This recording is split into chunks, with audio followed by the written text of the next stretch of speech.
No, it's fine. It's fine. Just refresh.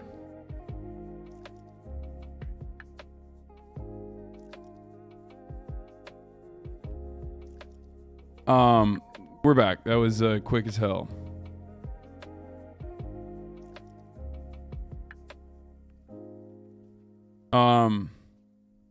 Quick save.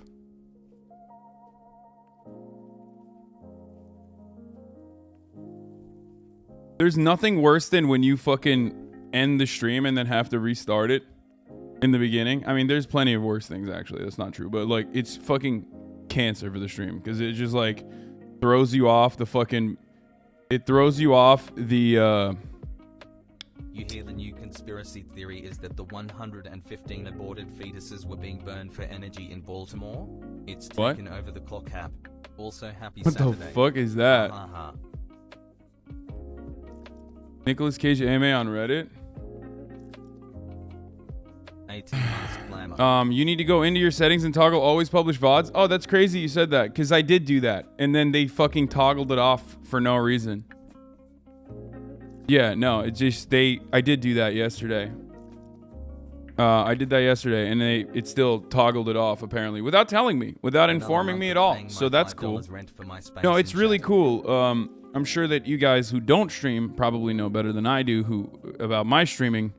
I've been doing for many, many years now, but why is that even an option? I don't know, but I did toggle it, and then I guess it didn't toggle. So I guess this is something that I have to just be aware of every time. Great system, by the way, Twitch. Thank you. Twitch, great system. Keep it up. Good job, okay? You guys are killing it. Love that. Love that system. I mean, fucking one of your biggest content creators on the platform. Love it. I love having to turn off the stream and then turn it on again. I'm sure all the other content creators love it too. I mean, we love it. We love it. Please throw us more weird shit like that down the line. It makes it exciting and fun. I love trying to figure out like what kind of new tweaks did Twitch do to its fucking billion-dollar platform for all of its content creators that will make my life weird again and hard to figure out again, you know? It's cool, like I said. Happy Saturday.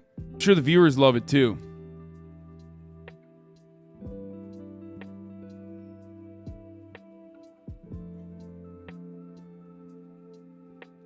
Anyway, malding already? I thought it was too early. Of course I'm malding. I mean, dude. Has wiggle. Someone gets paid an absurd amount of money to make that not broken is crazy. No, it's just so sick. I love making sure that like I just have to fucking shut shit off. I love making sure that I have to shut shit off and then turn it on again. It's fucking sick. It's my favorite. It's awesome. Anyway, here, let's take a look at what's going on here. I was going to tell you guys about personal news, but yeah, I went out last night. To the Clean Boys Manor, and it was fucking awesome. And I realized, like, bro, I haven't done... In this heckin' nice community. Love you, Hasan Hassel. I haven't done GTRP in so long that people don't know. Like, people don't know about Donnie. Obviously, the OGs know about Donnie. Like, my fucking poster is at the Clean Boys Manor. You know what I mean? Like Ray literally lives there. Blastoise lives there, you know? But, like, I was talking to Valkyrie last night, and she was like, what? Donnie's a part of the Clean Boys? I was like, I mean, not Donnie. So she said, like, what? You were a part of the Clean Boys? I was like, excuse me? A part of the Clean Boys? Like, I'm sorry. OG. Subbed for like 8 months. Our baby will be so handsome. I was the OG. What the fuck? And like all these people that are coming into RP don't even know about the fucking OG, dude. So, you know, it got me thinking. I mean, probably not. Apparently, I gave myself the gift of watching Hasan. The problem is, like, I love the RP people. I love the RP people. The RP arc was divisive, though. I mean, it fucked my life up. Like, I gained so much weight. I was fucking crack addict. I need to, if I would ever go back to RP, I don't know if I could do Donnie again. Because I feel like there's too much. There's too much involved. You know what I mean? There's too much baggage with Donnie. Like, I kind of want to talk to Lyric. Like, I totally understand now why Moon, for example, doesn't like bringing his old characters back. Like, I get it. I get why he doesn't want to do it. There's so much baggage involved in it that, like, you can maybe do it for like a large convoluted plot line, but other than that, you can't just like casually fucking bring Donnie back after months and months and months of not only being there. The problem with you RPing is that you only stream and do not do else much in your normal life, so you get lost in the RP cells. Yeah. So we'll see. He did bring back his old character, yeah, but for like a second. Chat, you looking handsome.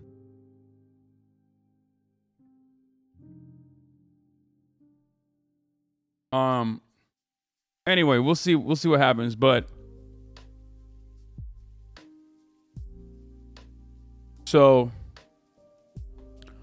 yeah, but I was at the Clean Boys Manor last night. We were hanging out. Had some fun. You know, I drank a little bit. I invited Nadia, Pussy Riot Nadia, to the party too. She was there. Hung out with her.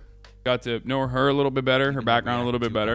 Interviewing the CEO of YouTube. To figure out if she's the most Russian person on the planet. It's very funny.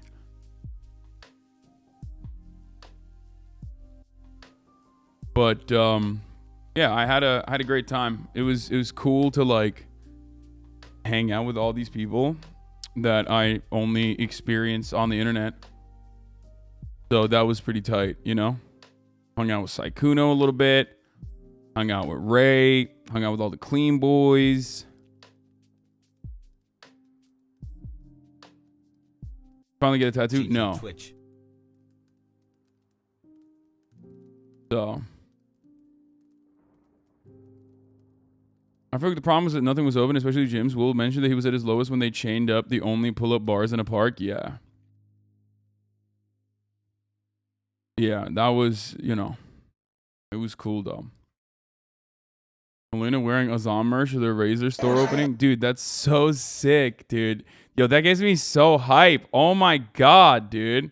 Whenever I see streamers wear my shit, that makes me so happy. I mean, whenever I see anyone wear my shit, it makes me happy. But like, it's extra cool because like, I've always been so worried that, you know, other streamers would be like, oh, this stuff is political. Like, I'm not interested. You know what I mean? So when I see other people repping it, I get so stoked. Is there anything else we want to look at specifically? Nick's looking good. I don't know why he's always fucking down on himself. He's got, look at this. Little pectoral action here. I mean, I don't know. Maybe it's the tight shirt he's wearing, but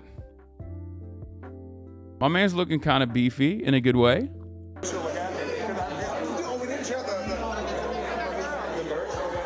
Melena too, actually. They're both looking great. I'm not just saying that because she's wearing my merch, but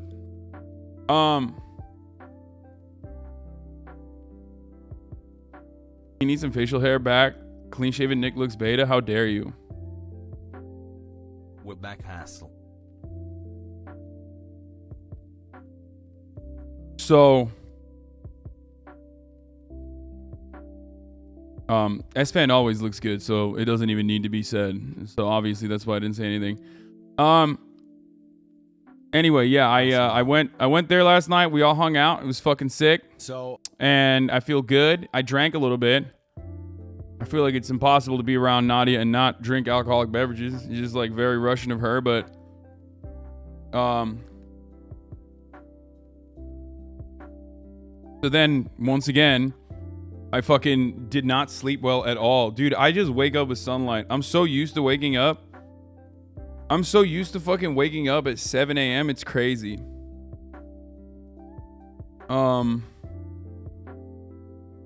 I went to sleep at like 2 and then I woke up at 7 again. There's just nothing I can do about it. And also, of course, alcohol means terrible REM sleep, terrible deep sleep cycle, all that sort of stuff. So, you know, there was that too. Yeet supremacy. My friend who works at the Twitch VOD team says the toggle change should only happen if you got 3 copyright flags within 24 hours. So if you didn't get a notification about it, then it must be broken. Yeah, no, I did. I did get a notification about it. It's annoying that they're doing that though. But I guess that's just how it works now. Match TD gelebiliyor mu? Geliyor, her yere geliyor. Okay, so regardless, let's continue. Where was I? Oh, I had some I had a nice little breakfast burrito and shit as well, cuz my god, it was ooh, you know, I needed to treat myself a little bit, but so what is this? Is this from last Ray night? has these great shoes, right? Everyone else is like, "Damn, Ray, those shoes are fire. Your fit's looking great. Wow, those shoes are a statement. Oh my god, is that a pouch on the shoes? Oh my god, like, can you put stuff in the pouch? Cool face. Like, you know, like, wow, those I think you guys already know where this is going. I think shoes are a statement. Meanwhile, fucking Hasan, of course, is the one who's like, "Oh, Ray, like, you know, those are the same boots that the leader of the Chechen rebels wears," or some shit like that. Like the leader of Chechnya wears. And I'm just like, I literally was like, "Oh, nice shoes. Did you know that Ramazan Kadyrov has the exact same ones?" Like, why do you know that? Oh, dude. Yeah, and I pulled it up. I was like, you know it. You know I pulled them shits up, dude. Come on. Look, here we're equal opportunity at fucking noticing fits, okay? Doesn't matter if you are doesn't matter if you're the bloodthirsty Ramazan Kadyrov who claims there are no gay people in Chechnya, okay?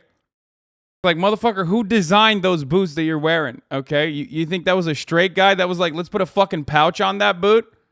Huh? Is that what you think? Think a straight guy at Prada designed that boot, dude? Anyway, that's besides the point. Happy but Saturday chat, Hassel Comrade 120 like, no gays in Chechnya, no gays exist. But yeah, of course I had to.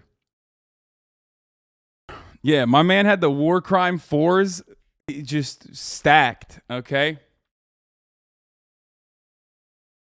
But yeah, he yeah, I had to bring that up. Come on, dude, of course. what are you doing? What are you doing, Hasan? Come on. I think Saturdays are for the right though. Hold on. Yeah, I am right. Of course I'm right. I would never joke about what a potential politician / like, you know, authoritarian leader, regular non-authoritarian but like actually still authoritarian leader in the West, like whoever the fuck wears, okay? When it comes to politics fits, like, I'm on my shit.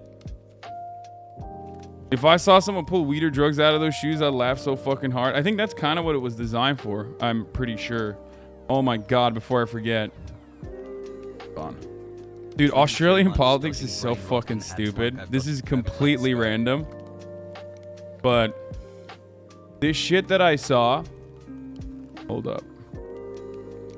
This video that I fucking saw yesterday, it took me down this like incredible fucking. Oh my god. Oh, thank god I'm not. Oh, thank god I was not free scrolling. Oh my god, there was porn. There was just straight porn on my timeline. Oh my lord. Jesus Christ, misbehaving. What the fuck are you doing? You just blasting titties on my god dang Twitter timeline. This is not good. Okay. Wait, I gotta show you guys this. Bro, this is fucking fire. I need to understand the context of this. I need to understand why this is happening. I need to understand so much more from what was going on here, okay? Yeah, this is fucking fire. All these like batshit moments from American politics, Australian politics, like all these Twitter accounts are fucking sick. Mean, you know, people are entitled to their sexual proclivities. You know, I mean, let there be 1,000 blossoms bloom as far as I'm concerned. Okay. But I ain't spending any time on it because in the meantime, every 3 months, a person is torn to pieces by a crocodile in North Queensland. I mean, appreciate all that you do. That's a real fucking certified blammo moment. That's a certified blammo moment. I ain't spending any time on it. I don't care about their fucking sexual proclivities. These people been eaten by crocodiles. Are you fucking kidding me? Blammer. Certified blammer moment. Yeah, I love the change in the subtitles when after the Mao moment, my man has the Mao moment and then goes, but I ain't spending any time. I ain't spending any time on it.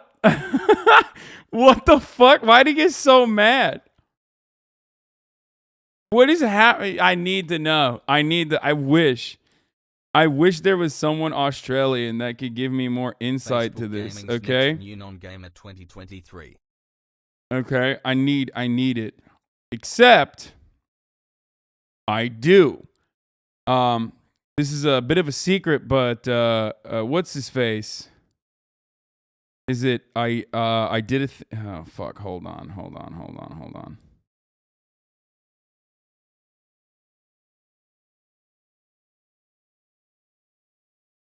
I did a thing, and I are gonna potentially maybe do a deeper fucking dive into Aussie politics, all right? Maybe in the future. And that's right. I did a fucking thing. He had some ideas. He was like, let's do something. Let's fucking collaborate. Where he said he had a crazy fucking idea, and I was like, no, we're not gonna do that. But yeah, I hit him up with this right now, just now, and I was like, happy Saturday, all hassle.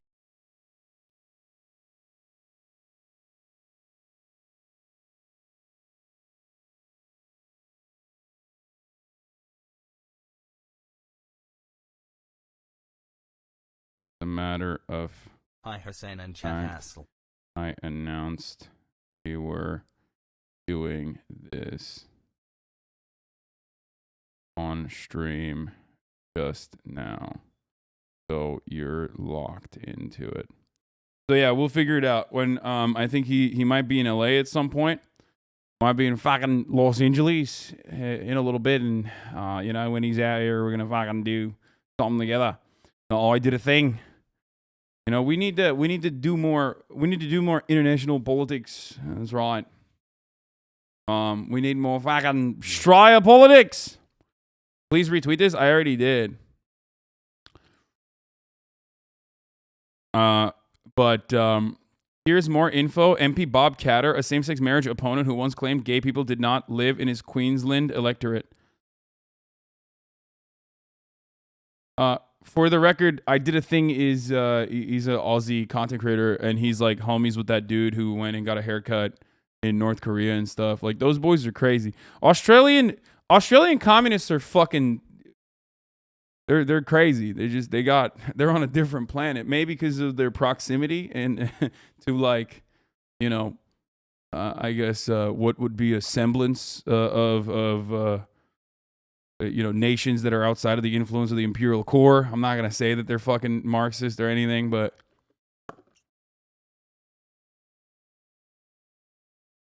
is I did a thing socialist? I think I don't know if he is, but pretty sure his homie is like straight Tommy. We've watched one of his videos before when he went to the arms dealership convention. Awesome. Anyway, the Macy's, you have a fat playlist even for a fucking Saturday. Let's go. All right, there's a lot of news to cover, boys. Okay. Australian media super anti-China. It's interesting that the Australia media is fucking anti-China when half their economy is propped up by China now. Hassle. Just give into it. Give into it, mate. Just fucking give into it. They'll all become fucking dingist in no time. You'll be speaking Mandarin. Just give into it, mate. They'll make your massive landmass work with those fucking high-speed rails. We're so commented the anti-China liberals keep selling vital resources to China. Yeah, I was about to say. Australia and anti-China is a funny concept because of, like I said, their incredible reliance on China, and for their economy. Frogs will eat good today.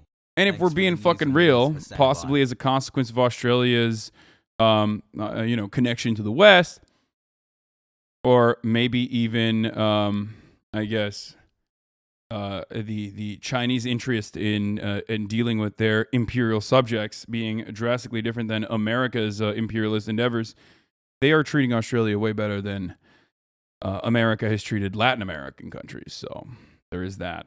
Anyway, now that I stirred the little pot a little bit, stirred the fucking pot a bit. Now that I did that, let's get right into it. There's a lot going on. Have you seen this insane interview with the external guy affair on DW? Rape, torture, murder in Ukraine. Does Putin feel no remorse for his invasion, conflict zone? No, I haven't. But what I do know is that, like, well, one, war is war. There are atrocities non-fucking stop. Russians are committing atrocities all the time, obviously, of course. Inexcusable shit. And also as a consequence of, like, I guess, withstanding that inexcusable atrocities, some of the fucking Ukrainian the politicians are just going brazy. They're going buck wild. Like, there was one this morning that I saw a couple hours before I woke up. They straight up posted, like, a video of, I guess, a Russian soldier raping a baby or something. Like, you know what I mean? I was like, what the fuck, dude? What do you mean? And Twitter did not fucking ban him, obviously. I don't know why, but straight up, he was like, this is a Russian soldier. Here is him raping a baby or something. I will not show the video, but I will attach it to the next tweet. Like, well, motherfucker, you just did. I appreciate the broadcast. It's fucking insane, dude. What are you doing? Your thing. Yeah, I know the conservatives are saying the not so quiet part out loud about gay marriage and gay people existing in society. We're going to talk about that. Don't worry. But let's get started. Okay.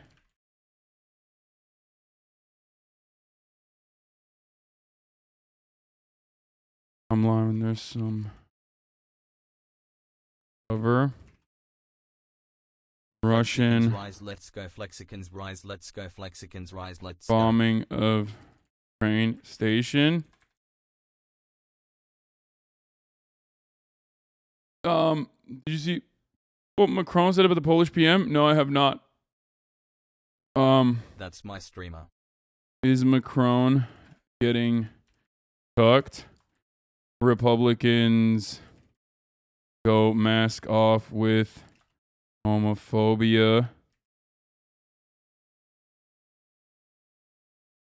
and start calling all LGBT groomers, in parentheses again, about the history of this. And new React unlocked. I traced the source of the brain rot. It's coming from inside the stream. 04 Fox show on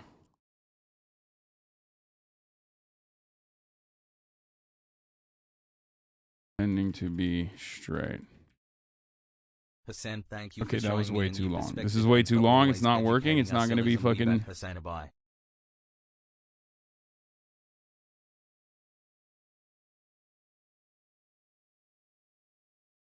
Russian bombing of train station. Is Macron getting cucked?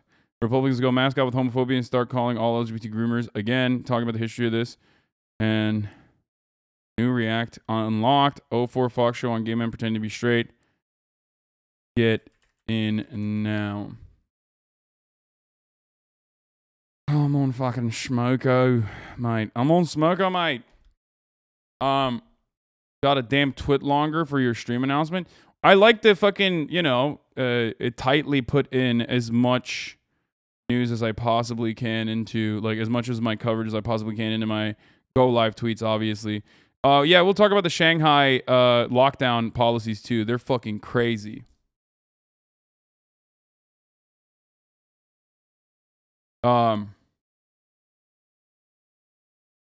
We watched the Amon Animations video yesterday. Yes. Okay.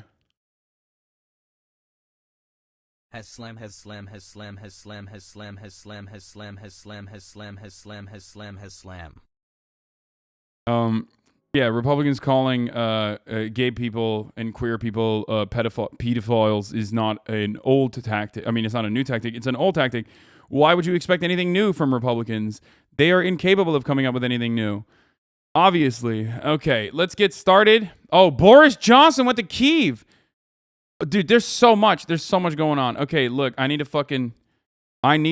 blast off meme, okay? Do we got a blast off meme or what? Sucks.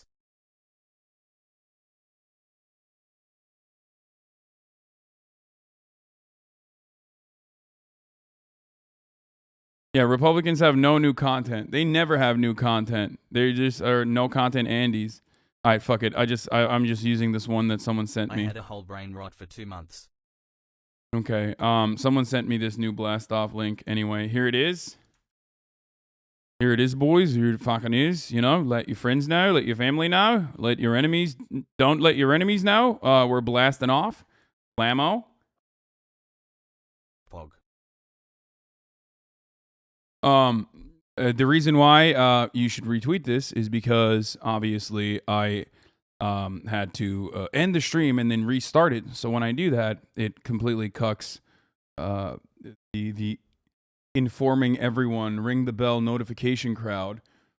So I had to fucking turn the stream off and then on again to make sure my VODs were published. You know, really wonderful, fun stuff that I have to deal with every fucking time. But yeah, let's get into it. Apparently, Bernie Sanders is talking about SpaceX and the fanboys are eating him up in the QRTs. Okay, here it is. If we're, I gotta pee while this plays real quick. Hold on, I'll be back. I worry very much that what we are seeing now is not a space race between the United States and other countries 28 months as to which nation will return to the moon or perhaps get to Mars, but a space race between Mr. Musk and Mr. Bezos, the two wealthiest people in America, as to who will gain control over NASA and future space explorations. In other words, if we are able to accomplish the unbelievable, extraordinary goal of sending a person to Mars, I want the flag that will be flying on that planet to be the flag of the United States of America, not the flag of SpaceX or Blue Origin.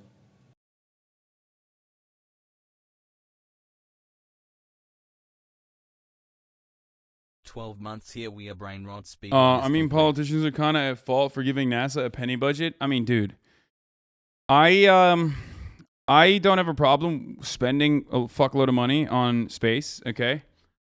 I do not have an issue with that. I want to make certain that you guys understand that.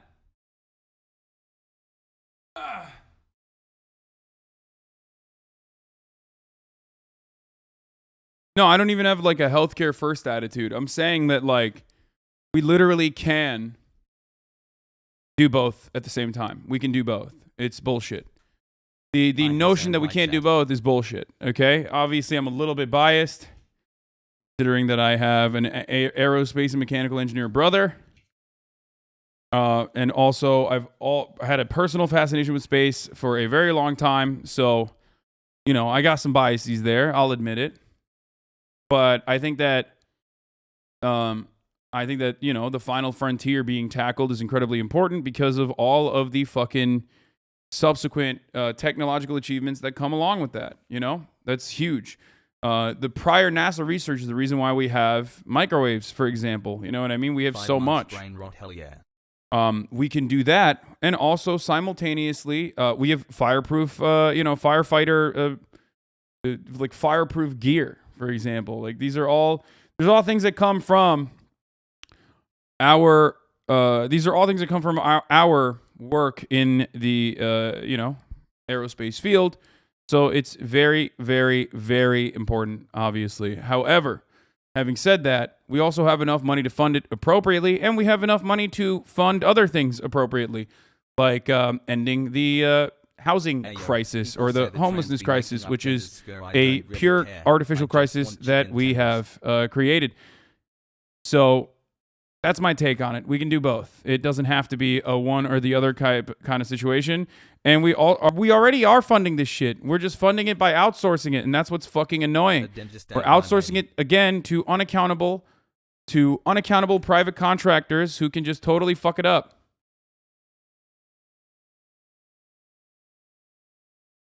Anyway, I love the idea of, like, you know, mining asteroids and shit. But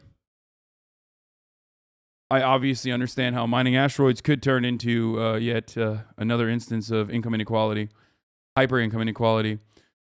Yes, there is a 26-year-old woman in Texas who is charged with murder over a self-induced abortion. Obviously, we are going to talk about that as well. I have covered this in the past, so I'm going to cover that one more time. I'll show you an older video. So there's a lot going on. There's a lot going on. Let's go through, I guess. Crikey, 8 months. I don't know. Let's go through Vladimir Zelensky first, and talk about the bombing that occurred on the train station yesterday at 10 a.m. Officials say 10 humanitarian corridors to evacuate people from regions being besieged by Russian forces have been agreed for today, Saturday. The routes include one for civilians to escape from the devastated southern city of Mariupol. It's as Russia is believed to have reorganized its military leadership in Ukraine, giving overall charge to General Alexander Dvornikov, who Western officials say has extensive experience of Russian operations in Syria.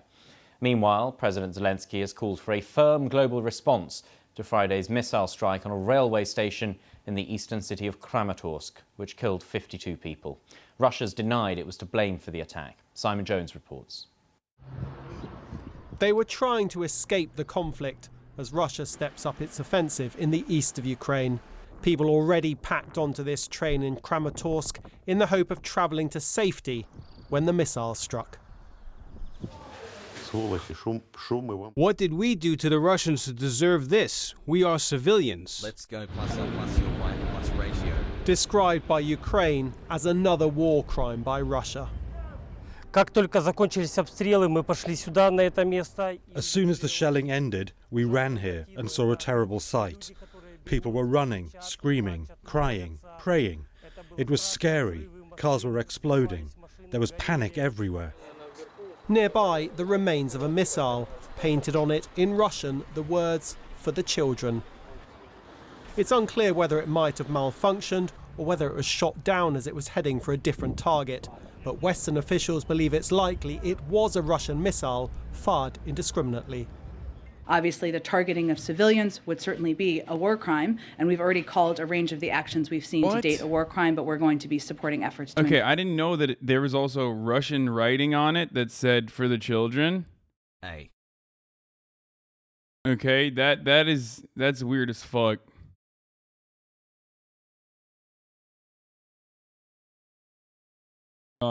But okay, listen. So I can't believe you said the blammo word. The world has been watching this in Gaza and Syria for years and not even mentioning it. Sen kilo mu aldın abi? Hayır, verdim, geri zekalı. Ulan bir tane kamera angle'ını bir değiştiriyorsun, sen kilo mu aldın abi diyor orospu çocukları. İnanamıyorum ha. Listen. So Hi Hasan. I hope your day so there's a couple things here, okay? One, more information is necessary in the situation. I think that it most likely was, or I originally was like, oh, it's definitely, you know, a misfire or one that was like shot over and fell into this civilian area, because what people immediately went off on and said was happening here is that, like, what people immediately say is like, oh, they're killing people, they're killing civilians indiscriminately on purpose, they're doing it on purpose, they're doing it on purpose. It's like, well, they could do way more if they were personally trying to kill as many civilians as possible, right?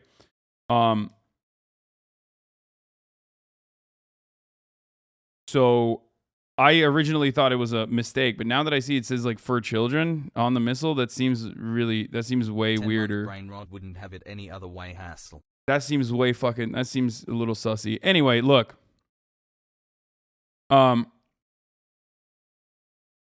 For the children could be the Russian propaganda that they're saying saving the children could be interpreted in support of the children. Yeah. I remember that. I remember, what was it like? Wasn't it like Israeli kids writing that on bombs, on missiles too before that they were firing off? Anyway, or it could literally be like, you know, this one is for our kids or something. I don't know. And they accidentally or deliberately fucking blasted the train station in this area. For the children of Luhansk and Donetsk, that's what they mean. Regardless, it's disgusting. It's war, of course. Yeah, during the Lebanon war, we've covered this before. Bro, this writing shit is so corny. Holy fuck, this war is turning into Hollywood. I don't believe anyone wrote that shit. Wait, no, that's not new. If you recall, I've talked about this before. Yes. Like, Israeli kids were literally writing notes that were way more fucking gruesome on rockets they were sending into Lebanon. It's a classic. It's a super old school classic, as a matter of fact. It's not new at all. Anyway, regardless, yeah, militaries write shit on their weapons all the fucking time. The reason why there is a back and forth on this issue, even though it is, I don't think it's Ukraine, and I don't think it's a fucking false flag, for the record. I know a lot of people are on the other side of the equation saying it is probably a false flag or it's probably Ukrainians. I don't think so. I think the more likely scenario is that they sent a rocket that probably amongst the sea of rockets that were being sent off, one of them accidentally fell into this area. Okay, whether because it was a misfire, whether it was a miscalculation, or because it was shot in the air. So, no, Russia knows that reinforcements come by train. I mean, that's still bullshit. You can't fucking, you know, there are rules. Okay? But Bucha was not an accident, for the record. No, I'm not saying that at all.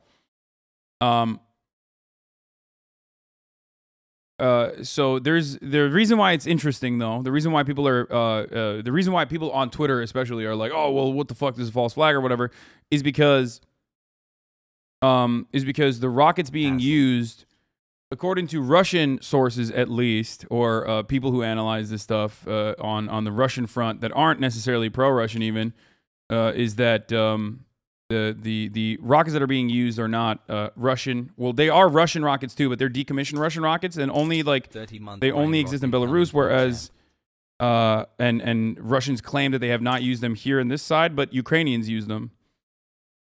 And they've dropped some in the in Donetsk. It's a Tochka U. And no, it's not that Russians don't have this rocket. Of course Russians have this rocket. Problem is they all use the same weapons, motherfucker. It's not like Russians don't have this rocket. They do. They do have the rockets.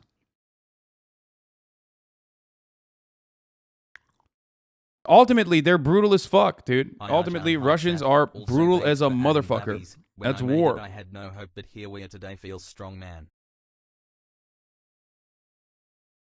It's a little annoying that you no longer even try to mention there is contention regarding proof. No, I'm mentioning what the contention is. The contention is the Tochka U rocket, which is not one that Russians are using, that Ukrainians do use, but not one that Russians are using, even though Russians do have Tochka U rockets as well. And I even told you where the Tochka U rockets are stored. 10 months. Thanks for all you do, Hasan. I mean, yeah. People are the same. They speak similar, if not the same language. They use the same fucking military equipment. It's additionally chaotic. Anyway, let's continue. Investigate exactly what happened here. Russia. We should trust the Russian sources for what type of rocket it is? No, not the Russian sources. Of course, Russian sources are going to lie. The only reason why I look at Russian sources is to understand what the Russian side is saying, to understand what their motivation is, and what they're claiming it is. What have I told you before? For example, when we talk about, for example, the lies of denazification, it's important to understand what Russia is saying back home so you understand what their propaganda looks like. Just like it's important to understand when they say denazification, and then turn around and Dennis Bashilin offers a fucking denazification medal to a dude wearing a fucking Totenkopf patch. That makes it a little bit more ridiculous, right? Do you understand?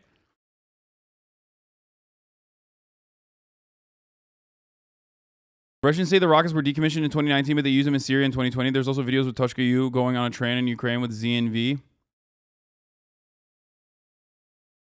Anyway,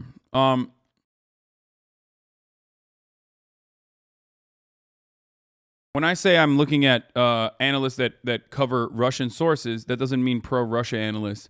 That means analysts that fucking know what Russian weapons look like, that aren't expressly pro-Russia. They're usually anti-Russia, but they have a better knowledge and understanding of like what kind of weapons Russians use and what their tactics look like.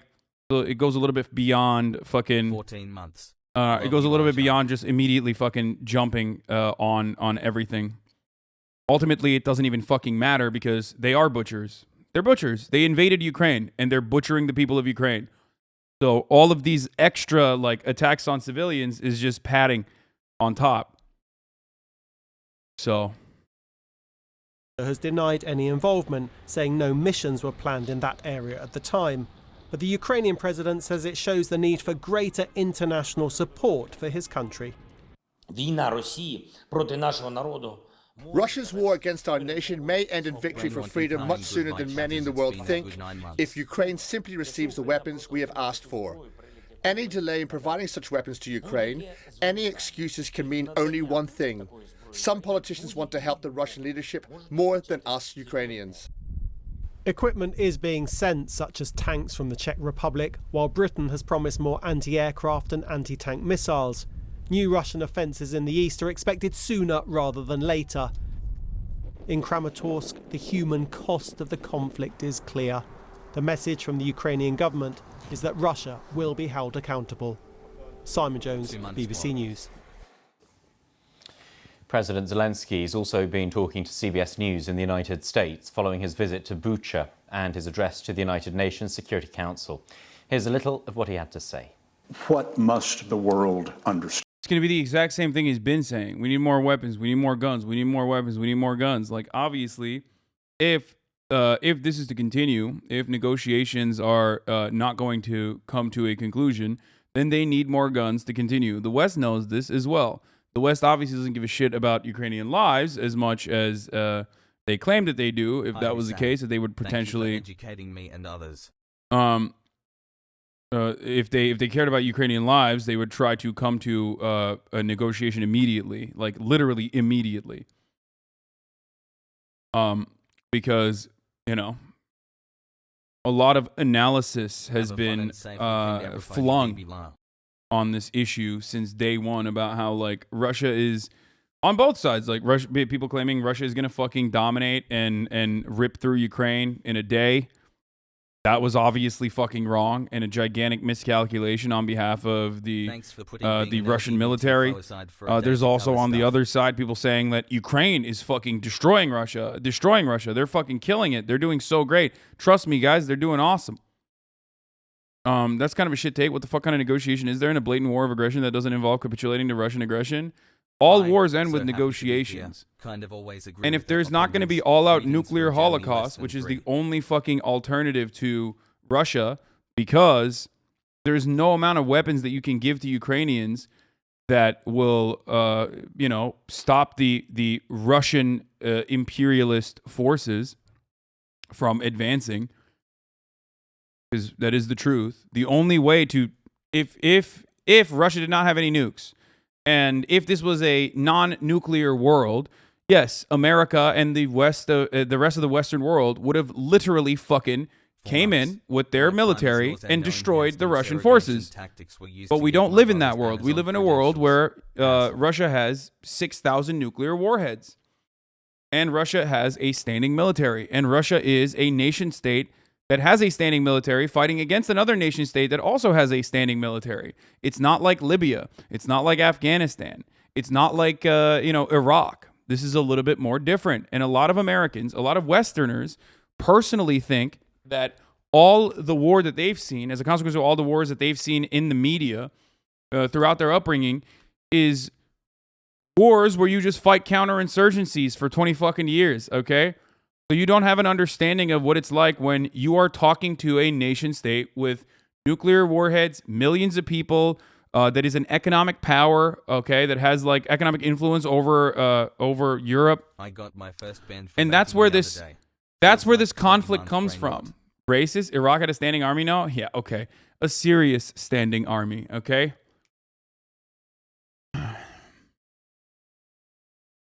But more importantly than having a standing army, Russia's standing army would be meaningless. Brain rot, let's go. Conventional warfare would be fucking completely meaningless if Russia did not have nuclear warheads to back them up, okay?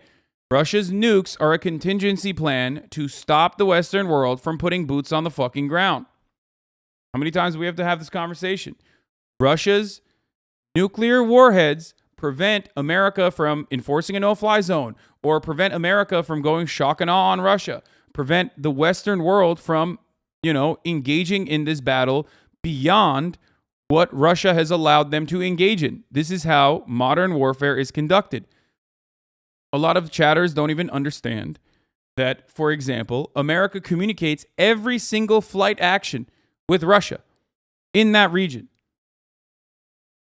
And when I explain this, people are like, what the fuck? What? No. Yes.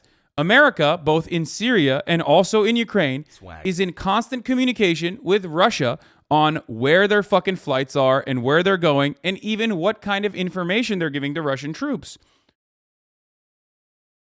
Did you know this? Why do you think this happens? Why do you think America and Russia, two foreign adversaries engaging in a proxy war right now in Ukraine, why do you think they're constantly communicating with one another? Why do you think they're constantly telling exactly what level of intelligence they're giving to Ukrainians and how that's disinformation? Did you just say proper military practice that has been ongoing since the aftermath of World War II is disinformation? You can say that's disinformation, but you're wrong. Of course they communicate, you silly bitch. The reason for why they communicate flight patterns and also what kind of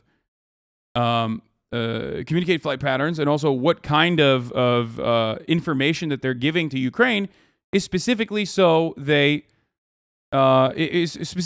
prevent all-out nuclear warfare. I mean, here, this is a separate line of communication, but Russia and the U.S. have set up military communication line to prevent accidental clash. Yeah, there you go. The U.S. military has set up a channel to communicate directly with the Russian military to prevent miscalculations or escalation over the Kremlin's invasion of Ukraine, a defense spokesman confirmed to The Hill this Thursday. It's called a deconfliction line, for the record. But this is, of course, how it works. I cannot believe that, once again, chatters will fucking literally come in here and say this is disinformation when it is proper military practice that has been ongoing for a very long time.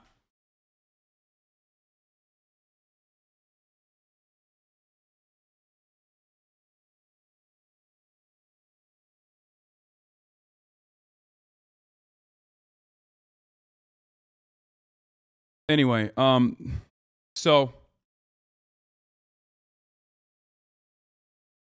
now that you understand this, you also probably should understand that every single fucking war ends with negotiation. Whether there is all-out fucking Holocaust in the end of it, complete wipeout, whether there are nukes at the end of it, like what America did to Japan, there is always a treaty or some level of negotiation. It doesn't matter who the bad guys are. It doesn't matter who the good guys are. That's not how international relations works. There is no good guys, bad guys in any situation. Okay? There are nation states and their own personal interests and how much power they have and how much they are capable of waging war on other nations that they're enforcing their sovereignty on.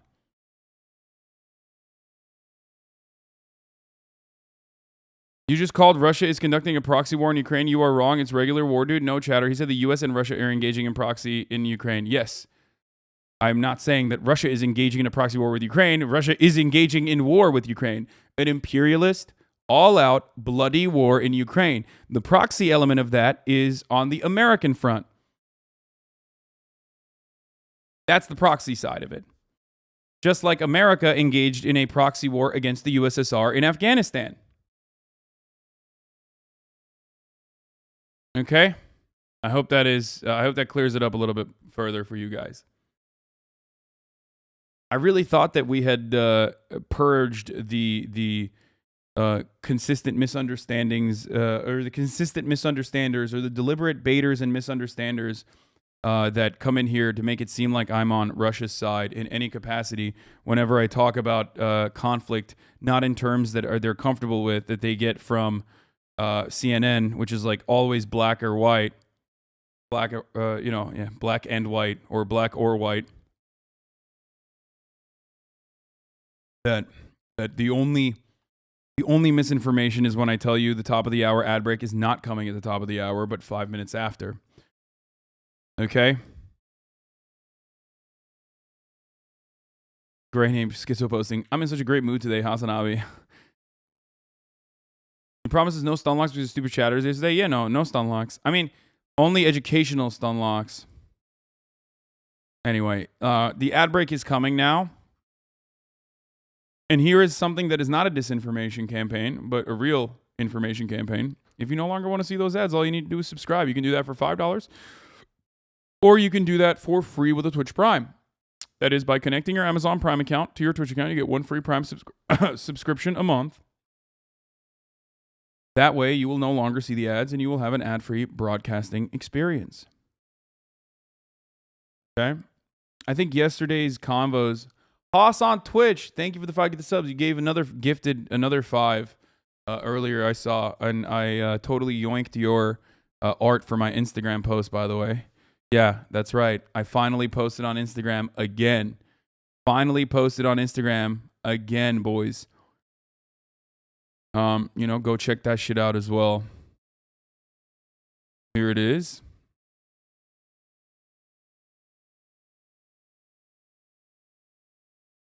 You want to see?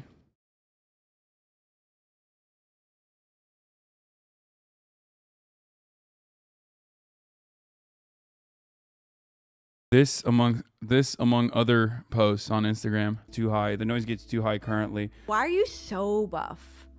Is it necessary? I was seeing it come back. You say that my mind is the password. Attack is too high. The noise gets too high.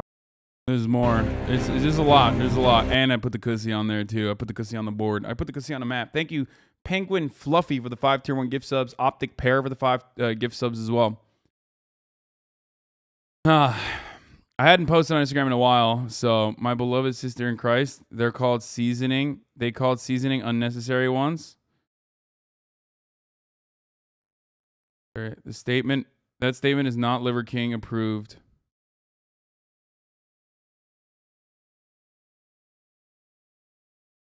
I don't know if you guys like the new camera angle or not, but that's what we're working on. Okay. Now that we described the intricacies of war and how nation states wage war with one another, especially war that can potentially escalate to nuclear war, because we're talking about a what is this? Ray corroborates this on a story. Hi guys, how's it going? I just woke up, so don't judge. But yesterday was amazing. Wow is right about what Hasan said. Hasan walked over to me with Ray, and Ray was like, so why is like Hasan always mentioned as a clean boy? And Hasan's like, I'm one of the OGs. And he points at me and he's like, no, I literally had to pull her and show her the fucking poster. She didn't believe me. Okay?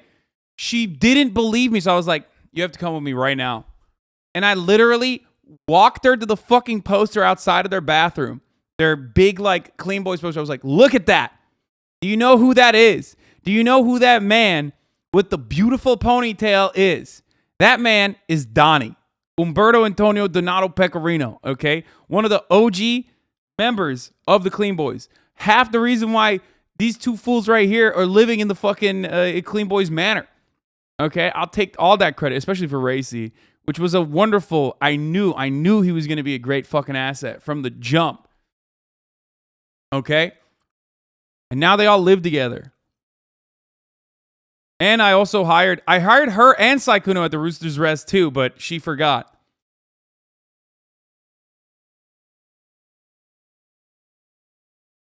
Why do you think Ray is here? He's the man I brought in. I was like, it's true. And Ray's like, there's no way. There's no way Hasan was a clean boy. He walks over to the artwork we have in the hallway, the clean boy artwork. He pulls it up. He's like, who is this guy? That's me. Yeah, I didn't know that. Shit, yeah, we have He's like, that is me. True. I did that. And this all started because I was like talking about the group chat with the clean boys, and Hasan's like, I want to be in it. It's true. And Ray's like, why would he be in it? Okay, well, tell you. Bro, this is literally, look behind me. Look behind me. Look at that. Do you see that? You see that? That's a fucking RP poster, okay? That's a Clean Boys poster right there. I don't want to fuck the angle up, god damn it. Okay. There it is. Anyway. Anytime I hang out with these fools, like, I'm just like, I should fucking get back into RP, which, not to get you guys all hyped up or anything. No promises.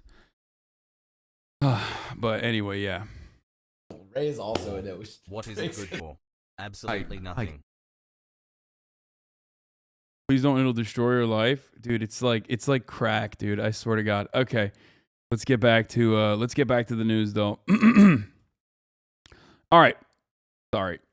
Okay, back to Bucha, or not Bucha, sorry. Back to the new deadly attack on the train station. Sorry. Stand. We are defending the ability of a person to live in the modern world. They say we're defending Western values, and I always say, well, what are Western values? Someone who lives in the United States or Europe, do they not like children? Do they not want their children to go to university? Do they not want their grandfather to live for 100 years? We have the same values. We are defending the right to live. I never thought this right was so costly. These are human values, so that Russia doesn't choose what we should do and how I'm using my rights. That right was given to me by God and my parents. What did you see in Bucha? Смерть. Death. Просто смерть. Just death. Western officials say a Russian general with extensive experience in Syria has been put in charge of Moscow's operations in Ukraine. For the record, for people who are saying like, oh, Western values, or people who bring up like the fact that he straight up brought an Azov battalion dude to the Greek parliament. Okay? Let me explain something to you. The more this conflict extends and the more this conflict continues, the more Zelensky is going to grasp at anything he can that he thinks is going to galvanize the West, not recognizing that the West ultimately doesn't give a shit, because that is the reality, okay? It's something that I've said routinely and regularly. And the more he tries to like, try to bring in like an international, somewhat relatively supremacist, Western supremacist attitude to possibly muster up a better defense.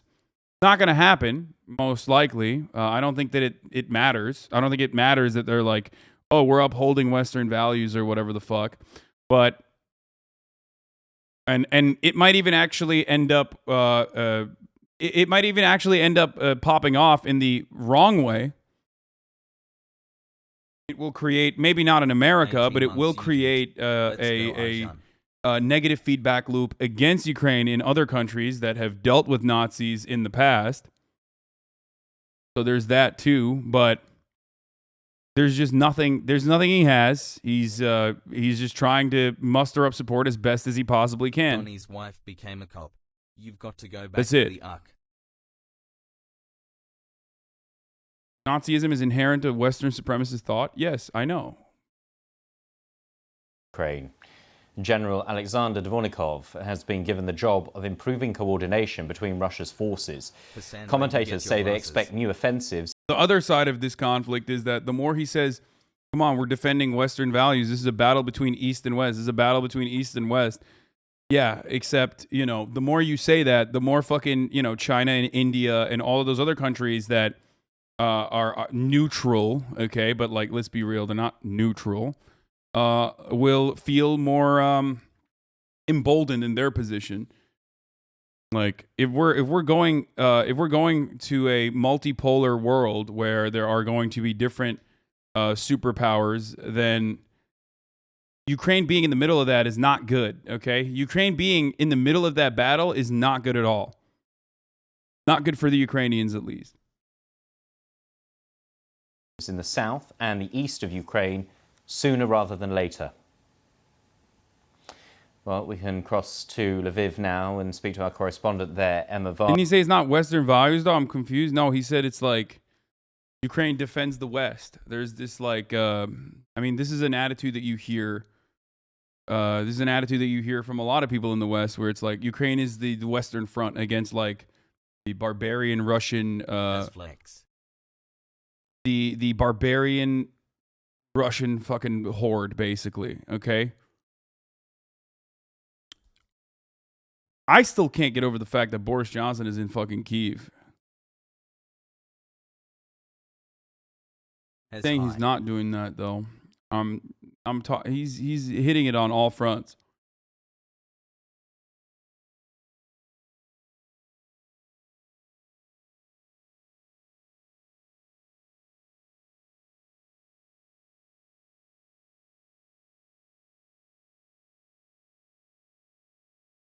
You have pro-Russian bullies in here PMing me when I say something negative about Putin and Russia. By the way, you should ban the dumbass that bully as a means to intimidate. First of all, just, you know, DM screenshots to fucking mods and they'll deal with it. What the fuck are you talking about?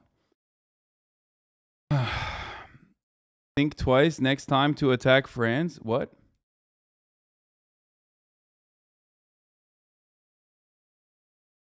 U.S. ever send troops in to help? No.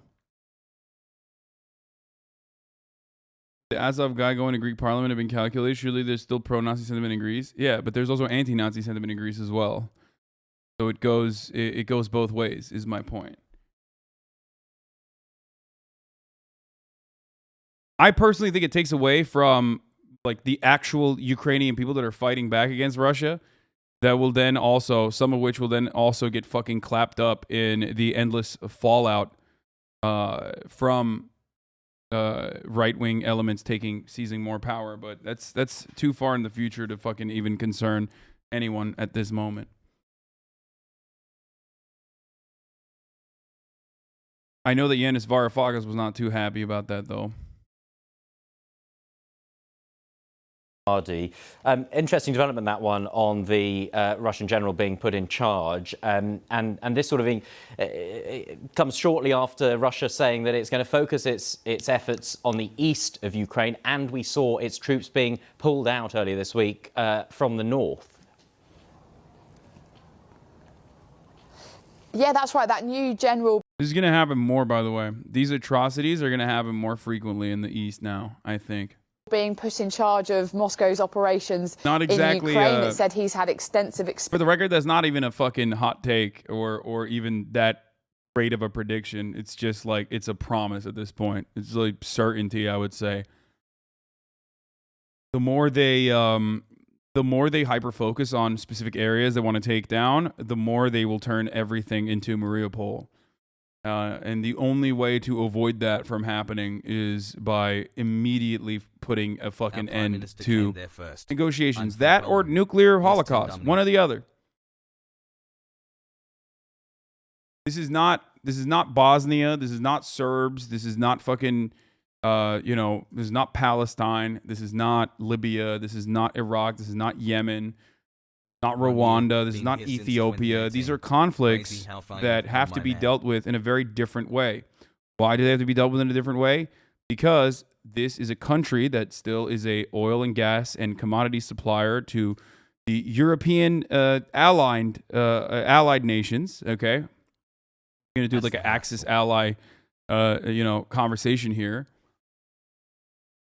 And if you look at the ultimate conclusion boots on the ground military warfare. Conventional war will escalate into nuclear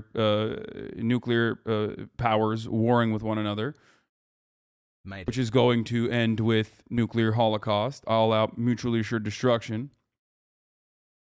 Okay, Hasan, halt. Nuclear fallout is not happening over Ukraine of all places.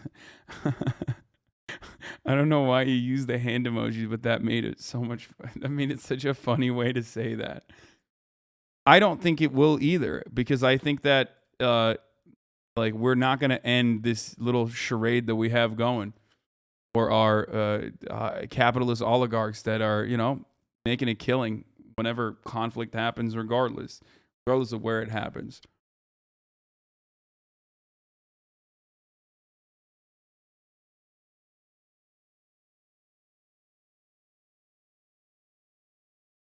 So, on the one hand, it either ends with, you know, worst case scenario, it ends with like fucking all out nuclear warfare. Best case scenario, it ends with peace negotiations, with Russia withdrawing all of its troops. And that would mean that there are conditions that both Ukrainians and Russians have to agree to. Talk time and time again about those peace negotiations. I know it sounds so strange to say it in the midst of battle while we're literally covering fucking, 50 civilians dying in a fucking train station as they try to escape the brutal, imperialist, bloodthirsty forces in their relentless attacks on territories on the east of Ukraine. Okay, and it's gross, it's disgusting, it's the absolute fucking worst thing that could ever happen. Obviously,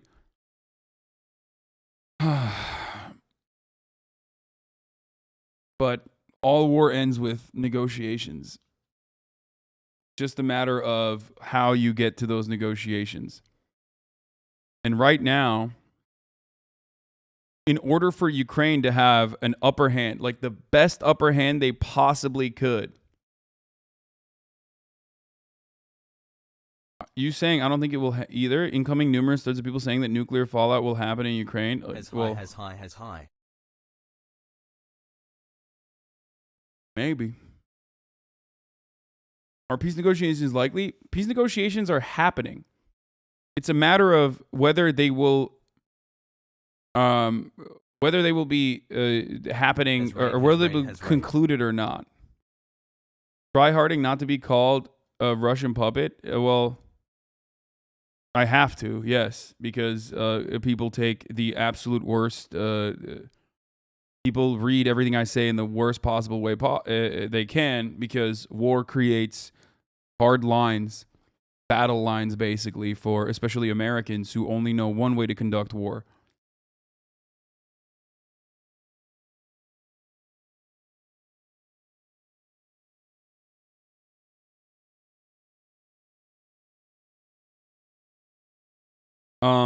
Anyway.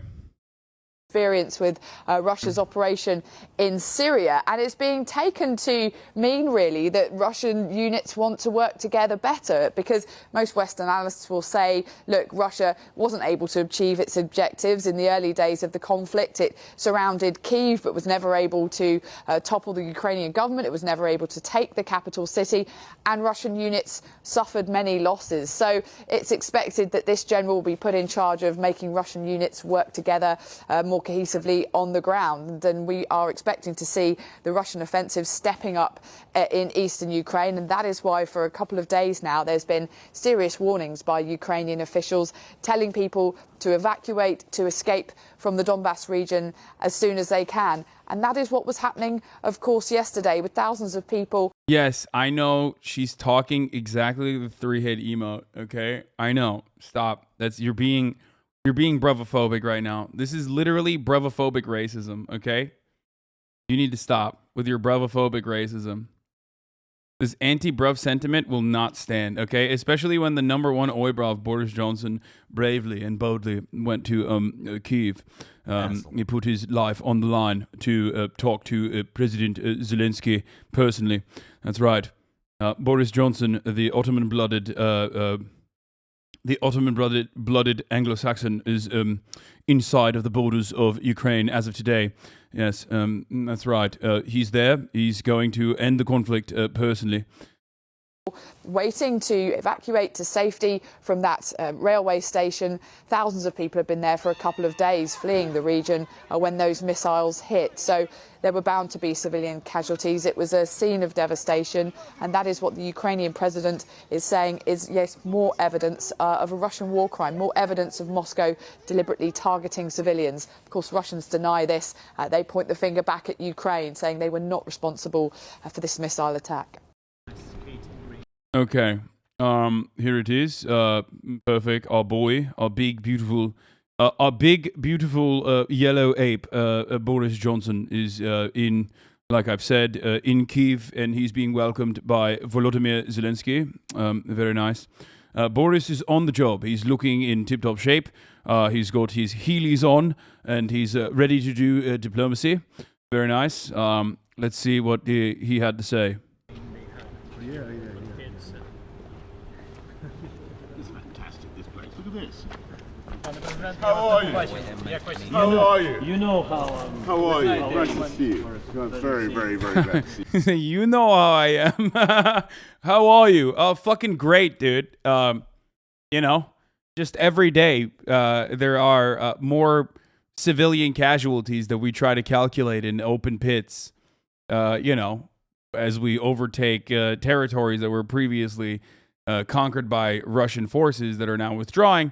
You know, it's pretty good. It's awesome. As good as you can be in that situation. Pretty awesome. He is such a fucking ape, dude. I swear to God. Oh, God, I love him. I just... What is up with my fucking... I don't know what it is. I just have a personal fascination with conservatives. I just think they're great, no matter what. He is. He's such a fucking orangutan. Orangutan? Whatever. See how you doing? You're looking good. Oh, it's an absolute pleasure to see you. By the way, I sound exactly the same as Boris Johnson. Anyone who said that my Boris is bad is fucking wrong, okay? Absolutely. Very nice, yes. Hello. Fantastic to see you. How are you? You're looking well. Yes. Unbelievable considering what you've been through. You are strong. Yeah, I think so. Fantastic. Well, you're absolute heroes. How are you? Nice to see you. Nice to see you. How are you? Good to see you. Thank you. Nice to see you. Oh, good afternoon. Good afternoon. Yes, fantastic. You were looking absolutely fantastic. Thank you so much. Very, very much for having us. Great. Short notice. Will we? Yeah. What the fuck is he doing? Like, why is he there? I don't understand what he's doing there. It just came out of literally nowhere. Even the Ukrainian, like, all the Ukrainian side propaganda, or like all the fucking Ukrainian news media that like normally have information before anyone else was like, what the fuck is Boris Johnson doing in Kiev right now? No one saw this coming. Absolutely zero people saw this coming. I have no fucking idea where this came from. He's telling him not to join the EU. Been there, done that. Yeah. It's pretty funny for him to be like, yes, we are going to give you security assurances by joining the European Union, which is, of course, how I won my election, by getting out of the EU, which is bad, but good for you, bad for us. You know, British sovereignty and the like. Big drama in his cabinet at the moment. He's the PR. Good. Okay. Заходите. You see a meal or... You like you want. We are ready for all pharmacy. Have we got... How are you? Looking well. Chelsea is correct. It is good OPSEC. I mean, this came out of fucking nowhere, dude. Also, I just want you guys to understand once again, the lack of interest in Ukraine is apparent in this circumstance, because like, this is what it is for the West, okay? This is what it is. It's an opportunity to do PR, okay? Boris Johnson is like, yeah, we will not give you security assurances that you have asked in your negotiation process, but also we're just going to, I'm trying to do my best to recover from the intra-party internal party politics that is going on in my country as the Tories are exploding. Doesn't matter because what the fuck is Starmer going to do? He's awful. The Labour Party is dog shit now, okay? So it doesn't even matter. Boris Johnson could literally throw a bunga bunga party with all the lords and all the fucking pedophile Tories in the middle of the halls of Congress, okay, in the halls of Parliament, and there is no alternative. There's no alternative anyway. I mean, he did throw a party, but he didn't, as far as I know, there were no children involved, okay?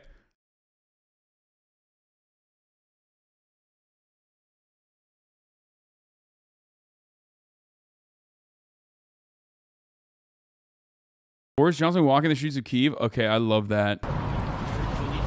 But again, it's just purely a opportunity to do PR for himself. Not PR for Ukraine. This is not assurances for Ukraine. Maybe they'll talk about it. Okay, Labour are probably at their most electable since Blair, to be honest. Okay, well, Starmer's Labour Party is fucking dog shit. Let's be real. Okay, he's awful.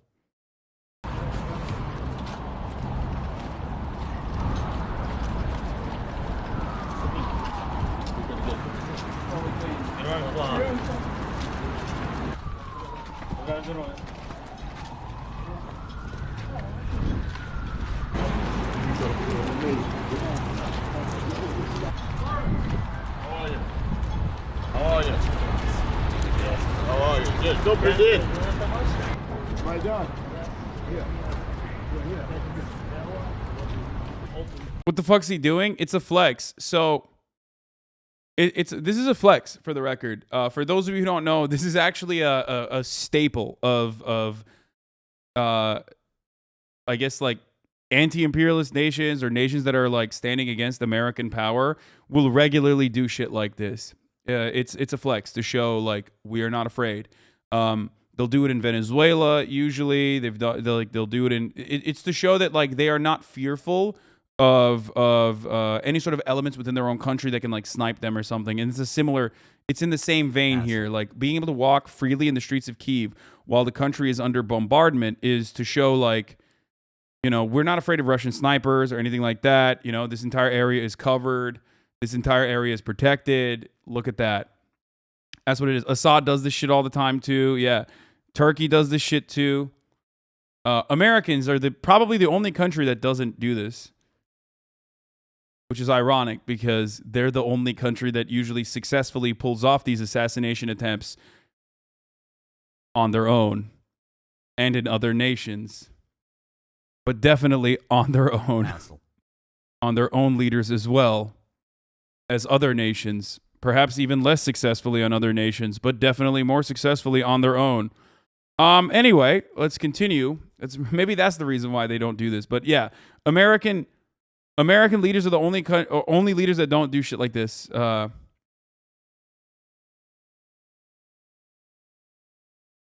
You know, because it happens a lot. It used to happen.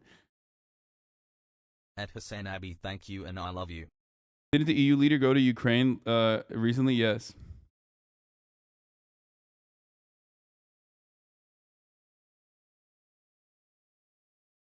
No, guys.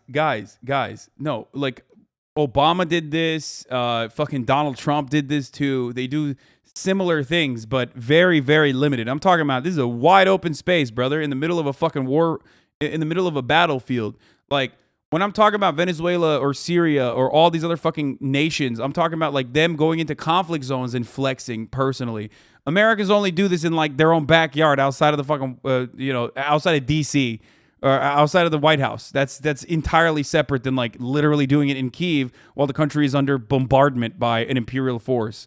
It's to show like how dangerous it is, but how not dangerous it is. Like how much power they have and how much. It's only one more until my head turns gray and I get basically just saying like I do not fear. I do not fear the enemy. The car is coming over here. I was 26 months with this in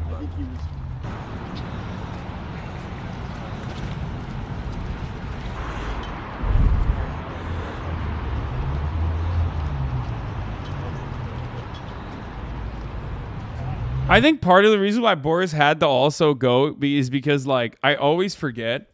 I forget about the UK a lot. Sorry, oi bruvs. Thanks for the brain damage. They're not EU anymore, so I think, like, he has to offer separate assurances. You know what I mean? I think that's why he had to go personally. Like, usually you could just, like, send EU delegation and you're fine. You're like, hey, this is us. Like, look, money bag alert. all of our guys are here. You know, we care about you. You know, but now Boris has to kind of do it separately because Brexit means Brexit. You know, Brexit means Brexit, bruv. That's right. It's also because he's clinging on the power currently and needs a boost in support. Yeah.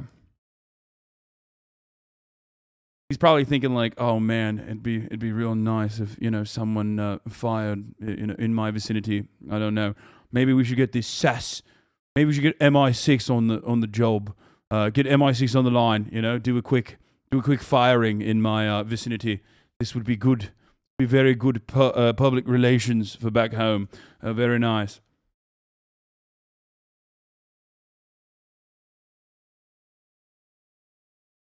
SAS. The SAS, bruv. Maybe we need the SAS out here, bruv. Or the MI6. The MI fucking 6, bruv.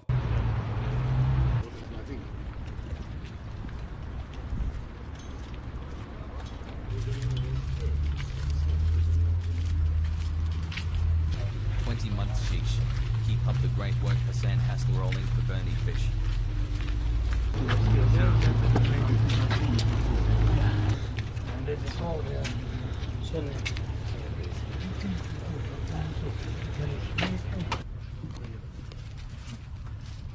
Boris really pulled up to Ukraine just so he could do the plug walk in the middle of Kiev with Zelensky.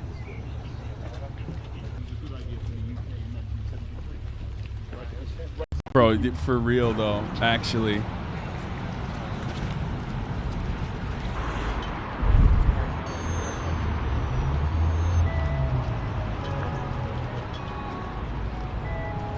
It's money talking. Who's calling? Oh, it's money calling. It's very nice, very nice. We're doing what is known as what we're doing here is known as the plug walk. Very, very good.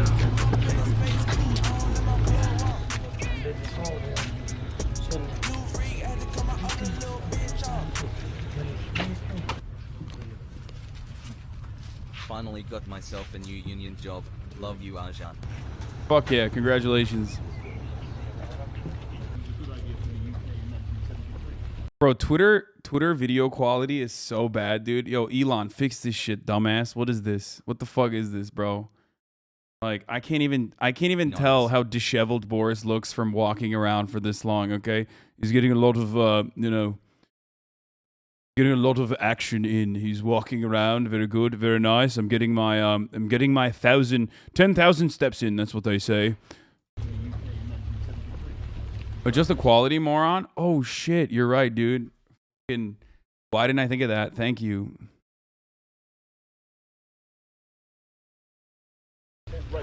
Я купила для друзей из Польши вот таких петушков, они были на Oh, look at these cocks. It's like it's bringing me back to my favorite team, Tottenham Hotspurs. Very nice, very cool.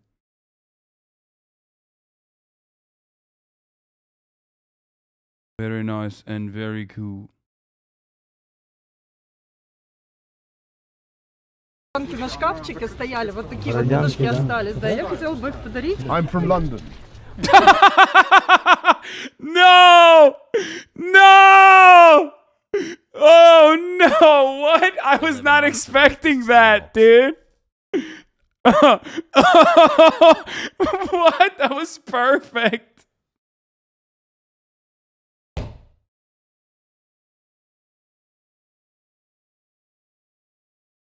I'm from London.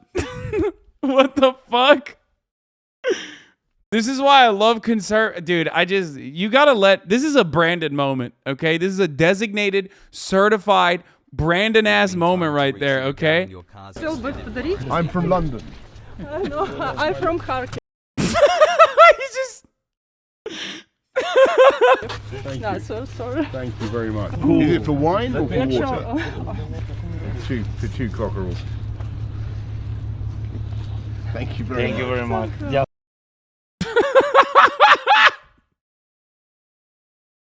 No, dude, come on. Я хотела бы подарить. I'm from London. I'm from Kharkiv. Thank No, you. so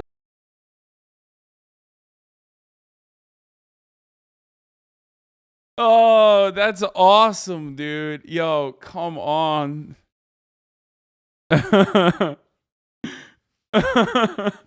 Oh my god. Okay, okay. Hasan, how do you know about football? I heard you call him Pinaldo the other day. What the fuck? I thought you didn't care about sports. Bro, I'm still Turkish. Like, just because I don't care about sports doesn't mean I don't know the memes.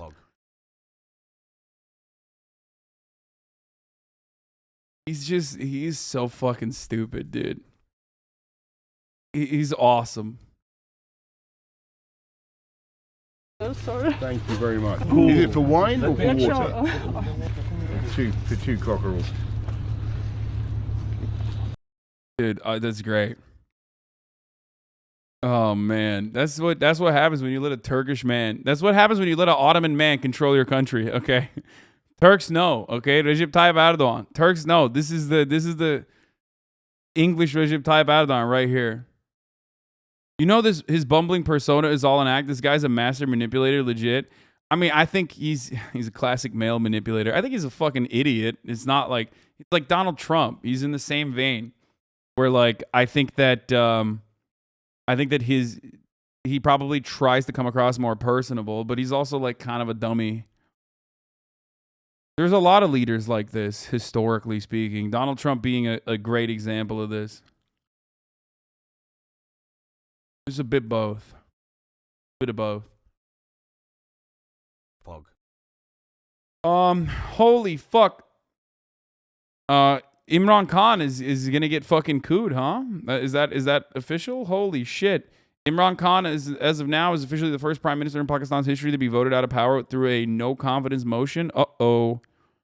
Wait, it said hang on, vote is still underway. That's gonna be interesting to see what happens in Pakistan, but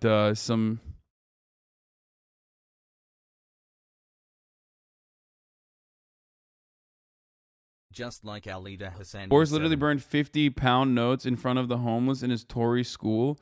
That is the least surprising thing I've ever heard about him. He's a typical elitist, disgusting Tory dipshit, okay?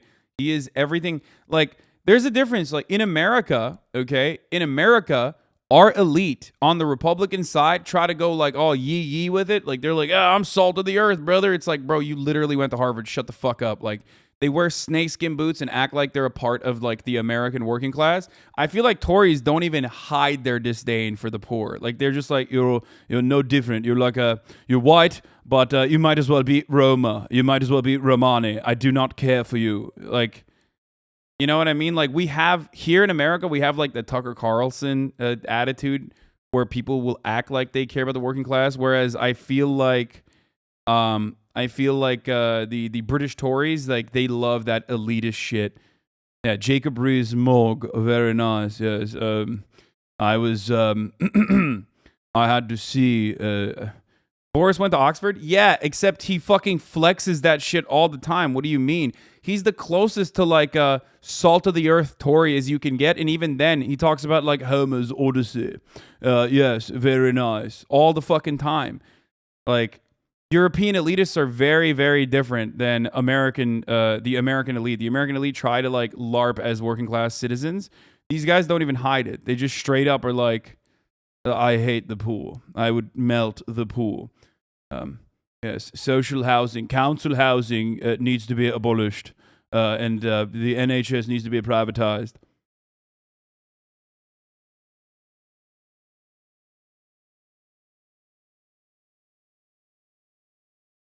All British Tories care about is disdain for the poor, disdain for the working class, eat hot chip, do pedophilia, and lie. Okay? That's all they fucking care about.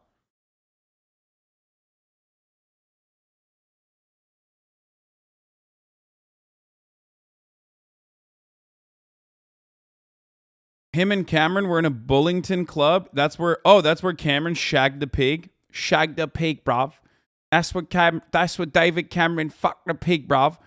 He shagged it up good, bruv. He gave it a fucking meat shanking, yeah? Gave that pig a proper meat shanking. He's a pig shagger. Simple as. It was the mouth, bruv. He's different. He's just a piggy mouth.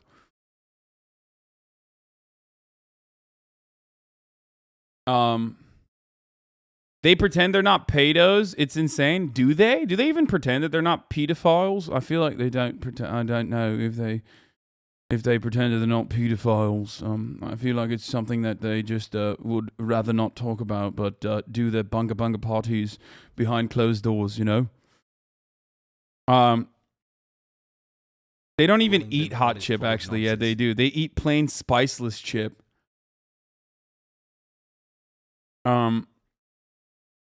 Anyway.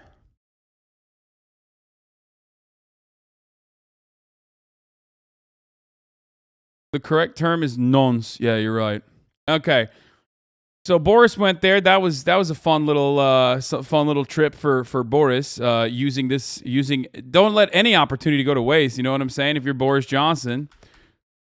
Also, let's look at what Americans are feeling about the war in Ukraine. Kim and Pete, or Vladimir and Volodymyr. This is, of course, by a friend of the show, Maureen Dowd, who wrote yet another absolute fucking banger. Can I just say, oh my God, dude. I need like a sound alert for this. You know what I mean? Like, I need like a beep, beep, beep, beep, beep. I can't deal with these ads anymore. Here. That's a certified banger, baby. That's right. That's a certified New York Times banger alert. Kim and Pete, or Vladimir and Volodymyr. Okay?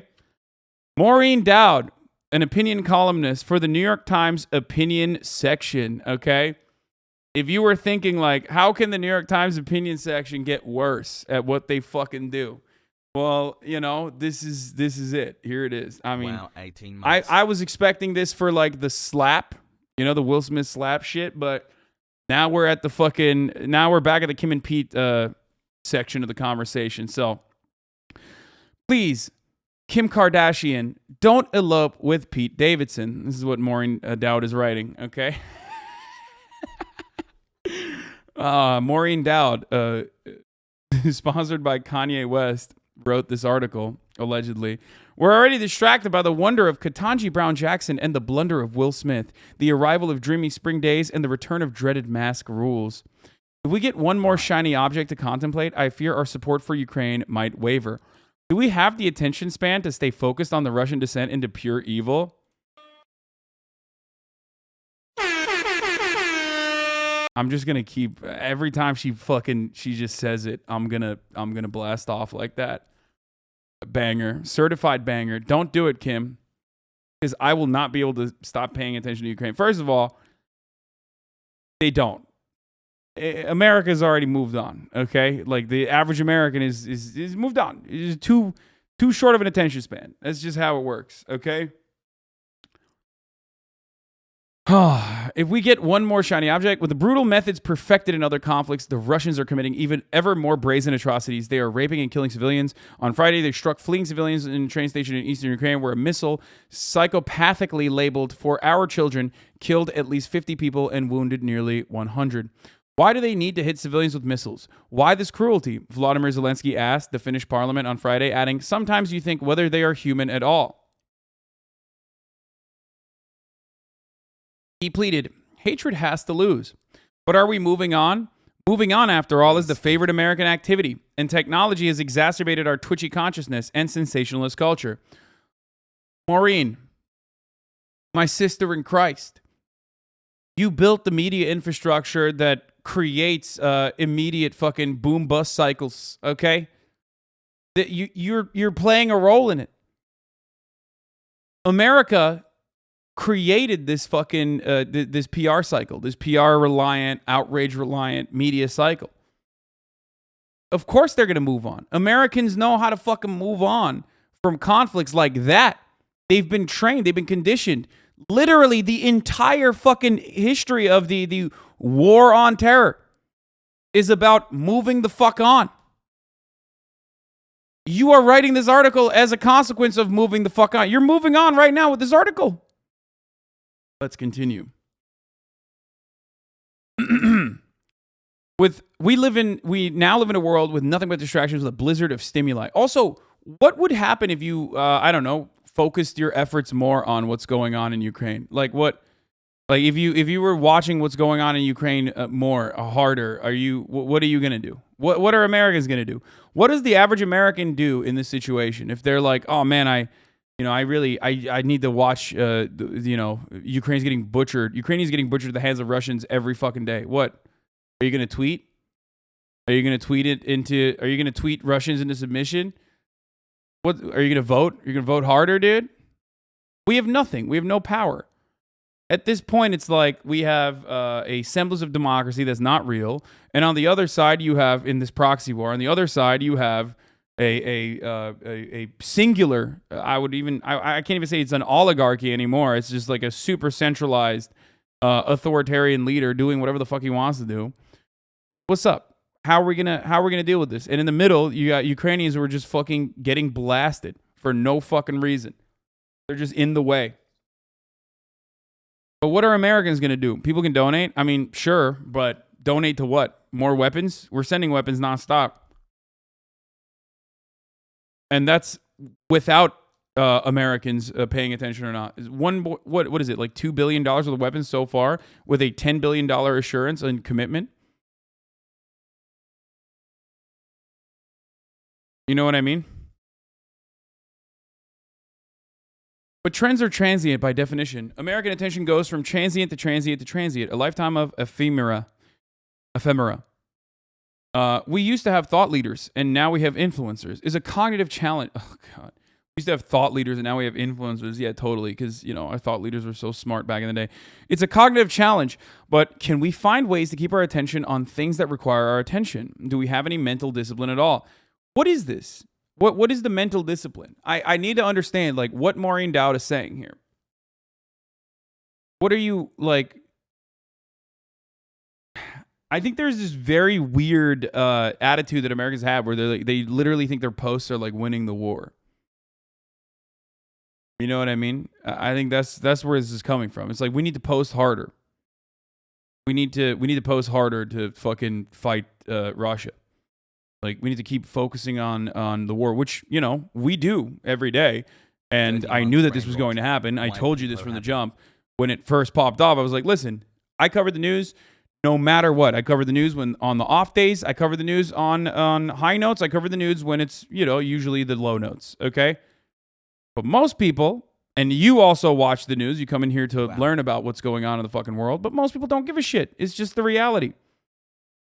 Okay, and I was right. People have already moved on. People have moved on to different things that are going on.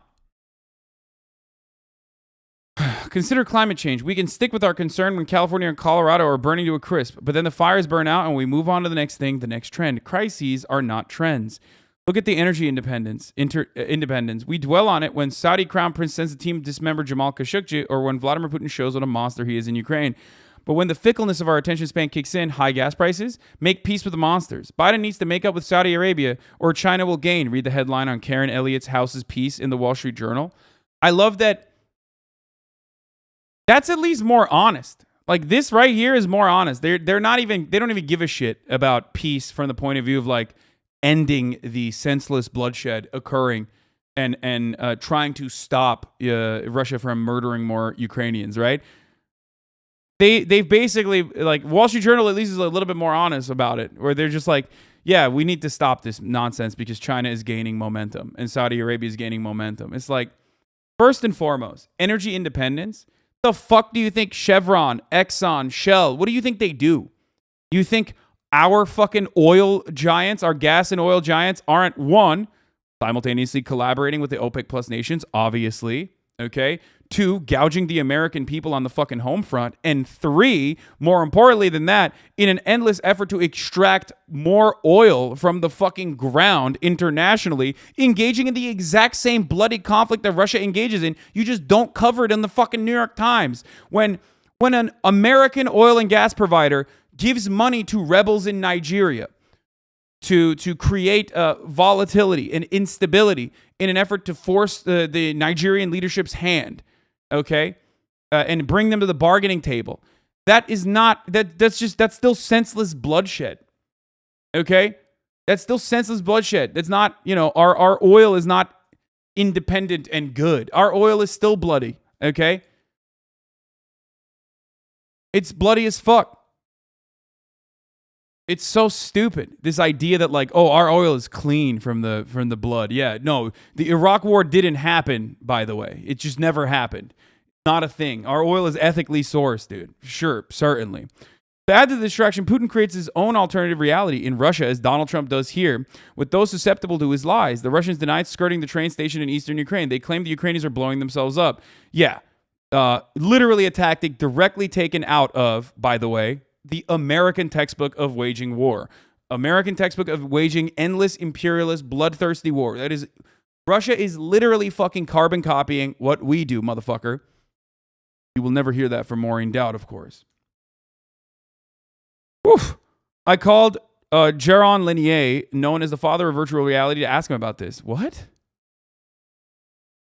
It takes a lot of energy to process a big lie compared to a little lie. And so the big lie actually has a better chance of sailing through. He said this from his home in Berkeley, California.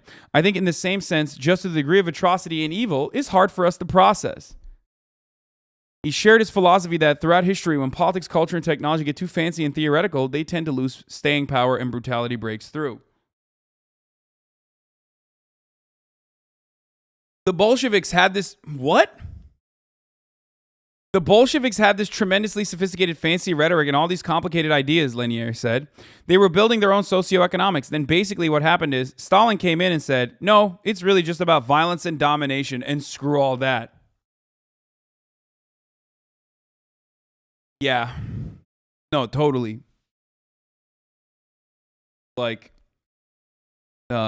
Centralization or collectivization, industrialization in an otherwise agrarian society, and the necessity for said industrialization and the speed in which it needed to happen as a consequence of World War II was certainly not a factor into consideration. It's just a tad bit reductive, but hey, whatever. Fuck it, YOLO. I mean, Stalin was a brutal fucking dude, okay? Straight up. Not a joke, but there was also it wasn't just like, hello, I'm Stalin. I love being brutal and violent. It's fucking sick. It's poggers. I think the current wave of populism has that character, Lanier added. Han Ushildak, thank you for the 51 gifted subs. What the fuck?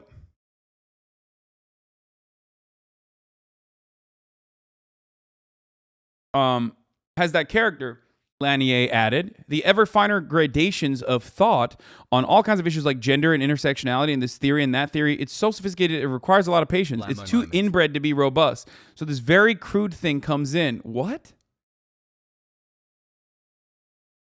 Dude, what the fuck? Wait. What? What's your thoughts on Boris meeting Zelensky today? Dude, liberals examining history is always wonderful, I think.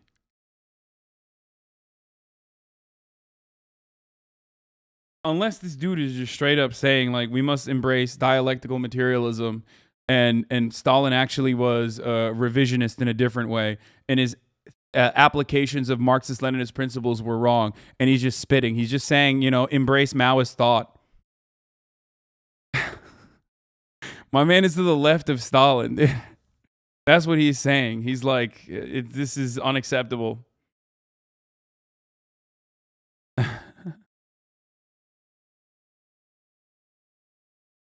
He's a Trotskyite in the New York Times. Not even he's not a Maoist, he's a Trotskyite. Okay, yeah, he said permanent revolution, international communism. This needs to continue. This we must wage war. America, he's an American trot. Okay.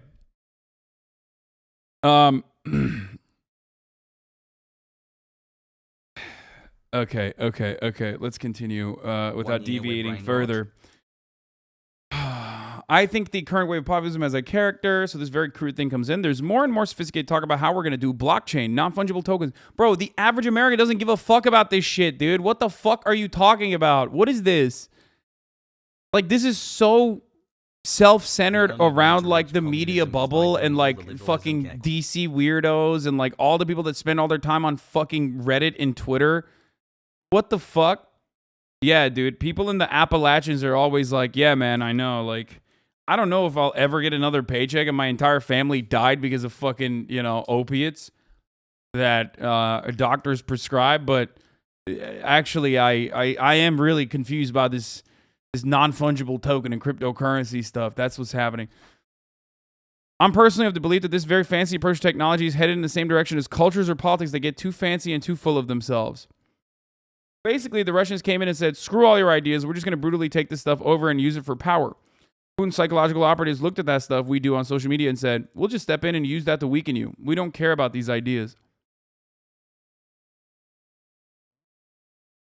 I think ideals are great, but idealists who get too involved with their own sense of getting more sophisticated to perfect their schemes, I think it reverts to brutality. As he got off the phone, Lenier offered one note of optimism about Trump, Putin, and their ilk. One of the great truths of history is that the great deceivers also deceive themselves. We live in a world of easy deceit and endless distractions. Solidarity with Ukraine is trending now, but will it last? Real solidarity is not a trend. It's a commitment. Can the Ukrainians count on us, or are we going to let them down as our attention wanders? Yo, this is so fucking stupid, okay? Because our attention has nothing to do with Ukraine. It never had anything to do with Ukraine. This idea that, like, us paying attention to what's going on in Ukraine would somehow dictate American foreign policy is laughable. It is so fucking stupid. Okay? Like, I don't know how else to describe. I don't know what else to say about it. And I say this as someone who does pay attention to Ukraine pretty much 24/7. I cover this all the time. We in this community have raised money. We are routinely covering every single thing that happens every single fucking day. And I say this as, with all of my heart, okay? With all honesty, Americans, whether they actually gave a shit and covered it all fucking day or not, have no way to dictate what happens in Ukraine. Okay? What the fuck is this? Is activism not promoting solidarity? Trillbilly said the mayor of the town in Kentucky where the crypto mining is in, he shot at it in the middle of the bite for being too loud. In the middle of the night for being too loud. That's awesome. Sorry, but what the fuck are you talking about? Because I don't follow.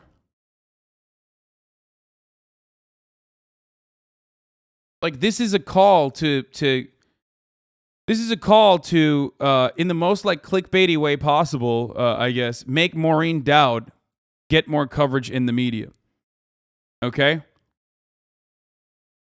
That's it. This is purely written so that, with this dumbass title and dumbass fucking photo, specifically so people talk about how stupid it is. And I'm doing it right now. I'm literally fucking, giving into that. And not only that, but also, this is actually taking attention away from Ukraine. If our attention on Ukraine was in any way, shape, or form remotely meaningful with what happens in Ukraine, and it wasn't just completely, like, multiple layers of power removed from the average citizen's interests, wishes, knowledge, okay? If we somehow had a way to dictate what happens, that American foreign policy, we somehow actually had, like, some form of direct democracy, and we could dictate what America does in Ukraine, then this article would be taking our attention away from it as well. Okay?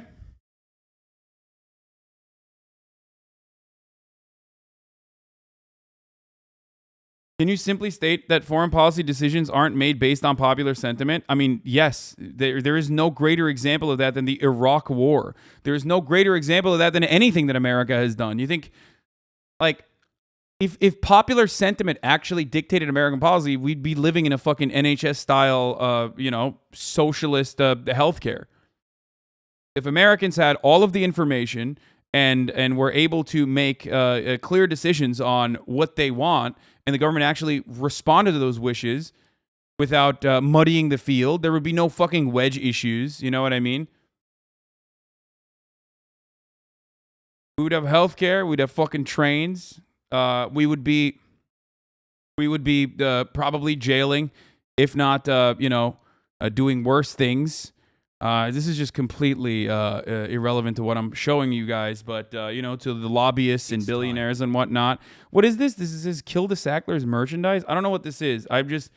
What is this? I don't know what's going on here. Someone sent this to me. It's irrelevant and unrelated, but, it's just like, there's nothing. Like, American popular sentiment does nothing. It is not even remotely relevant to the conversation, even on domestic policy, but certainly not on foreign policy, okay? If popular sentiment was even remotely impacted, like, this decision-making, okay? Decision-making here, you would not have top-of-the-hour ad breaks. You would not, but we do. At the top of the hour, there's a 60-second ad break, regardless of what your opinions on the top of the hour ad break is. And if you no longer want to see those ads, well, then all you need to do is subscribe, which you can do for $5 or for free with a Twitch Prime. Twitch Prime is free. As long as you connect your Amazon Prime account to your Twitch account, you will get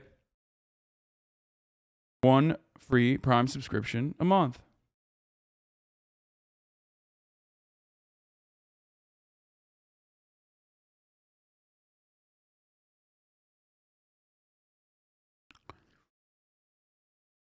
Here's the 1-minute ad break now.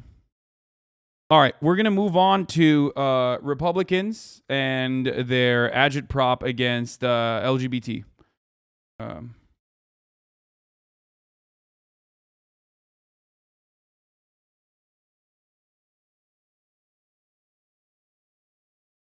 This isn't exactly news, or new news rather, but more so a reinforcement of prior established attitudes. Hasan Twitch, thank you for another 5 gifted subs, allowing 5 people to no longer see the top of the hour ad breaks. Okay, here's the 1 minute. I already ran the ad. Here, let's watch. I'll be back in a second. When did our public schools, any schools, become what are essentially grooming centers for gender identity radicals? That is the latest GOP talking point. Republicans are now claiming that education, or even just conversations around gender identity and sexual orientation in schools or television programming, is a form of grooming children to become LGBTQ+. There's never a time when a teacher needs to sit down with kids and tell them that, hey, you're a boy, but you might actually be a girl. This argument has surfaced in discussions of a recently passed Florida bill that, in part, prohibits classroom discussion about sexual orientation or gender identity in certain grade levels or in a specified manner. Critics are calling it the Don't Say Gay bill. Proponents are calling it the Anti-Grooming bill. If you really want to talk to a 5-year-old or a 7-year-old or an 8-year-old about their sexuality and gender, that's on you. You're a pervert. You're a weirdo. I don't give a damn if you're a teacher. Like, maybe teach the kids to read before you tell them to go trans. You shouldn't be talking to kindergartners about gender identity, especially if you're not their parents. That's creepy. You should be arrested for that. Look, there's a reason why the Democrats are treating this bill like it's the apocalypse. All we're telling them is you can't groom young children. Yeah. And to them, it's... This motherfucker... Oh, my God. I'm not even... Oh, my Lord. Okay. All right. This is just... Holy shit. It's Armageddon, and that's because they know they have to indoctrinate the kids into this madness very, very young. The supposed indoctrination of the nation's children isn't just in schools, according to conservatives. It's also in media. Now it's all about pushing a sexual agenda on little children across their entertainment platforms. You don't have to be afraid to, let's have these two characters kiss, let's in the background this, like I was just wherever I could, just basically adding queerness. They've been really open to exploring queer stories. Disney wants to completely take your children and they want to indoctrinate them into sexual immoral filth. The fact that we are trying to accelerate our kids in this direction is incredibly concerning for me as a parent. The fact that they want to sexualize our children and our children's childhoods for their own political agenda is incredibly disturbing. Instead of making... Okay. Before this continues, I have to say something here. Like, gay people exist in society, okay? Trans people exist in society. Lesbians exist, okay? Fuck it. You know, bi visibility. Bi people exist. Ace people exist. These are just like human beings, you know, just like you and I. I might be a dirty cishet breeder, okay? But, you know, this is something that I acknowledge, okay? As an LGBTQIA+ foe, I acknowledge that these are people that are live and alive, okay? So, cat's out of the bag, guys, all right? Cat's out of the fucking bag. Toothpaste out of the fucking tube, okay? Can't put it back in. So, the mention of such realities in popular culture is not grooming. The mention of such reality in the real world, what is going on in the real world, is not in some ways nefarious. The only people that think it's nefarious and disgusting and bad are people who are just bigoted and think that you can catch the gay by, I don't know, seeing it in movies and shit. Ironically, it's grooming in the other direction when you try to hide it. And if it's so bad, don't let your kids watch it. It's so crazy. I mean, that's grooming. Like, that is grooming. When you're like, I won't let my kids watch that gay shit. Like, okay, what do you think? Like, you're gonna try to hide that reality from your children? That's what you're gonna try to do? You're gonna keep up this thing where it's like, no, gays are not around. That's not real. And of course, this is yet another nonsensical culture war fucking attitude, argument, whatever, but that will have a material impact on the lives of many LGBTQ people in the country. It's just another way to drum up support from some of the worst, most psychotic Republican voter base weirdos, okay? And now they're basically saying that, the mere mention or the recognition of the existence of people that are LGBTQ in media is straight up grooming. The irony, of course, which makes it even funnier, there's two things I want to discuss here. One, this is deeply hypocritical coming from Republicans who love child beauty pageants and child marriages, okay? Straight up. And pedophilia and abolishing the age of consent. Like, the fuck are you talking about? Like, you the party of Dennis Hastert? Really? You're going to fucking act like, you care about grooming? Holy fuck. That's actual grooming, dumbass. You can't, on the one hand, want to fuck children, and then on the other hand, be like, also, children learning about gay people is actually, that's the real grooming. 30 months, that's okay? Disgusting.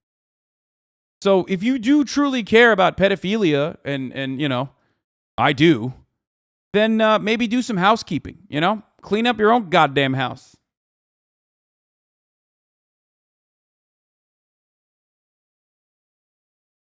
Hi, chat. Okay, so trans is a pandemic and mentioning it is akin to grooming. So turning that around, does that mean people denying or playing down C-19 should be tried for million counts of attempted murder? Like, we got a whole party lost in the sauce. If you're ready, you're brain dead? Yeah.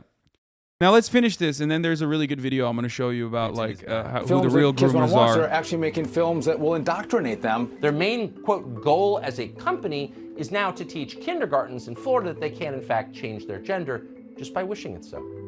It makes you wonder if kids in Florida can consent to chemical castration with no parental involvement. This isn't programming. This is propaganda for grooming. According to the Rape, Abuse, and Incest National Network, or RAIN, grooming is defined as manipulative behaviors that the abuser uses to gain access to a potential victim, coerce them to agree to the abuse, and reduce the risk of being caught.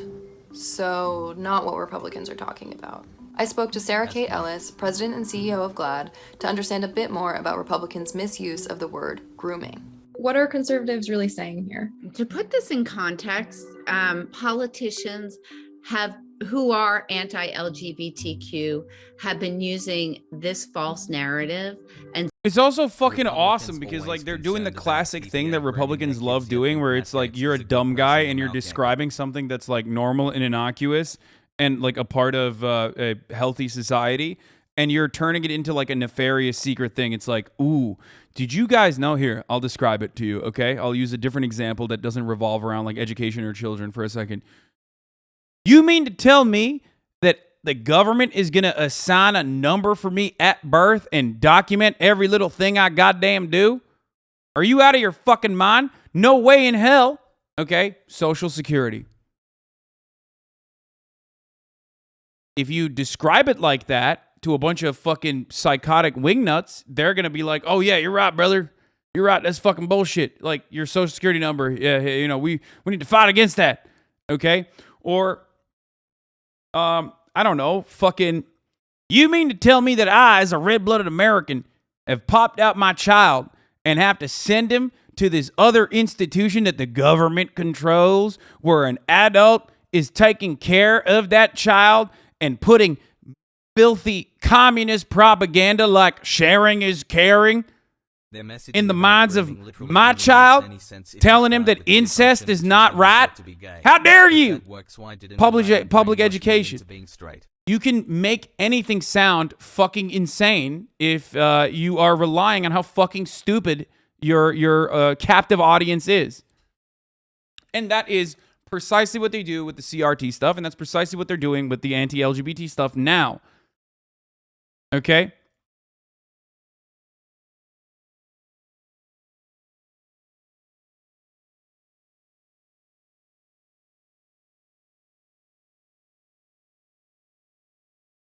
GOP is calling teaching and indoctrination just like they call anything race-related CRT. It's fucking despicable. Exactly. Okay? stereotype for decades now. LGBTQ people have been falsely accused of crimes and have not been hired as teachers all the way back to Harvey Milk and Anita Bryant days. Yeah, good old days, brother. That's right. When them gays were behind closed doors, you know, when we could hide them. Made sex a lot more, made my cruising a lot more fun. Very selfish. Okay, I'm not playing into the meme that like every homophobe is secretly gay or whatever. Okay, that's played out and ironically homophobic. I'm not saying that, but like I do think that some of these motherfuckers want to cruise and they're like, it's more fun when it's like hidden. Okay, they're just like selfishly, exercising their desires. Okay, they're like, yeah, come on, let's do it. I want to keep hiding it. It's just fucked up. It's fucked up. I know, but whatever. Anyway, all jokes aside, though. I've talked about this before where it is, I've talked about this before where this is just such a ridiculous fucking story. It's so crazy. Like, I have been saying in all of my advocacy for trans rights over the course of the past, like fucking 6-7 years, very publicly, that the arguments launched against trans people were simply were one, the exact same arguments launched against gay people. They were just literally changing one fucking word, okay? From trans to gay, or from gay to trans. Because that was seen as like the acceptable target, okay? Once legalization of gay marriage happened, right? And that it was always going to revert back. Chat, thank you for 9 months. I've also mentioned that, are you a chaser? No, I am not. I've also mentioned that, Jesus Christ. I've also mentioned that the idea, we're not going to get into the chaser discourse. That's the fucking trans people business. I'm not going to open that door in any capacity, okay? It's way too complicated of a thing. Okay, it's a fetishization, yada yada yada. This is like, you know, leave it up to the elderly trans, the trans council to fucking figure it out, and then we can describe it or talk about it. Don't do that.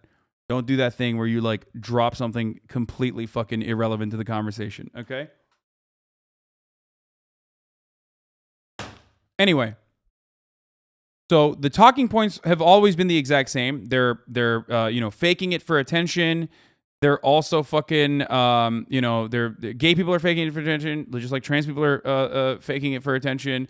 Gay people are also you know, predatory. They're grooming. Trans people are also predatory and grooming. These are all the same exact fucking arguments. Okay, with ultimately the same goal. It's just like pushing people behind closed doors and hiding it, like hiding just a very natural phenomena. Hiding a very natural fucking thing that occurs in the wild and has happened throughout history, across every fucking culture in various different ways. Okay, that's it.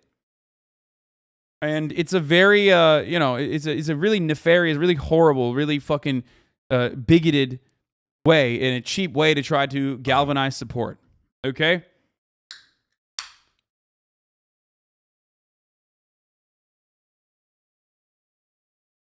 You know, some people are your friends for life until you are describing such things like this. They are now your real enemy. What?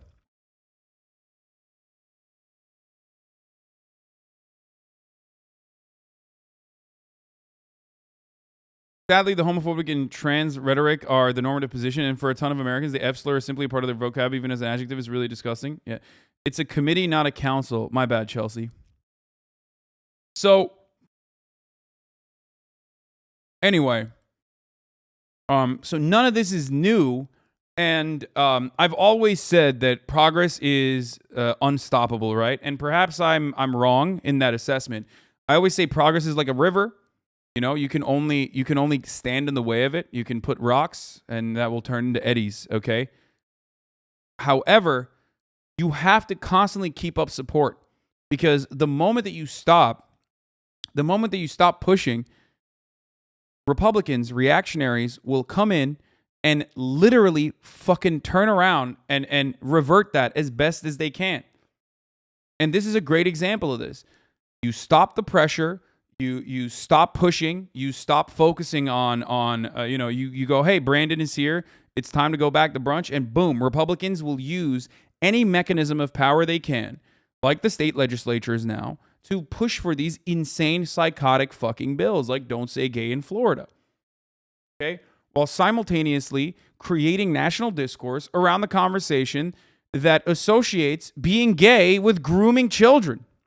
Being gay in public is now grooming children. That's the way they're operating. Okay? And for those of you asking what's the benefit of these bills, it's to create battle lines. That's what wedge issues are for. Even if most Americans don't give a fuck for the most part, okay? They can be molded, or at least those who are incredibly active in the political cycle, the actual voter base in the Republican Party that are very mad all the fucking time and are very deeply homophobic that will go out to the fucking polls and vote. You're activating those guys by creating discourse around this issue. Let's continue. Well, it sounds like the behavior of a sex offender. I mean, normal people don't sexualize underage children, period. We are letting them control the. Once again, saying that gay people exist or showing that gay people exist is not inherently sexual. Okay? Just because heterosexuality is the normative position does not change the reality that, you know, gay people exist in society alongside straight people, okay? And the mere mention of that in popular art as a reflection of what's going on in society does not mean it is automatically and magically fucking sexual. However, that is the way that a lot of Republicans operate. They're like, oh, it's sexual. It's immediately. You see a gay person, you see two gay men holding hands, that's sexual. That's sexual. They're doing gay sex. Why? Why is it that when you see someone, okay, when you see two gay dudes walking around, maybe even kissing each other, okay, why is it that automatically you go to like, oh, they're having butt sex? Why? It's psychotic. It's insane. That's your fault. That's your problem. And most normal human beings don't do that. Most normal human beings don't fucking go into like, oh, they must be having butt sex right now. They're going to have butt sex after this. Yeah, that's right. They're going to fuck each other. They're going to fucking suck.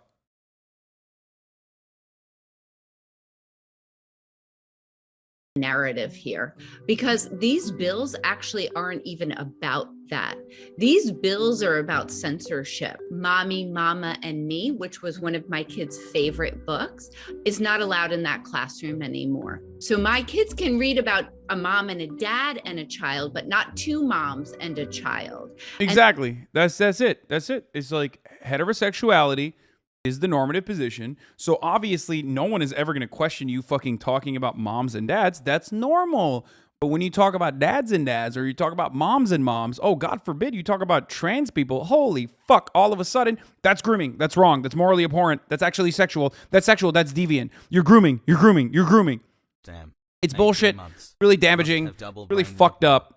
And it is a gigantic double standard, obviously. And this is why it's also fucking hard to defend shit like this from a leftist position, because you have to literally reshape the way that we understand certain things. It's like you're constantly going up against what is otherwise the normative position of like at least a century of Western dominated thought that goes all the way back to our puritanical values, that goes all the way back to like the church's involvement in trying to increase the birth rate. You know what I mean? That creates this understanding and concept of like, men fucking other men is actually somehow bad. Okay. It's just, there's a century long effort that you have to go against when you're just literally fucking saying, look, this is normal. Okay. This is a natural thing. Please be fucking normal. Okay. And therefore, the message that they are being sent is that they don't matter, that their family is less than. And that is the danger in all of this. Because if we look at what's going on with our LGBTQ families and our LGBTQ youth, they are under siege right now. In 2021, 1 out of every 4 LGBT. Isn't that quite literally how being gay in public described in Soviet Russia, so not just Western? Yes, bourgeois decadence can sometimes be a substitute for moral degeneracy. In the Western world, fascists will call this moral degeneracy, moral decay, okay? Created by the Frankfurt School to destroy Western civilization, which is supreme. And in certain fucking antiquated and conservative fucking I guess Marxist or socialist countries. I don't know why the fuck you're like immediately trying to find an example of Soviet Russia. Like, yeah, okay, they were homophobic. Give me a fucking break. I don't give a shit. I live in America, dumbass. Soviet Union is gone. Okay, so you got it.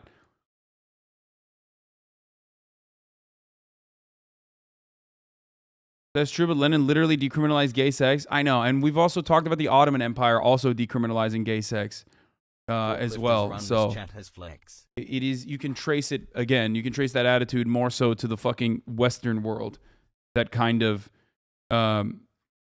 counter back to the Western world before you fucking rush to be like Stalin hated homosexuals. Okay, you got it.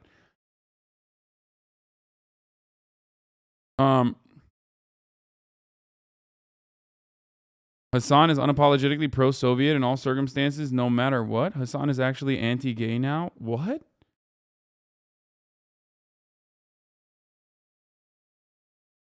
I was kidding. Oh, okay. Jesus Christ, dude. What the fuck?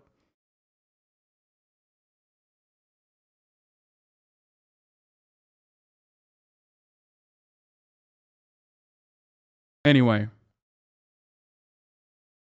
First of all, I've been an LGBT foe. Do not misunderstand me. I am still an LGBT foe, okay? Not an ally, but a foe.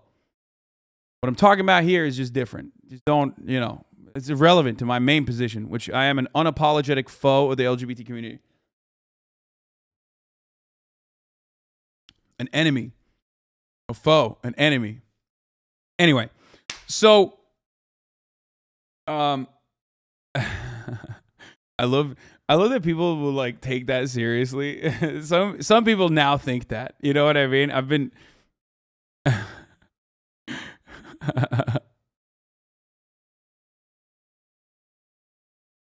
Anyway, let's continue. LGBTQ teen. attempted suicide.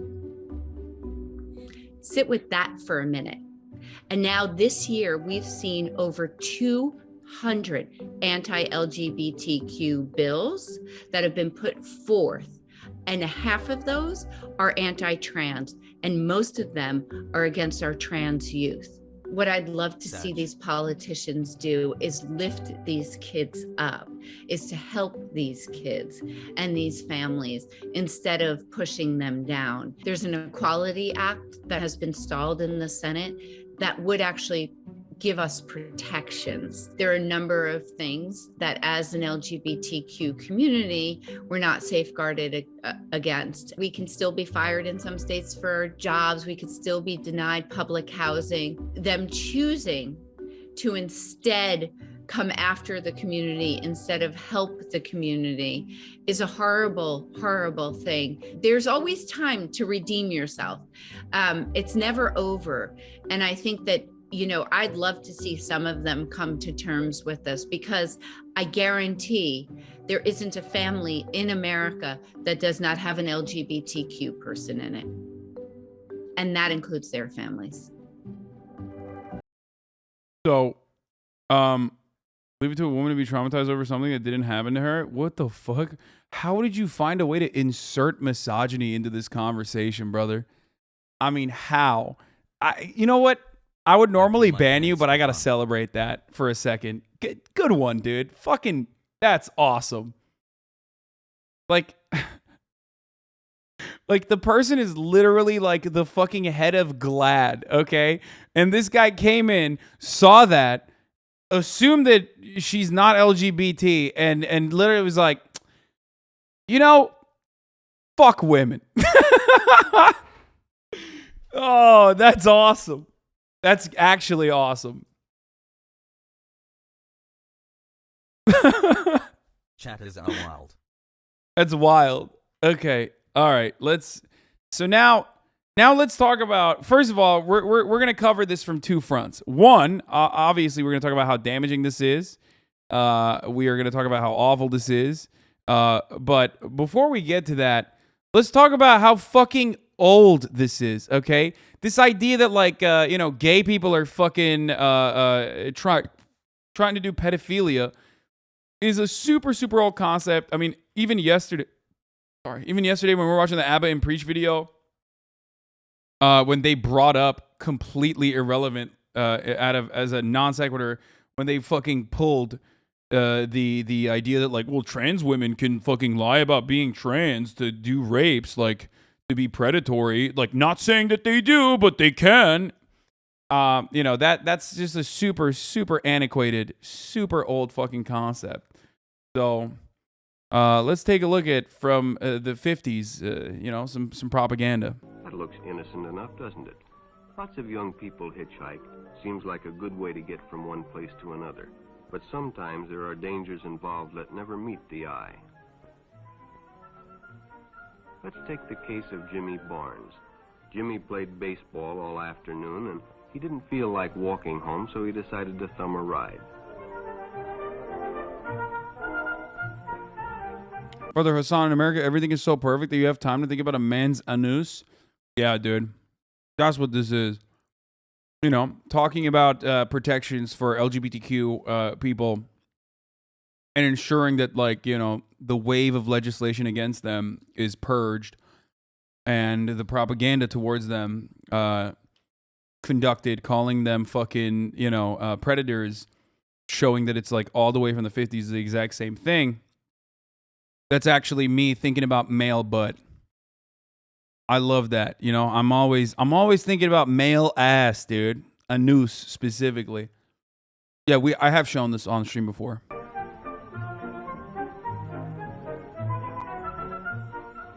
He'd done it 100 times before, and he didn't think anything was unusual when the driver struck up a friendly conversation. In fact, he seemed like a real nice guy. He asked Jimmy if he played baseball in the park often. Jimmy told him they practiced 3 times a week and played a rival group on Friday afternoon.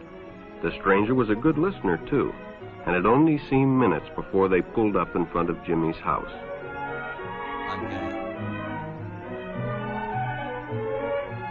Jimmy got out, the stranger gave him a friendly pat. Then he told him he'd see him again, as he always drove by the park on his way home.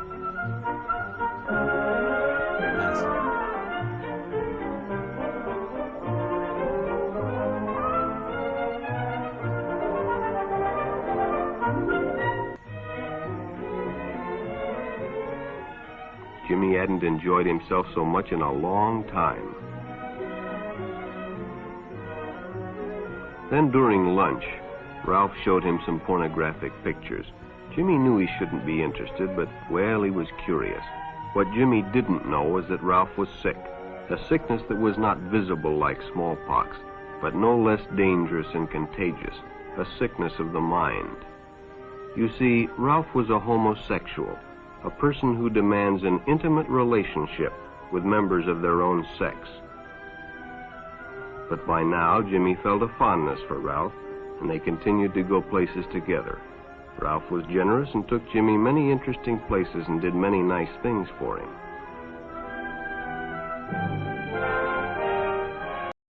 Yep. I mean, we can continue the propaganda, but the homophobic propaganda to show you, you know, why this stuff is not new, if you want, but Hassle. Can't believe they wouldn't even play, you know, the heterosexual golf, which is just golf, whereas they ended up playing the gayest version of golf, which is mini golf, of course. He bought presents and even gave him money, but payments were expected in return. You see, Jimmy hadn't recognized Ralph's approach soon enough. When Ralph first asked Jimmy to go fishing alone, he should have discussed it with his parents or teacher. Finally, Jimmy told his parents, and they... The greatest example of what you're watching here is what Matt Walsh, famously, who was on that video, once said, where he literally made an excuse for the pedophilia in the Catholic Church, and then said the real problem in the Catholic Church is not pedophilia, it's actually homosexuality. Okay? Where he was like, I'll excuse pedophilia, I cannot excuse homosexuality. Do you guys remember that? Let's see if I can find it. Hold on. Let me see if I can find it. Matt Walsh, the theocratic fascist, by his own words, for the record, basically said, pedophilia I can excuse in a tweet. But, you know, the homosexuality I can't stand.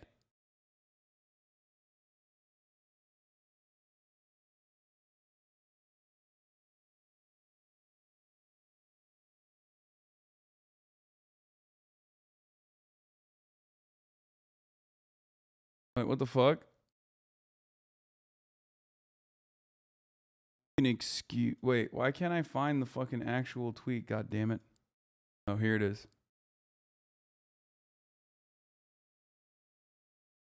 The pedophile scandal in the Catholic Church is not a pedophile scandal. The vast majority of victims are post-pubescent teens and young men. The real problem in the church that everyone sees and few will say out loud, gay priests. My man, straight the fuck up, said, I can excuse the pedophilia, but I cannot excuse homosexuality. Okay? And there's so many examples of this, which is why I think it's laughably, one, old school, but also, two, incredibly hypocritical. They reported it to the juvenile authorities. Ralph was arrested, and Jimmy was released on probation in the custody of his parents. But all homosexuals are not passive. Some resort to violence, as in the case of Mike Merrick.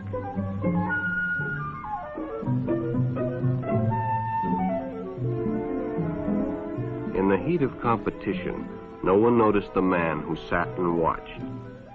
And when the game broke up and the others left, Mike decided to stay in private. Oh yeah, additional notes for the actually it's a phebophilia, okay? That makes it even that makes it all the better. Matt Walsh hit that classic libertarian high note of saying actually it's not even pedophilia, it's ephebophilia. practice a little longer.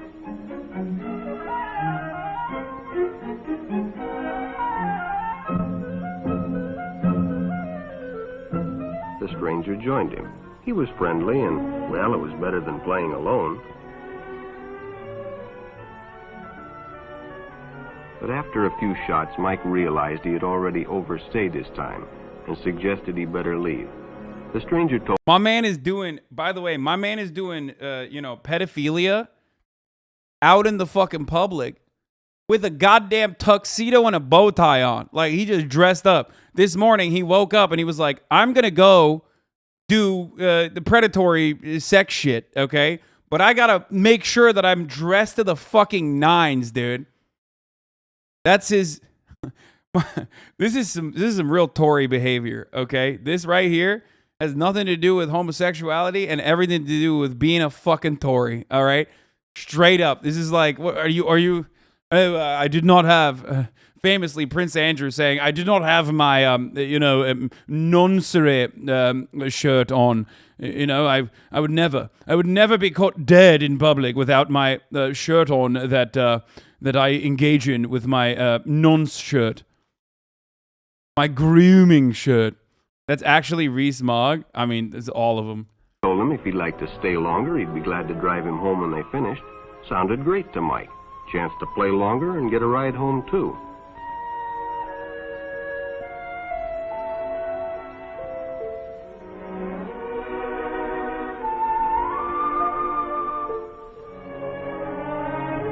I mean, brother, Mike should have fucking figured out right out the jump that homie's there in a tux. Who plays basketball in a tuxedo, bro? That's a red flag, dude. Get the fuck out of there. Get out of there. He's got a bow tie on. The fuck?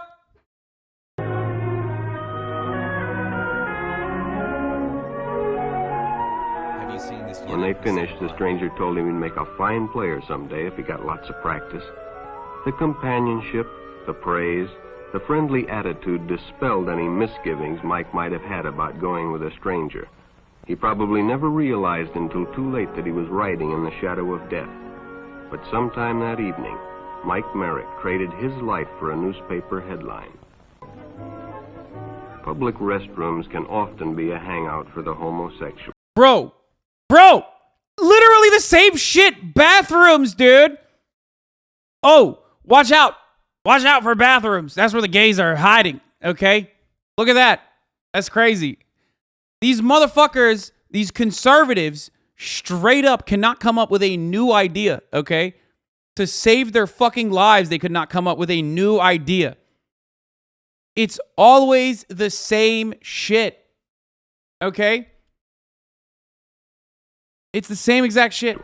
Bobby and his friends hadn't noticed the man who had been in the restroom when they changed, and as it was late, he suggested they take the shortcut under the pier, but the others preferred to take the more traveled way home.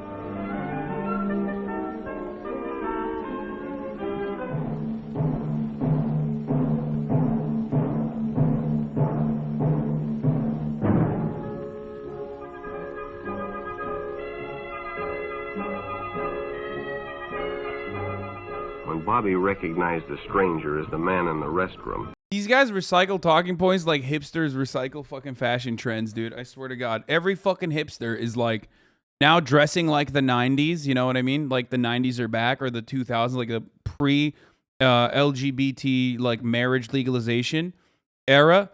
And they are fucking using the same talking points from that era, okay? It's the same shit. Says you, bro, I don't dress like anything, okay? the shortcut under the pier didn't seem like a good idea at all.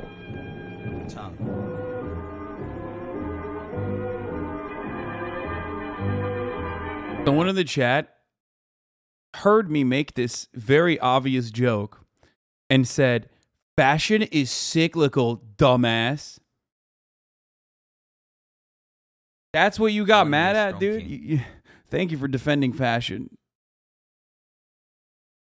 Thank you for defending the honesty, the honor and integrity of fashion cycles. I know. That was the joke. That was the whole point. 18 months now. After all, it's more fun to stay with your friends anyway. Bobby had made a wise decision. It may have saved his life. One never knows when the homosexual is about. He may appear normal, and it may be too late when you discover he is mentally ill. So keep with your group, and don't go off alone with strangers unless you have the permission of your parent or teacher.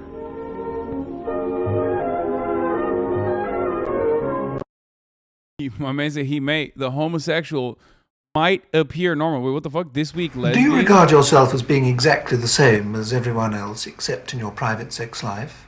Well, certainly, yes. I don't think there's... Lesbians. Okay, we're going to do that for sure as well, okay? We're absolutely going to fucking do that. That's awesome. So here it is. In this vile new discourse, grooming, Maddie Iglesias says, in this vile new discourse, grooming is defined as just like same-sex couples existing, exactly why people have been alarmed about the vague wording of the Florida law. Groomergate, says Breitbart, 15 times Disney promoted LGBTQIA2S plus in children's programming. Dude, what the fuck? I didn't even know there was a 2 and an S there. You know what I mean? Like, these motherfuckers are saying Two-Spirit now. I didn't even know that Two-Spirit was like a separate designation that was added on to the LGBT, convention, naming convention. But Breitbart's more woke than I am. Holy fuck. Jesus Christ. They're like, yeah. Breitbart's about to do land acknowledgments before they fucking dunk on indigenous people and call for further genociding them. You know what I mean? Breitbart's like, yes, we are headquartered on, on indigenous land. Also, we will never stop until every water supply is tainted with our pipelines. Okay. Two-Spirit is found in Native American culture, I'm pretty certain. Yeah, it is. That's why why do you think I'm making land acknowledgement jokes? Chatter, keep up. Yes. Okay. Disney Channel's Good Luck Charlie and Disney Junior's Doc McStuffins featured lesbian moms. The horror! The 2 animated series for children have both featured lesbian couples. Good Luck Charlie aired an episode in 2014 in which one of the 4 children has a playdate. Dude, I love the idea that like a Breitbart guy has to watch all the Disney movies, like freaking the fuck out, looking for like, ooh, is there a mention? Is there someone who's queer coded? This is literally the other side of BuzzFeed. This is just like hateful BuzzFeed at this point. You know what I mean? Like, which queer-coded characters from Pixar absolutely slay queened, but on like the psychotic reactionary side of that equation, okay? Liberals do the same exact thing when they're like, oh, who's your favorite queer-coded Pixar mom with a fat ass? And then, this is the Breitbart version of that, okay? Doc McStuffins had an episode in 2017 featuring lesbian moms voiced by openly gay actresses Wanda Sykes and Portia de Rossi. We gotta jail him. That's crazy. Okay. Imagine. I can't help but consistently say, who fucking cares? Why the fuck do you care? But of course, when I say that about trans issues, people say, Hasan, a lot of people do. Yeah, they do because they're fucking transphobic. And they care about this because they're, anti-LGBT. They're bigoted. That's why. None.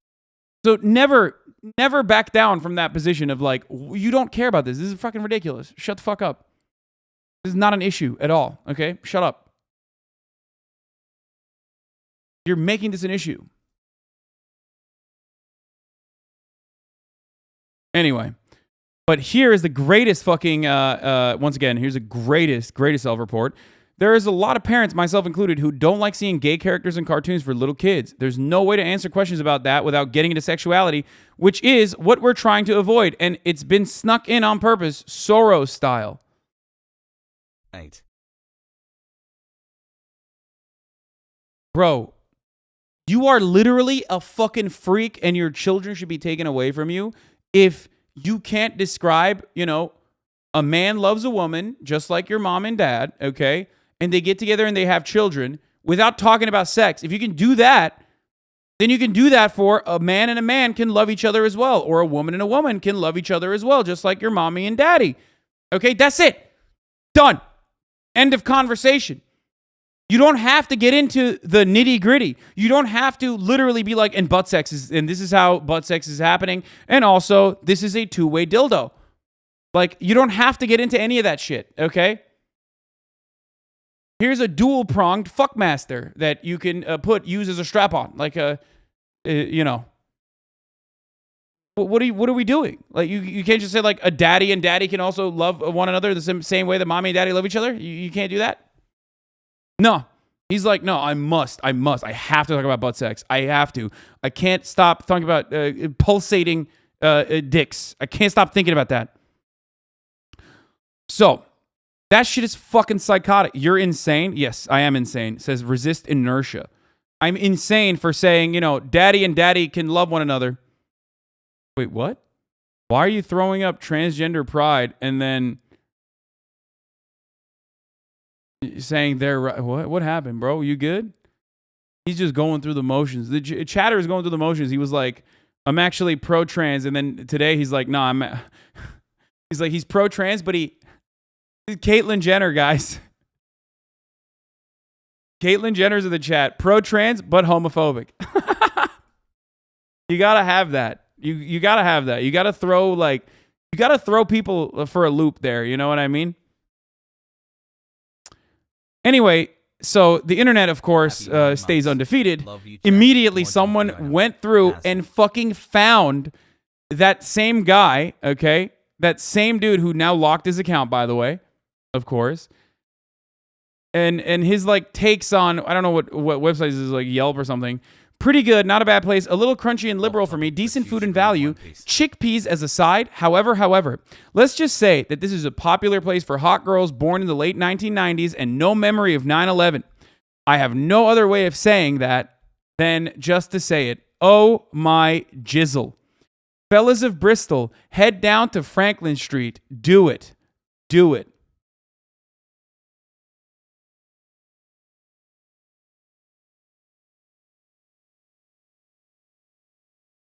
I mean, the worst thing here is not him, like, signaling to other pedophiles to do some noncery, some good old-fashioned noncery. That's not the worst part of this. The worst part of it is he said, oh my jizzle. To make matters worse, this was in 2015, okay? This wasn't in, like, 2020 where he wrote, girls that don't know about 9/11. He wrote this in 2015, which means he's talking about, 15-year-olds, okay?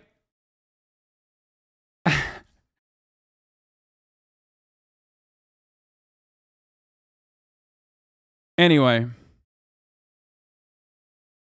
Woo!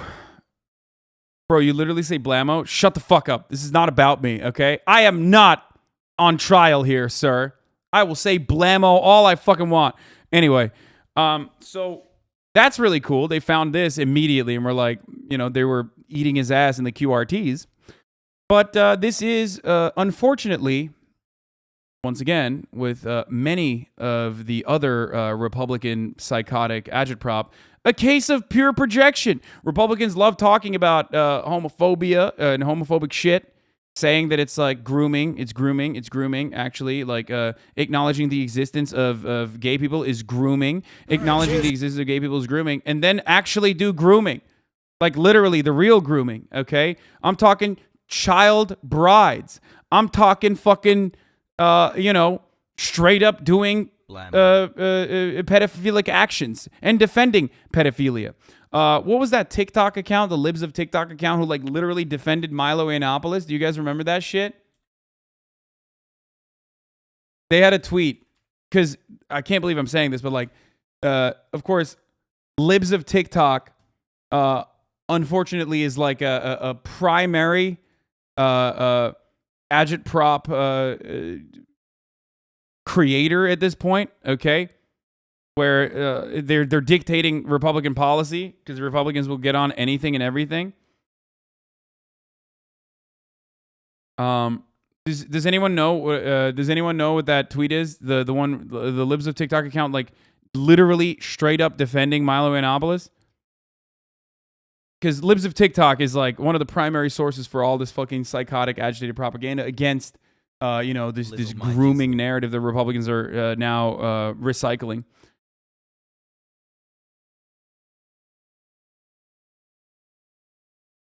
Oh, here it is. Milo Y didn't say anything wrong. Are people seriously arguing that you're not ready for sex under 16? That was all a distraction. The LGBT propaganda agenda is much more of a threat to the minds of children.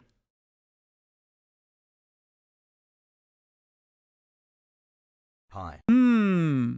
So the real grooming, once again, so we established it. Matt Walsh said exactly the same thing. Libs of TikTok is saying the exact same thing. I wonder why Republicans keep saying this sort of thing all the fucking time. Let's take a look at Lebanon's absolute banger of a fucking video.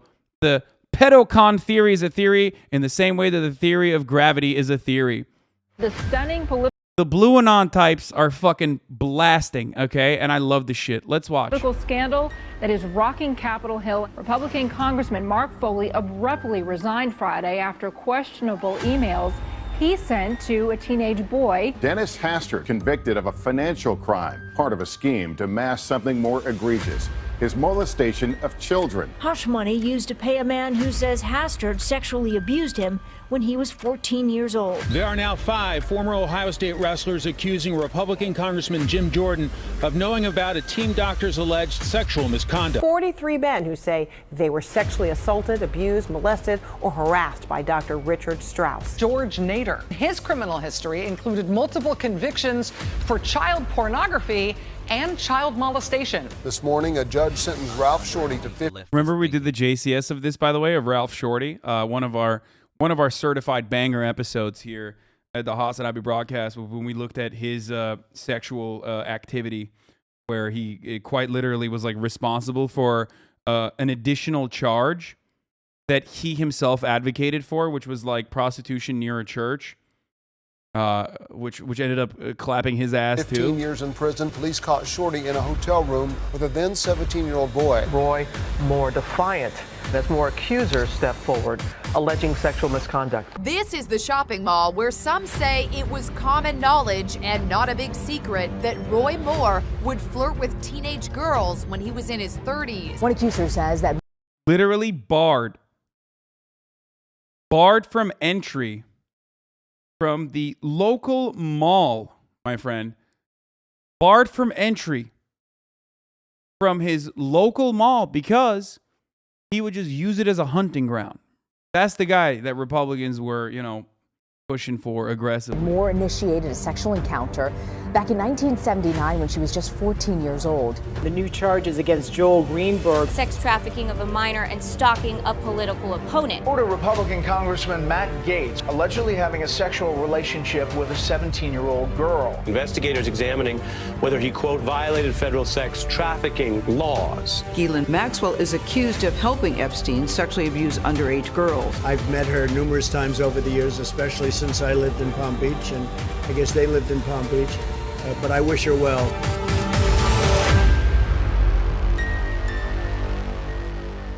That's a banger. You have to admit this is a banger. This is an absolute banger from the Libs. The Libs are popping off, and I'm with them, okay? This made me... Bro, this was great, okay? This actually was, you know, this is the exact opposite of the this is our fight song type shit that liberals do regularly. Let's run that last point again. Boom.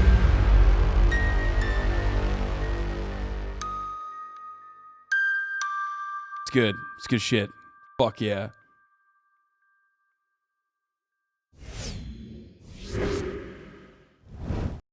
Respect. Okay? Conservatives don't actually care about the kids, so it won't work. No, dude, this is like fighting fucking fire with fire. Do a little bit of that. God damn it. I ask about this shit all the goddamn time. What the fuck? This is precisely what liberals need to do sometimes. Holy fuck. Make some goddamn agitprop, you idiots. Like, this is like Bush-era liberalism a little bit, okay? Because Bush-era liberalism used to do shit like this all the time, and then 9/11 happened, and then like liberals became brain-broken, violent Republicans, basically, but in every way, shape, or form that constantly fucking cave and capitulate to Republicans. This is good. This is, put a little bit of fire under their ass. Yesterday, former Trump campaign aide, GOP staffer Ruben Verastegui, was sentenced to 12 years in prison for his role in a child porn ring. The details are extremely disturbing. According to government's evidence from April 2020 through February 2022, Verastegui was active in an online group devoted to trading child pornography and discussing child sexual abuse. Verastegui shared child pornography videos with another member of the group and made numerous comments about sexually abusing children.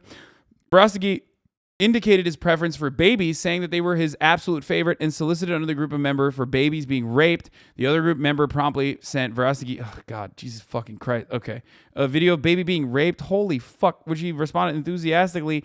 That guy you can't save, okay, straight up. I'm sorry, holy fucking shit, you can't save that guy. Anyway, so that was definitely worth a trigger warning. I fucked up on that one. Holy fuck, that was disgusting. Okay. But yeah, such is the nature of Republican agitprop, such is the nature of how Republicans operate. So don't be fucking caught up in this dumbass argument. Remember, always push back. It's bullshit. Acknowledging the mere existence of gay people, living amongst straight people is not grooming. But like actual grooming is grooming, and Republicans engage in it regularly. Republicans have made basically a sport out of this sort of thing. So suck me, okay? That's one instance where Paulinism would work, though, the grinder.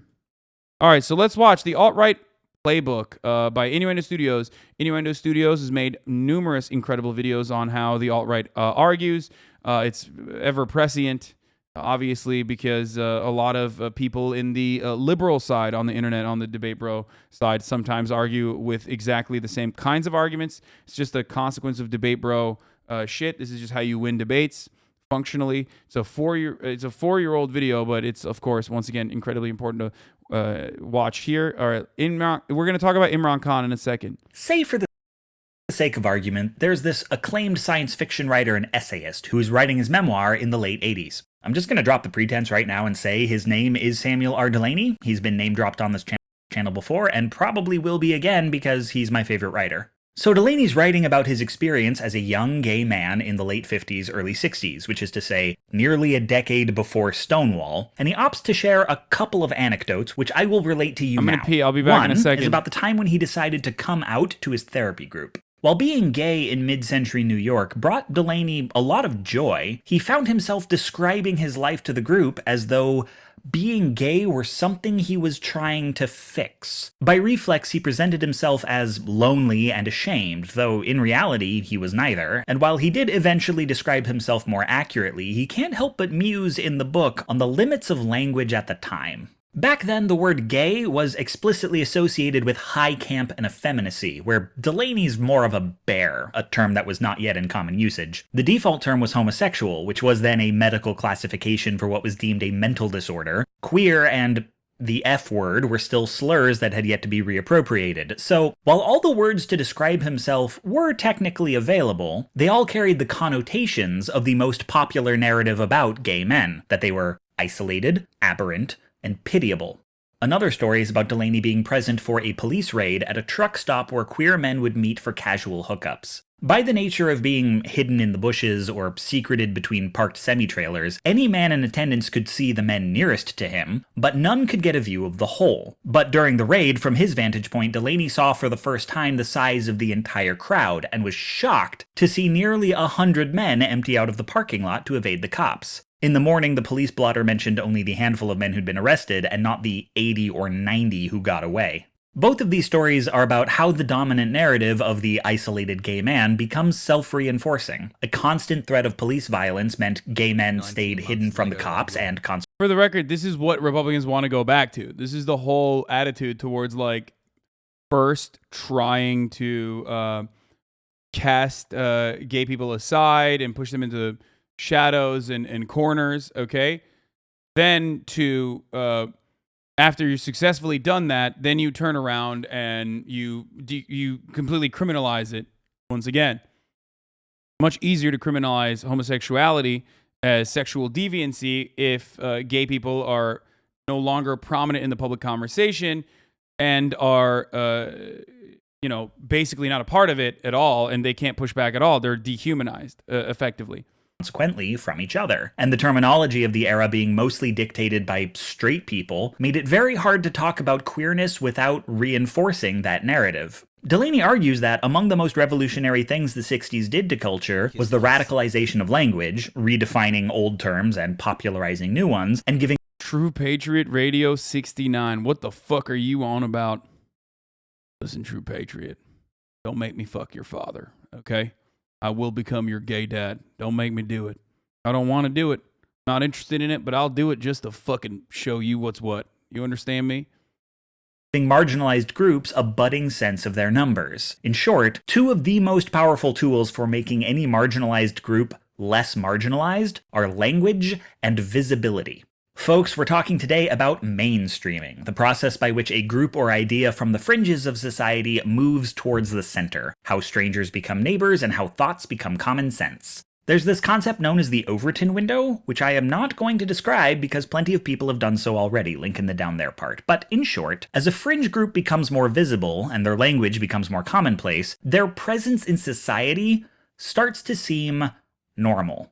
They become demystified. Some people who thought they were strange and threatening will start to warm up to them, though this doesn't happen across the board. Many who hated them when they were fringe will see their becoming mainstream as a kind of existential occupation of territory, as in, if this is normal now, what does that make me?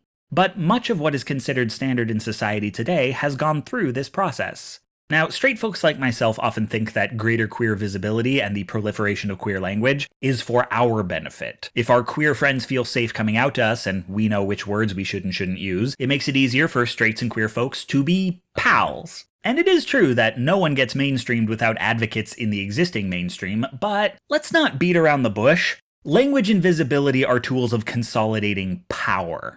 Visibility means having a sense of your numbers. Common language means forming alliances. You get a bunch of formally isolated gay men connecting with each other and accurately describing their experiences. You've got yourself a movement, with or without straight friends. This is why it's to the benefit of straight society to tell queer men that they are isolated, because isolated queer men are in no position to make demands. And just so it doesn't get left out of yet another conversation, Delaney is writing about gay men because the book is a memoir and that's his experience, but neither he nor I are ignoring that the gay rights movement was kicked off by trans women. Okay. While the example I'm using is a positive one that any progressive worth their salt should be in favor of, mainstreaming is a morally neutral phenomenon. Culture is plastic. Any fringe group or idea can become normalized, regardless of its inherent worth. And for a certain subset of extremely online people with fringe beliefs who understand the ways mainstreaming has evolved in the attention economy, it can be a weapon. We need to talk about how a group of predominantly disgruntled 20 and 30-something white men congregating on anonymous image boards becomes a political movement whose members get profiled in the New York Times, whose writing patterns are recognized by most of the internet, and whose figureheads get staffed in the White House. Where did the alt-right come from? Mainstreaming is not a wholly organic process, because usually the people who get mainstreamed are actively working to become so. But people usually have only so much control over how and how fast this happens. A group expands its language and visibility. If this leads to larger numbers and greater mainstream acceptance, the process repeats, this time with a bigger group and a larger audience. So long as there is growth, each cycle is more impactful. As the bigger a group is, the faster it gets even bigger, and the more common language becomes, the faster it proliferates. By all rights, if your beliefs are wildly unpopular, this process shouldn't work. Your language and visibility don't expand because too many people don't want to talk like you or about you. So, what then?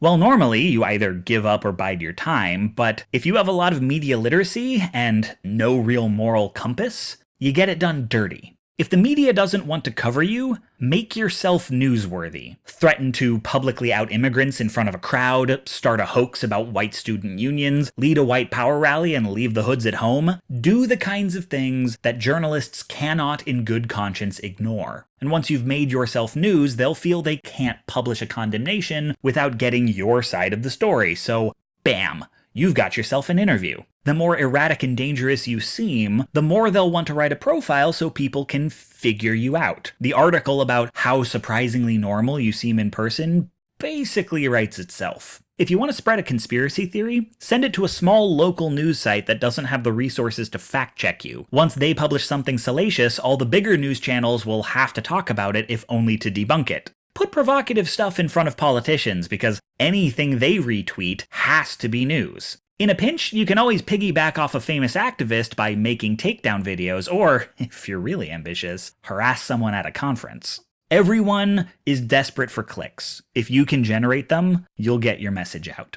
And if nobody's adopting your language, adopt it for them. Make sure you and all your friends each have half a dozen fake Twitter accounts. For the record, so this is going into like the weeds of basically how 4chan operated for the longest fucking time and how anti-SJWs operated. And one thing that I have seen that's a little bit different from this is, and this is important, one thing that this is like evolved into is that a lot of the Nazis now that do this sort of astroturfing have like kind of gone quietly back into their shadows and their dark circles, possibly because like they went too far. And while they made significant ground on, obviously, white nativist immigration policy and having Stephen Miller in a position of power, Steve Bannon in proximity to power, and all that sort of stuff, on the ground, they were not able to mobilize because they went too far and they were too public and they were too proud about their white pride. And Americans at least still had like some level of fucking understanding that when like someone says they're a Nazi, you should not like them and you should be like, they're bad, right? But another thing that I am seeing now that I think is really interesting is what I consider to be the Tim Pool phenomena. Now, the earliest example of the Tim Pool phenomena was a lot of people on the progressive side who were like actually, at least for show, talking about how they were genuinely progressive. A lot of those people have now, like Dave Rubin, become openly fucking conservative, right? Whereas Tim Pool still maintains this presence of being a centrist. You have the Andrew Sullivans, exactly. You have like these, what's her face? Fuck. The chick that looks like Stavros. There's just like a lot of these like supposedly centrist liberals that Barry Weiss, thank you, that behave in a way that is like so consistent with Republican reactionary commentary, Republican reactionary attitudes, but they still maintain the facade that they're actually simply asking questions, or they are, you know, classical liberals. Jordan Peterson used to do this very similarly, but like he kind of also dropped the pretense now, and he's like very openly a conservative. But you see that. You see the next wave of I guess, thinkers now not stating that they're openly conservative, but routinely advocating for conservative values while also maintaining the presence that they are, or maintaining the idea that they're simply liberals. And that shit's been popping off a lot. People that say, for example, with Abba and Preach, people that say like, no, of course I'm for trans rights. Don't be crazy. I just think like they're going too far. I'm for trans rights, but I don't think trans women are women, but I don't think they should be competing with cis women because they're biologically different and therefore it's cheating. Tim Pool, TERFs, you see a lot of that now, okay? You see a lot of that popping the fuck off. And it's a really interesting phenomena. And ultimately, they always end up defending pedophilia and claim, actually, it's just ephebophilia, which is not the same as pedophilia. Now, that's unrelated to the conversation in any way, shape, or form, but I just wanted to drop that in there. So weird how that always turns into that, okay? All right, so adopting progressive language is a long-standing tradition of conservatives. Yes, this is true. White pride is a reactionary movement to black pride. That's why, anti-abortion activists will say they're pro-life instead of saying that they're anti-female autonomy. But people are now tailoring their entire careers around that. Okay? Easy clip for the dudes from yesterday. No, I'm not saying Abba and Preach are doing that. I don't think so. I was making a joke about someone else, but don't worry about that.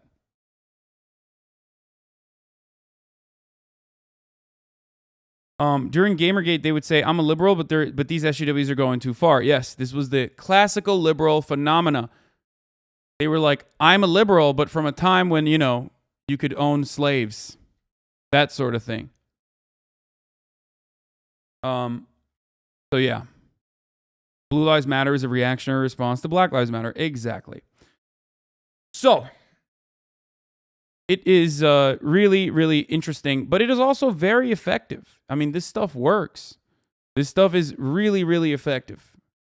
Especially if you have no real stake, if you have no dog in the fight, if you don't give a fuck about what happens to trans people one way or the other, and you're just simply like adopting the aesthetic for winning fucking, for winning arguments and shit, then you can very easily just shitpost as the alt-right playbook by Innuendo is explaining. Innuendo Studios is explaining here, and frustrate your opponent. Get them to say, get them to get frustrated and cut clips out of it, which you are seeing now. And then those clips are spread through that same, neckbeard sphere, basically, that covers it non-fucking stop. That was blurred, guys. Chill. That covers it non-stop, but they can cover it from the point of view not of like expressly being transphobic across the board, but simply just virtue signaling. I love trans people, but like they are maybe going perhaps a little bit too far. Or they'll say something along the lines of like, you can't be trans when you're young. You can't know simply that you're trans, and that you shouldn't be allowed to undergo like a fuckload of obviously psychological checks before taking hormone blockers or puberty blockers to potentially extend your prepubescent stage to legitimately open up the way for HRT, which is incredibly successful in gender confirmation and passing, which is a matter of safety in a lot of instances and not just personal preference. So, that's something to consider. Like the top of the hour ad break is something to consider. If you no longer want to see those ads, of course, another thing to consider is subscribing. You can do that for $5 or for free and basically avoid the top of the hour ad breaks. And with your newfound freedom, enjoy an ad-free broadcasting experience. Now, that's a $5 a month subscription I'm talking about. But if you don't have $5, you can do it for free with a Twitch Prime. By connecting your Amazon Prime account to your Twitch account, you get one free Prime subscription a month. Here's the 1-minute ad break 6 now. months and it's been a blast. Thanks for the streams, Hasan. Not only about passing, but that is a good point. Yeah. That's an issue to instruct doctors and psychologists. Yeah, I mean, 100%. Rich person begging for money, I will never do that.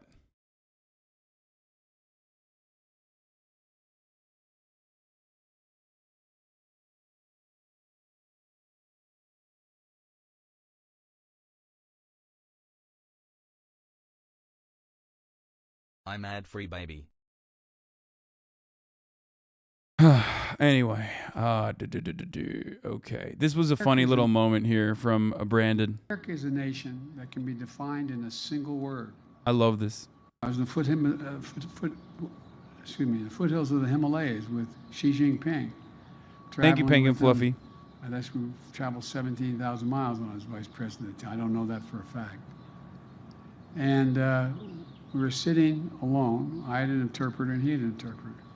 And he looked at me in all seriousness. He said, "Can you define America for me?" And I said what many of you heard me say for a long time. I said, "Yes, I can. In one word, possibilities. Possibilities." Go for it. Thank you for the 5. Get the subs. Yeah, he was at the foothills of the Himalayas with Xi Jinping. And in America, oh shit! He got loud. He got so everyone loud. should be able to go as far as their hard work and God-given talent will take them. And possibilities. We're the only ones. That's why we're viewed as the ugly Americans. We think anything's possible. And the idea that a young girl who was dissuaded from even thinking you should apply to Harvard Law School, don't raise your hopes so high. Well, I don't know who told you that, but I'd like to go back and invite her to the Supreme Court. She can see the interior. Look. Damn, dude, he's so charismatic. He flubbed it at first, but then, he fixed it. He fixed it. Let's go, Brandon.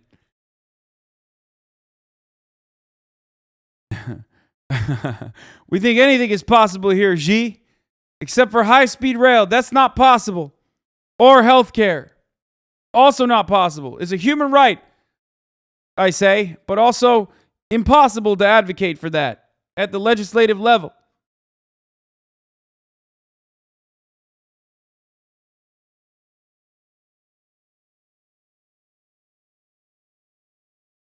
Love that.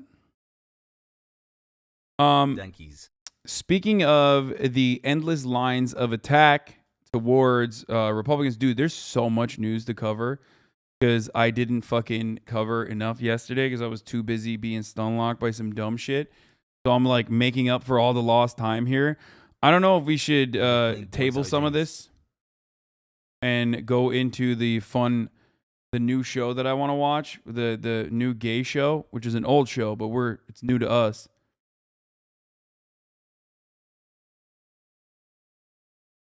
China doesn't have socialized medicine. It's all private. Okay.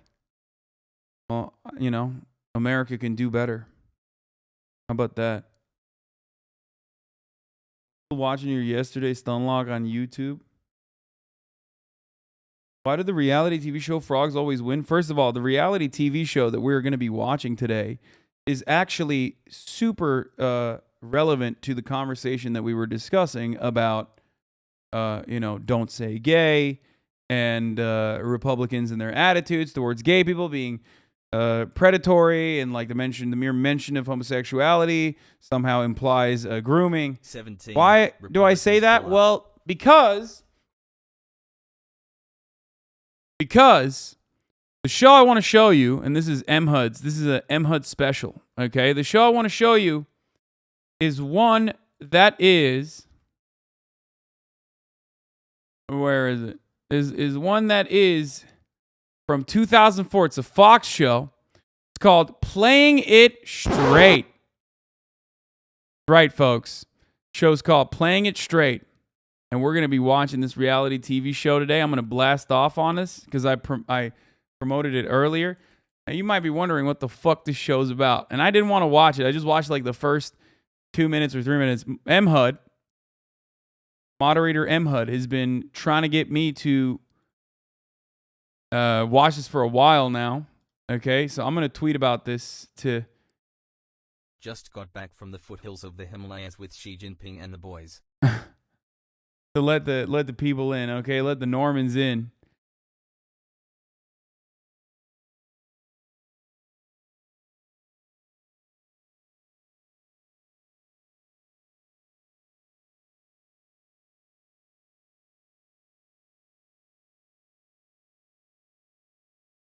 It's time to revisit the mainstream attitudes about gay men during the Iraq War in our new React series of the canceled Fox show Playing It Straight. Get in now.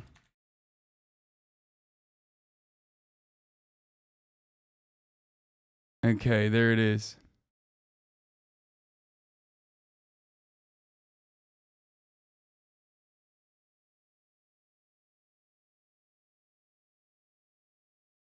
Thanks for standing up for the trans community in your coverage. It's hard times, but hearing you talk about it is always cathartic. I play it straight every day. Now, will this actually defeat... Will this actually defeat Black White? Probably not. That is an all-time classic. That's a certified banger. But will we try? Will we try? Yes. We'll see. We'll see what happens. But this is the new race car, okay? Was there, Emmy award-winning blackface in this show? No. Will you get your gay card? Maybe. Oof. Okay, here. Let's blast off. Let's blast off. Retweet this for all of your lovers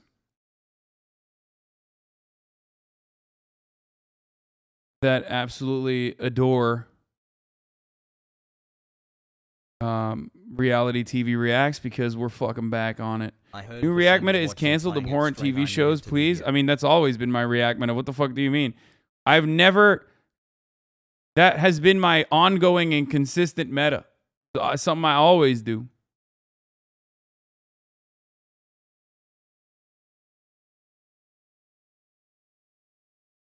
Eight hours of reality TV shows against Sag? No, it's not 8 hours of reality TV shows against Sag because, don't worry, it doesn't have that many episodes. They fucking canceled it. All right, let's do it. Attention viewers. The male contestants in this program may be lying or misrepresenting themselves at all times. Male manipulator alert, dude. Yeah, someone should tell West Elm Caleb, boys. Oh, man, if only the TikTok ladies knew about this. Including in their interviews.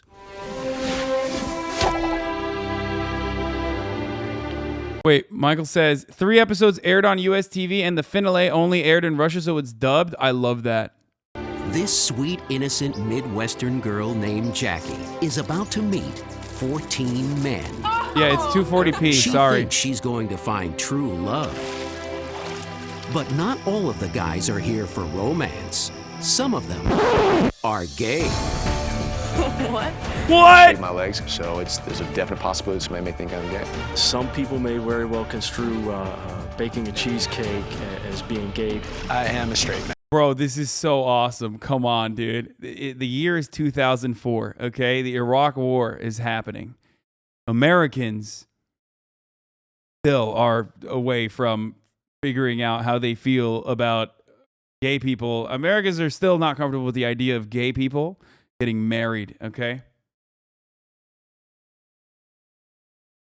And then bam, blammo, all of a sudden, you got dudes on here on national television talking about, is it gay to bake a cake? Everybody's gay but me. He's like the biggest flamer I've ever met in my life. If Jackie ends up picking a straight guy, she and he will each win $500,000. But if she falls for a gay guy, he will win the whole $1,000,000, and she will walk away with nothing. Every little thing I analyze that they do. I don't think a gay man will kiss me. You want to do it sitting or standing? Oh my God, stop it. She's trying to sniff out the gay guys. What are your feminine qualities? I'm not gay. We're here. I mean, we're all out for blood. Yeah! One of you is starting to spread little rumors or whatever. That's a little bit much, I think. Dude, I will bust your head open, all right? It ain't over. Come on, Sheldon. Oh. Is that your shoulder? My arm broke.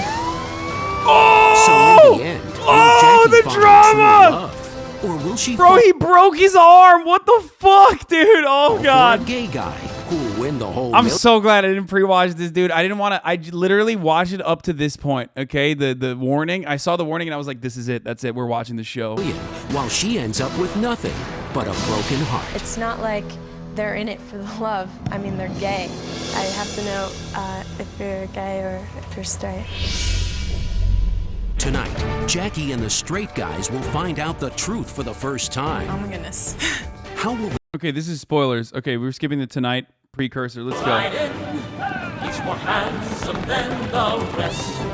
What? Bro, the quality's getting worse. How is the quality getting worse? Oh no. Epic sub moment. Boo and Jackie will submit to any test. Oh, they came to sizzle and saddles. But the things she didn't know, some of these old rugged riders like a different road. For the record, I've always maintained the brilliant, in my opinion, position that cowboy culture is gay as fuck, straight up. It is. Cowboys are queer coded 100%. They love razzle and dazzle. They love flashy shit. They love spending like $2,000 on fucking boots and fat ass belt buckles.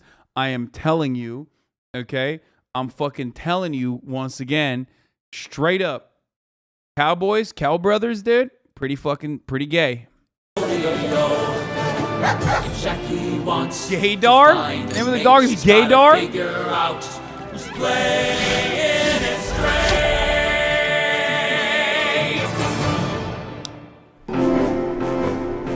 This beautiful girl named Jackie is about to leave her hometown in Wisconsin to travel to Sizzling Saddles Ranch to meet 14 handsome men who will try to win her heart.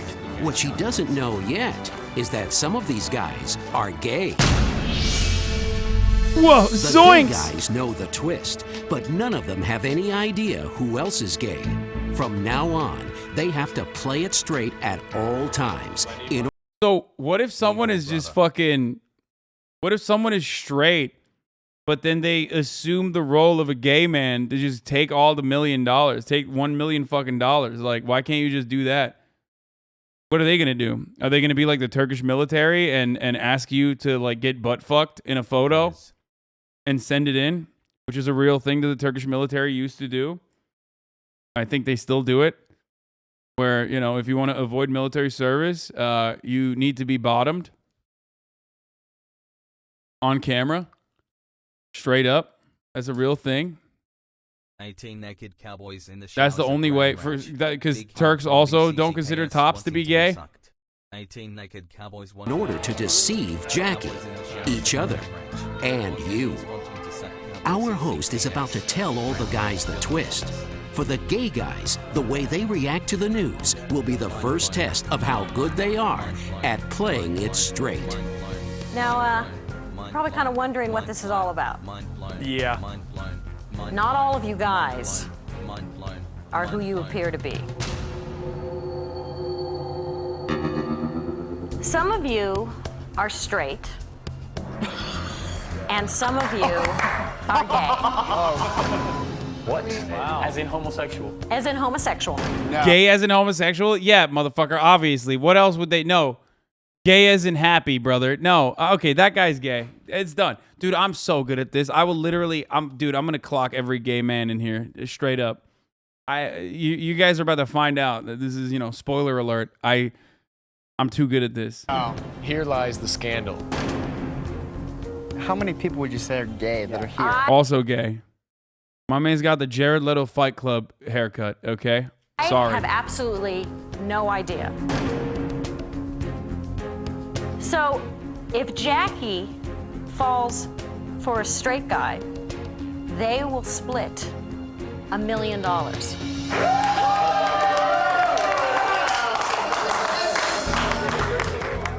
But if she falls for a gay guy, he gets $1 million all to himself. She actually does not know this yet, so this is our secret for the moment. The question is, not the only secret for all of you, eventually for Jackie, who is straight and who is gay? Michael points out something very important here. It's 2004. Bisexuality does not exist, okay? No such thing as bi-visibility, for the record. Once again, those nefarious bisexuals get away by being able to hide there in this situation. They're goated on a stack here, okay? Bi-visibility in here. Bi-inclusivity, bi-visibility. See that? Goated. That's the trump card. Consider myself a woman with small town values. I've always been raised to go to church and to always be polite, act like a lady. It didn't come out yet, just like Chinese food, yes. Treated. I'm a fun girl, I'm down to earth, and you know, if I meet Mr. Right, then that's fantastic.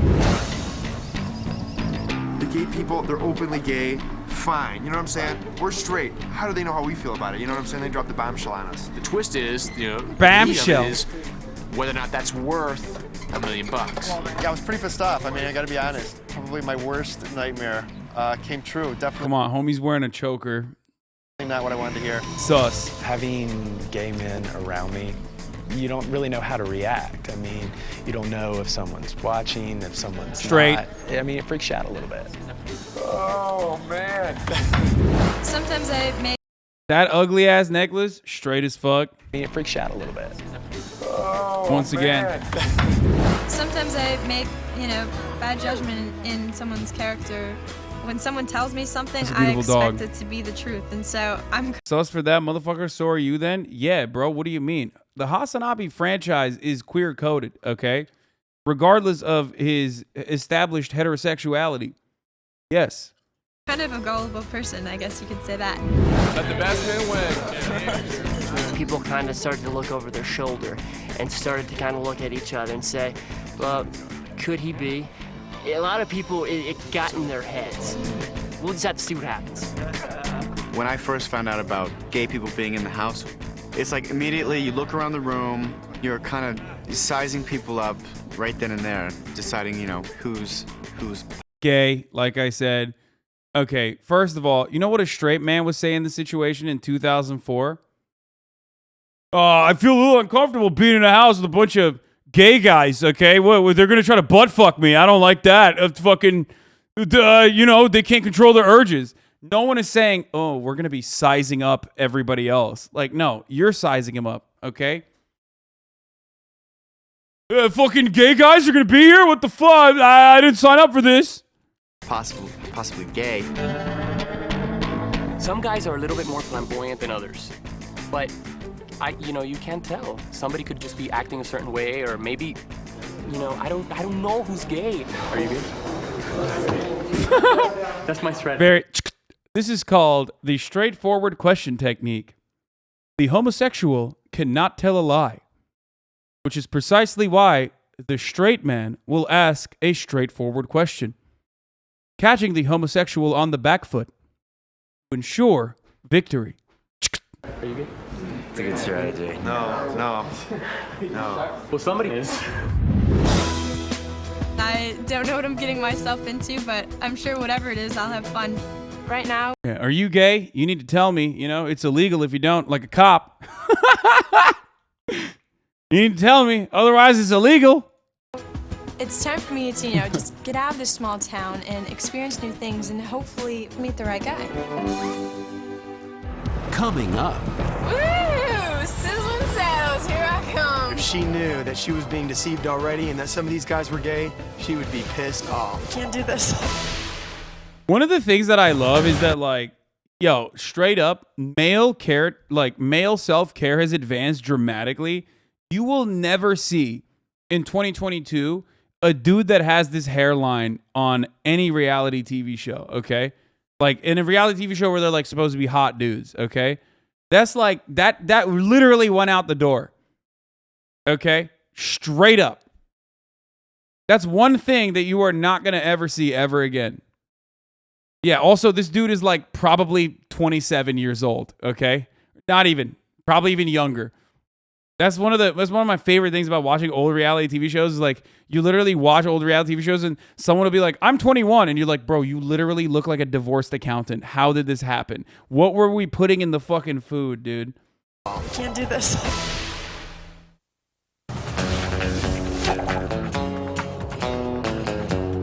We basically just found out that some of the guys in the group are gay, and now to top it all off, we have to share rooms together. That motherfucker have lip fillers? Trying to find a room last night was kind of crazy. Everybody's so worried about, being gay. They're freaking out. The whole process last night to get in rooms. Okay, that dude is so gay, dude. Holy shit. Again, still hasn't mentioned how uncomfortable he is around the potential prospect of, shacking up with gay men, okay? In 2004, that's a gay man, okay? Trying to find a room last night was kind of crazy. Everybody's so worried about, being gay. They're freaking out. The whole process last night to get in rooms was pretty hectic. Just each man for himself. When you're taking off your clothes or whatever, I know they're not gonna come up and I'm gonna prey upon you, They're not gonna do that. But yeah, it's a little awkward. Hey, Alex, check it out. We got the one with the big patio. Oh, man. It's pink. It's pink. Oh, ew. Pink.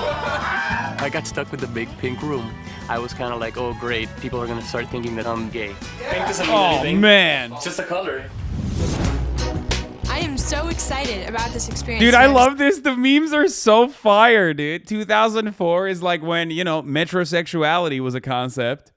Remember, The whole fellas, is it gay to take care of oneself is literally like trapped as a 2000, like early 2000s phenomena, okay? Metrosexuality was like a concept that was well established in the early 2000s that made all of its way into like deep into like the 2010s as well. Okay? Remember that. I love dating and I love everything that comes with it. And same with pink. Yeah, pink is for homosexuals. Yeah, it was like that was like a thing. Like if you wore a pink shirt, you were like, "Are you gay?" Like, what's up with that? Flowers, the dinner dates. It's those little things that guys do that make me happy. I guess you could say I'm a hopeless romantic. You know, I'm looking for someone that's gonna sweep me off my feet. Well, whoever's in here is going to stick together. Everybody's scrambling at first to find the best room, and then suddenly we realize there's not enough beds, so now it's just a matter of getting a bed. What's left is one bed, and there's two people left. It's Bill and it's Ryan. This is me. This bed is just mine. That's all. You don't know who's gay, who's straight, so why would you want to share a bed with someone that you don't know that answer to? I mean, you don't want to wake up with your roommate naked beside you. That just wouldn't make you feel comfortable. I gotta have the bed. No, you ain't. Called it. No, that's straight. That motherfucker straight. Ugly ass fucking necklace like that, straight as fuck, dude. No shot. Naked beside you. That just know that. You don't know who's gay, who's straight. So why would you want to share a bed with someone that you don't know that answer to? I mean, you don't want to wake up with your roommate naked beside you. That just. There's no way he's like portraying an authentic straight man's homophobia verbatim. Okay. Wouldn't make you feel comfortable. I gotta have the bed. No, you ain't gonna have nothing. John and I both agree Bill's gay. I mean, the guy's on fire. Oh my God. This guy said, why would you be concerned about seeing a guy naked if you were saving your heterosexuality? Okay. Now you're getting into the weeds of things. Okay. You have to understand that, like, even if they were closeted gay, they think they're straight. Okay. This is 2004. Like, you got to literally take one layer off of this. Okay. I can't sleep on this. Well, then I'm supposed to? I can't sleep on this bed. Yeah, we'll talk about it. No, I can't. Bill sleeping in the same bed with me would definitely be crossing the line. I mean, this ain't happening. Why? No, here's the deal. Because you can't just have the bed. And what makes you get it? Because we're going to flip a coin. They're flipping right now. Okay. Oh, dude. Come. Okay. Those two. Okay, dude. Okay, dude. Oh, dude. That's literally like, that's like a porn, dude. Oh, man. Oh, stepbrother. We're stuck on the same bed, I guess. What the fuck? What is he next? He's going to be stuck in the laundromat. Now to see who gets the bed. I guess the other person takes the floor. Heads or tails? Heads. For the bed. Heads. Tails. Bill took it really well. He wasn't upset. This is my bed. God, what an Woo! Sizzling Saddles, here I come. Welcome to Sizzling Saddles Ranch, Jackie. This show is incredible. Oh, I'm so excited. Very much so. Awesome. Incredible. This show is incredible. 14 drop-dead gorgeous men from all across America are about to meet you and to woo you. You have to pick just one. I can't have all. All right, are you up for it? Oh yeah, for sure I'm up for it. Let's go. 14 guys. This is gonna be tough, you know, eliminating and picking just one. I'm not a very good decision maker. At this point, Jackie doesn't know some of the people in the house are gay. And I have a lot of effeminate qualities. So I'm hoping that she doesn't start thinking twice.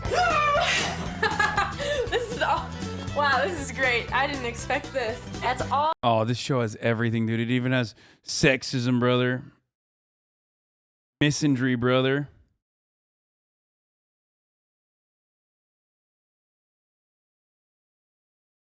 Women get to have one big bed, even though men are out there getting fucking putting two guys on one bed. All up to you. I think Jackie's gonna have a really hard time figuring out who's gay and who's straight, because you could have some sort of feminine straight guys and some sort of you know, really masculine gay guys, and I think I fall somewhere in the middle. Okay, too much knowledge over the versatility of homosexuality. That's pretty sus to me, okay? Either this dude is the most woke straight guy on the fucking planet in 2004, or he's gay as hell. Okay, that's sus as fuck, dude. This level of knowledge about like fucking, you know, heteronormativity, like fucking, you know, masculine and feminine people. Gay! Feminine straight guys and some gay! Sort of, you know, really masculine gay guys, and I think I fall somewhere in the middle. Some people may very well construe baking a cheesecake as being gay. I enjoy decorating. That guy's straight. Straight. Okay? Straight up. Anyone that is concerned with like baking being gay is a straight man, okay? Very well construe baking a cheesecake as being gay. I enjoy decorating. I enjoy, you know, plants and, you know, landscaping. I've thought of doing hair as a career. I'm doing a lot of poetry, singing a lot of Spanish, you know, ballads and things like that. Modeling. I've got a bunch of nice clothes. I dress well. Have a pretty good sense of fashion. A lot of people say you're like more in touch with your feminine side. I do know some things about art. I've just never been an athletic kind of person. I have. Okay, that's gay too. I mean, not gay, sorry. That's straight. Chad is straight. My man said, fellas, is art gay? Bro, that is okay, dude. That's awesome. That dude's straight. Some things about art. Oh no. I know some things about art. That's pretty gay, I think. I've just never been an athletic kind of person. I have a lot of like, you know, toiletries. Personally, I don't think I act or there's anything about me that would make someone think that I'm gay. I'm a little nervous about, you know, meeting the guys today. I don't really know what to expect. Coming up. It's amazing to The toiletries one was sus too, but I already called he was gay. It's gonna be a blood battle. I'll do this.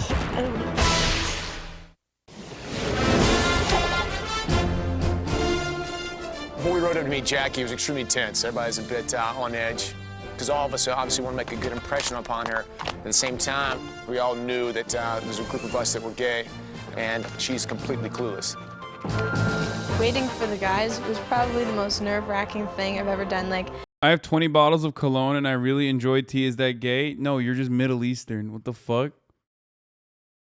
That doesn't mean anything. Wait, what happened? Oh, clueless. I mean, I've been on dates, but like 14 guys. I am so nervous. My palms are sweating, and I was shaking in my boots. Jackie, hi. I'm Bradley. I can see like some fucking idiotic like Nazi tradcath guy being like watching this and being like, remember what they took from us, Deus Vult. This is what women used to be like. Jackie, hi. I'm Bradley. Bradley, nice to meet you. Nice to meet you. This is kind of cool, huh? It is very cool. Are you excited? I'm very excited. Me Very too. excited. Bradley, from the start, I just thought he was absolutely adorable. And I was just thinking, man, if all of them looked like that, bring them on. Let's go. I forgot my lasso. I apologize. Yeah. Ryan, he's pissed a couple of people off. He's kind of a little troublemaker, but he's probably straight. Nice to meet you. Hi, nice to meet you. Ryan. Hi, Ryan. You get a hug? Yeah. Women like confident men, but there is in fact a line between being confident and then being arrogant. I just tend to walk it better than most people. I don't think she's gonna think I'm gay, because once I get to kiss her, then I'll have it wrapped around my finger. Jackie? Yes. Luciano. Pleasure meeting you. Luciano. Wow. I'm just gonna say it flat out. Bro, 2004, that's the most ethnic person that she's ever encountered in the Midwest, okay? That's why she said, wow. She's like, wow, a POC. She's like, wow. I didn't know they were letting people of color onto the show. An Italian. Luciano is hot. I think Jackie's got gaydar. I think every straight woman does. You know, there's the look in the eye. I'm Alex. Nice to meet you, Alex. There's the body language. Hi, Jackie. Hi. It's Lewis. It's a pleasure to Lewis, meet you. pleasure meeting you. There's a whole lot of things that girls can just pick up on to tell if a guy is gay or not. How are you, Jackie? I'm doing great. I'm Bill. Hi, Nice to Bill. meet you. Pleasure to meet you. You too. Hey there. Sensitive, kind of wishy-washy, kind of a hopeless romantic type guy.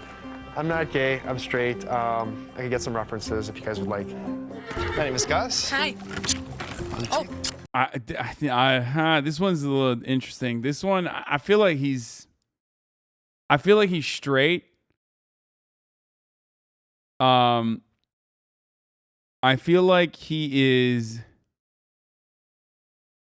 I feel like he's straight, but also at the same time, I don't know. He's like too awkward. Ah, ha, ha. Look at you, Mom. Even more beautiful than I pictured, huh? How are you doing today? I'm doing great. I'm Lee. So great. Hi, Lee. Nice to meet you. Nice to meet you. Oh. They said you were beautiful, and you are. I really wasn't sure what the guys were going to be like, but they are absolutely gorgeous. So all the guys are standing there looking at Jackie, and she looks so happy. And I think every single one of us was thinking the same thing. And that was that if she knew that she was being deceived already and that some of these guys were gay, she would be pissed off. Wow. No, not whoa. Not whoa. Wow. Hi, Jackie. Hi. I'm Eddie. Pleasure to meet you, Eddie. Hi, how are you doing? Hi, doing great. I'm John. Hi, John. Pleasure to meet you. Nice to meet you too. Bro, the hardest part of this show is distinguishing not who's gay and who's straight, but who's who in general. They literally all look the same brand of white, except like some of them are off-white. And the ones that are off-white also look the exact same.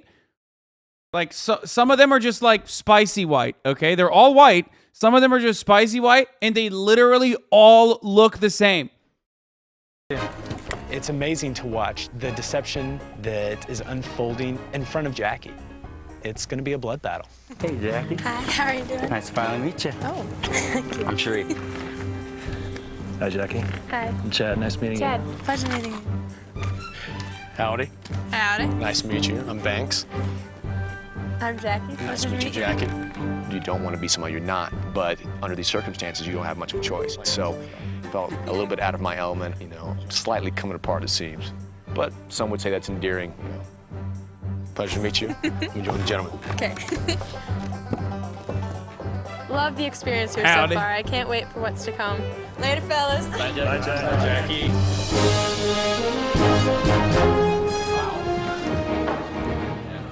Jackie's got the cutest face. She's got the cutest dimples. A lot of you think that the software developer guy is actually 40 years old. No, this is 2004. He's actually 21, okay? I think she's got great. Oh, that's an Austin moment. That's a certified Austin moment. This dude is the gayest, bro. Come on, that's literally Austin being like, yeah, are we slanging puss, bros? Dude, I think she has great tits. She's got the cutest dimples. I think she's got great. Oh, yeah, dude. Fucking, I love titties, bro.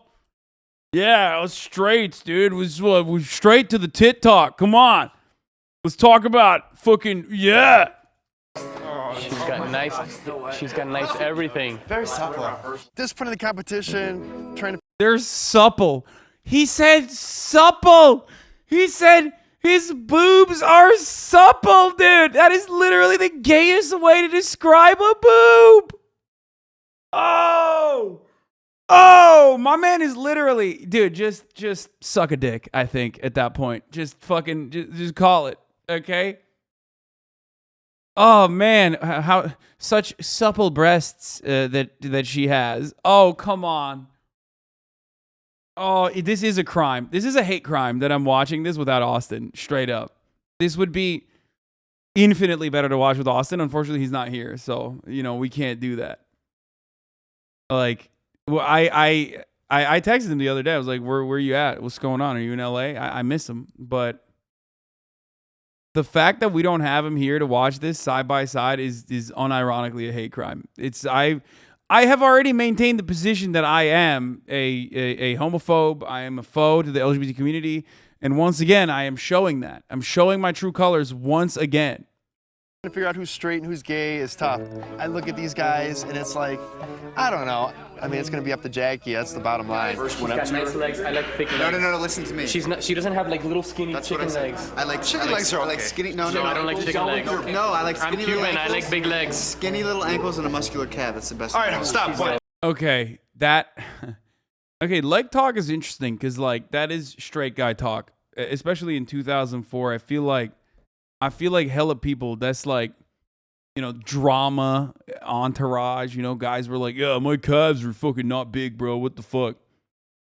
I don't know. Did y'all look at her rack whenever you were first coming up? Because she's like on that step, so you're like down here like this. And I was like talking to her, I was like, I've been looking forward to meeting you and you.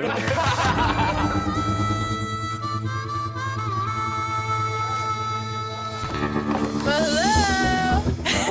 Nice talking to you guys, but I gotta go. How are y'all doing? Holy Sarah Jessica Parker. When Jackie came out, the best way to describe it is a bunch of vultures just discovered a new carcass. Hi. Oh, thank you. So I walk out and I'm totally overwhelmed with all the guys that just kind of swarmed around me and they're throwing compliments and it was really charming. Hello, darling. Hello. I think they found a really great woman for this show, though. She seems pretty cute. Like, I can't really tell because it's like 1P, but she's giving off good vibes overall. Fantastic. Jackie not knowing the twist was difficult. I wanted her to know. I mean, it was killing me to keep that under my hat for the 24 hours we had to. Here, you lead me. Where should I sit? Oh, yeah, Bradley, yeah. At the barbecue, I just tried to take charge of Jackie because I wanted her to come sit at my table and make sure that she got a lot of, just kind of close time with me. Some of the other guys were sort of, just trying to sort of move in on her a little bit. Yeah, look at that. I was prepared. Here's to y'all. Cheers. Cheers. There you go. Gay or straight, everybody is deceiving her in some way, shape, or form. They're trying to make themselves to be more of what they are or less of what they aren't. It is a game. It's a little surprise for me and the bartender. If you don't like it, you can always blame the bartender. John's a bit of a... He can be annoying at times. I don't know if he's trying too hard or if that's really who he is. And I initially thought there's no chance this guy's gay. But I'm thinking maybe it's just all one big cover-up. I thought maybe there might be some competition, but you know what?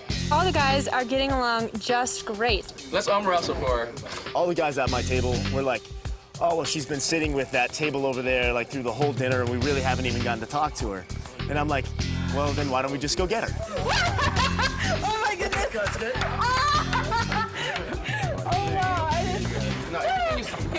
How does it feel though? The show's kind of doing gay equals bad, but it's 2004.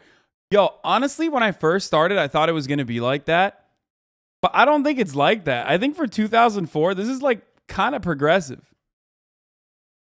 Like, I literally thought it was going to be like straight over the top, like, duh, who's gay? What's up? Oh, you gay? Oh, get the gay off me. Like, they're kind of, it's very progressive for 2004, straight up. Like the only girl around. This is great. 14. Pretty sure Jackie's gonna be shocked, right, when she finds out what the competition's all about. I was shocked. I was basically in heaven. It was like a dream. It gives gay as a deception trope. I mean, yes, the premise, the reason why I thought it was going to be like way more homophobic is because the premise that the show was established on is literally like, deceit. Gay men being deceptive. So, or faking being gay. So obviously, inherently, I assumed that it was going to be way, way, way more homophobic. So far, it has not thus far. All these guys surrounding me, asking me questions, and I was just excited to get to know them on a more personal level.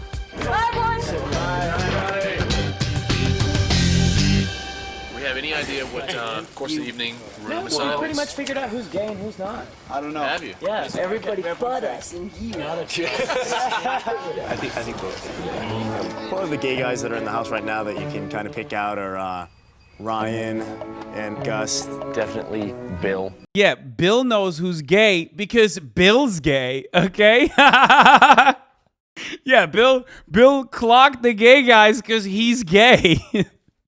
Definitely Gus and definitely Chris. Chad, Lee, Chad, and Alex. Eddie and Ryan.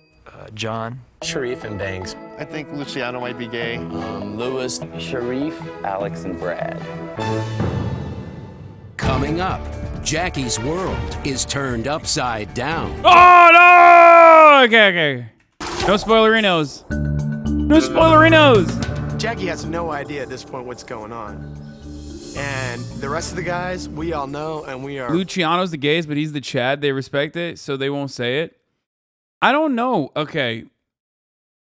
Luciano might just be, Hispanic. There is that element there. There's like over-the-top machismo, but like with very feminine qualities. So you never know. Someone said Flexipino? What the fuck? Yeah, he might just be Hispanic, in parentheses, queer coded. Playing the game. I wanted to say that I didn't really have much of a strategy. I wanted just to come here and just truly be myself. But just realize that the small things you say, the insignificant things you say and do, can have a profound effect in the game. Like this morning, Jackie came in and asked for a hair. Yeah, when you have over the top machismo, but you shower and you thread your eyebrows. The hairdryer story. Jackie said she needed a hairdryer, asking if any of the guys had one. Well, before I even really thought about what it would make me look like, I gave Jackie my hairdryer, and everybody kind of turns around, and I could tell. Fellas, is it gay to dry your hair? Yes, this is what I want. This is it. Fellas, is it gay to rely on technological achievements to dry your hair faster? That's what I'm talking about, dude. Basically the equivalent of sucking a cock, Yo! That's it. That's my shit, dude. That's awesome. We're just like totally keeping score. She's not going to forget that. She's going to find out this twist. She's not going to forget. And that hairdryer is going to come up, and he was smacking himself in the head. All I can say is poor boy. To the fellas. Also, I joke about this, but I literally have long hair, and my hair drying techniques are just, stepping out of the shower and then waiting for it to air cool. But, it's not gay to use a blow dryer. There's 14 strapping young lads, and I don't want to just pick one. I want to have them all.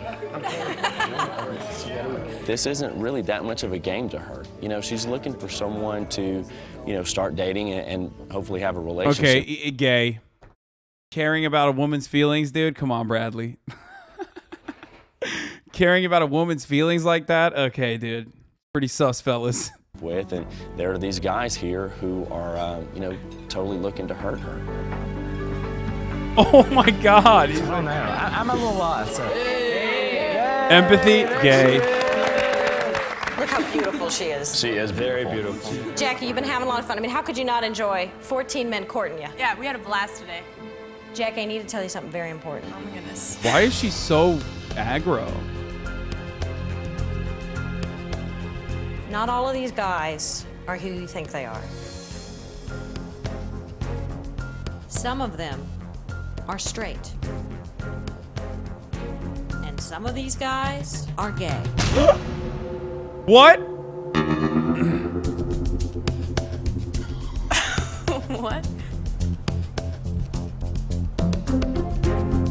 Bro, she is literally the perfect 2004 heartthrob, okay? This is literally the How I Met Your Mother chick.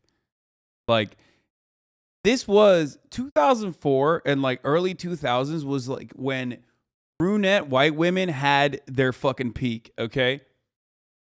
I'm not even kidding. The girl next door, brunette white lady was popping the fuck off like no other. There was just the Jennifer Lawrence era. You know what I mean? Sandra Bullock.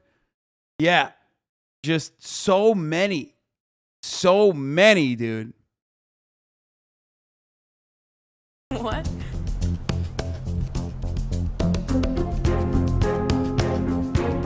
Or not Jennifer Lawrence. Jennifer Love Hewitt. Sorry. Jennifer Lawrence is whatever, bro. I don't fucking know the actress names. Okay, shut up. I'm not talking about Jennifer Lawrence. You know what I mean. All the fucking Jennifers. Okay, we're all named Jennifer. Shut the fuck up. Jennifer Gardner.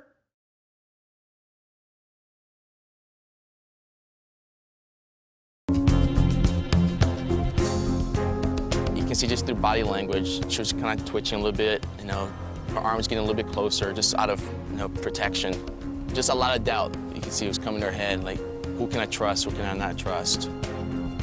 If you pick a straight guy to fall for, the two of you will split $1 million. If you fall for a gay guy, he gets the entire million himself, and you don't get anything. When Daphne told me the twist, I was shocked. I couldn't believe that any of those guys were gay. I don't feel bad at all that Jackie has been led on this long. She's right there in the boat with the rest of us. Either you get love and a fortune, or you get heartbreak, nothing. And I have one more hard thing to tell you. Okay. That by the end of the night, you have to ask two of these guys to leave. Tonight? Enjoy the rest of your meal.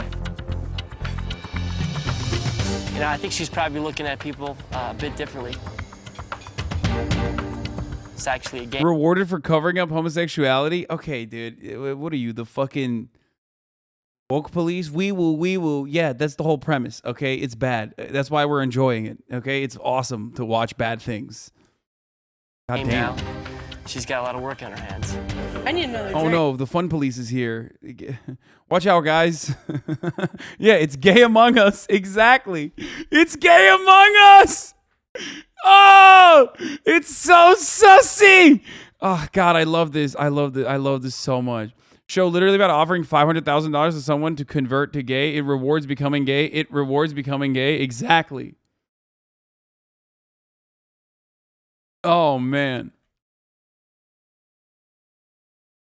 Knowing what I know about my friends in the LGBT community, even though I am a faux myself, I can't think of a single gay person that would not absolutely love this fucking show. Like, eat it up. So I'm going to go ahead and assume that the person that gets offended at this is 100% a straight person, okay? It's like there's not a this is the greatest drama. Are you kidding me? Okay, huh. It turns out the guys already knew the twist, and that just blew me away. Imagine how all of us were. We were all freaking out too. We have to share rooms. Yeah. Yeah, they picked us because I watch the show with my chat and I'm trans and most of my viewers are gay or trans. Go ahead. Keffals, I got something to tell you. Most of my viewers are gay or trans as well. Because we're well kept, we're like, you know, into grooming, obviously. Hey, you promise you won't hold it against me that I loaned you my hairdryer? Well, I was kind of wondering myself, I'm like, why does this guy with short hair have a blow dryer? But hey, you know, whatever. I don't know how guys think. Oh no! Oh, she does! She does think he's gay! She's saying, fellas, is it gay to blow dry your hair? Let's go! I went back and I thought about the time we'd spent together, and, you know, I have to rethink this and completely reevaluate everything. Right now, she's trying to decipher who's who and what's what. Because that, I mean, she didn't know before. I just can't believe some of these guys are lying to me. It just really hurts.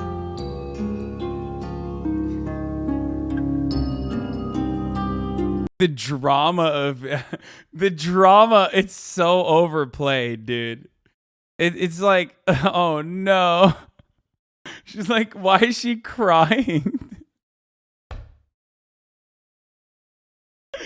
She's like, oh no, I'm devastated. Oh no. Oh, I love that, dude. Yeah. White women, when you tell them gay men exist in 2004 before they, you know, started seeing gay men as accessories. Oh, no. Okay, listen. The only thing overblown here is the top of the hour ad break, okay? Because at the top of the hour, I engage in the most homophobic action of all, which is to serve you, gays and straights, a 1-minute ad break. Now, of course, if you no longer want to be attacked in this vicious act of homophobia, all you need to do is subscribe for $5 or for free. Prime, that is. By connecting your Amazon Prime account to your Twitch account, you can get 1 free Prime subscription a month. Use it here. Subscription. Here's the 1 minute ad break now. Reacts are back, boys. I mean, this is perfect. I just can't believe some of these guys are lying to me. Babe, even if they were all straight, the guys would still be lying to you. Yeah, like, what? she's so sheltered. She just doesn't know that men lie all the time. Across the board. Hatchem HM, thank you for the 10 gifted subs.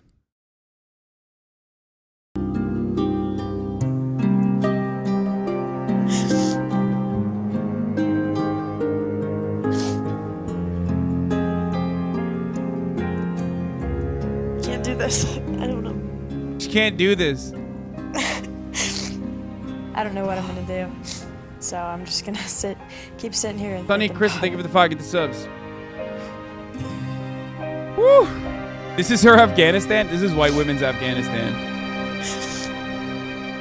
Jackie only had about 20 minutes to digest. Me when I realized gay people exist? Yeah, me too. Oh, no!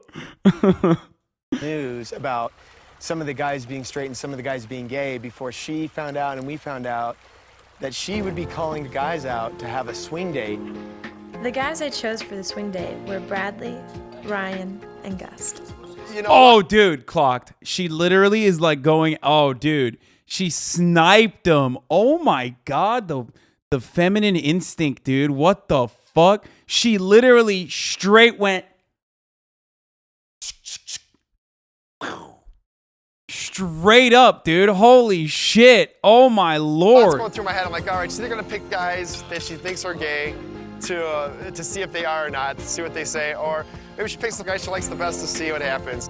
My strategy, you know, I've been thinking about it. I'm gonna just watch their mannerisms and see their personality, how they react towards me, see if we have some sort of connection, because I would really find it hard to believe that a gay guy can honestly act like he's straight. Oh, what are your feminine? That's such a funny. That's how you know she's straight, by the way, low key. Because, like, the fuck do you mean? It's 2004. Like, literally every gay dude knows how to fucking code switch at that point, because otherwise they're gonna get beaten up. Like, what are you talking about? Oh, gay guys would never know how to act straight. Oh, okay, yeah, probably. What the fuck? Qualities. So tell me more about yourself. What would you like to know? Your hair dryer. Oh, What's the deal, dude? Oh, he did the TikTok fuckboy lip bite. That's awesome. He came in hot with that, dude. Look at that. Look at that. What's up? Hey, what's up, babe? Maybe he is straight. I don't know. Hey, what's up?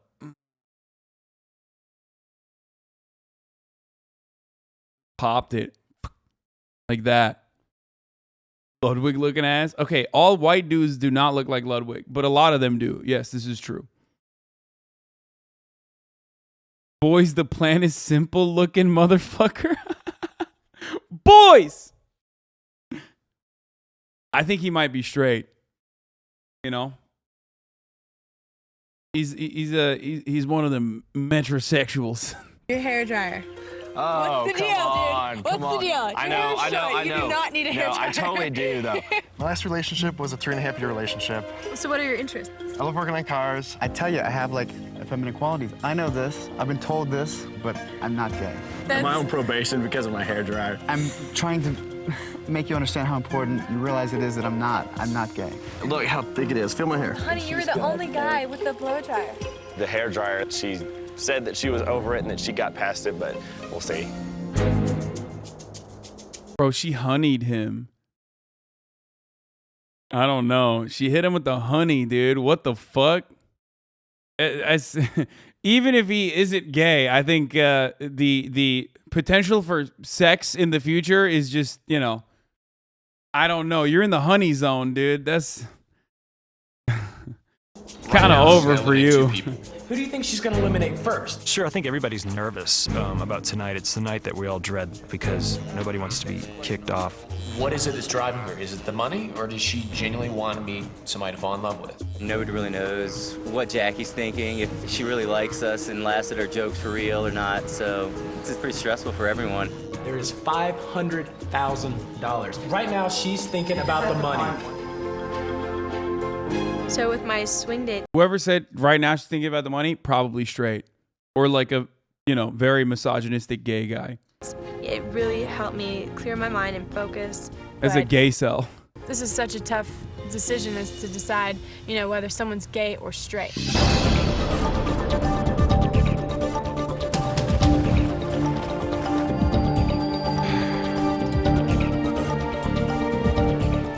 Dude, I can't, again, I know I'm repeating myself, but placing this at the ranch where they all have to dress like cowboys is precisely the best way to do it because they all just look gay as hell now. It's just so... I know this is pre-Brokeback Mountain, I think, right? I don't know what year that came out, but, still. It's just so... It's still omega gay to just do this at the ranch where they all, dress up flashy. I love my snakeskin boots.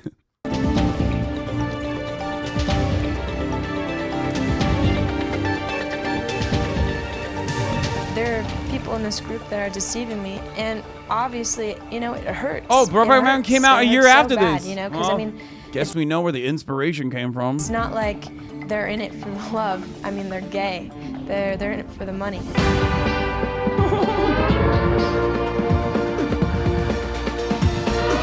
As an ally, you should know. First of all, I'm not an ally. I'm a foe, LGBT foe. As an ally, you should know the date of the release of such an iconic movie. You guys want to know something crazy? I've never seen Brokeback Mountain.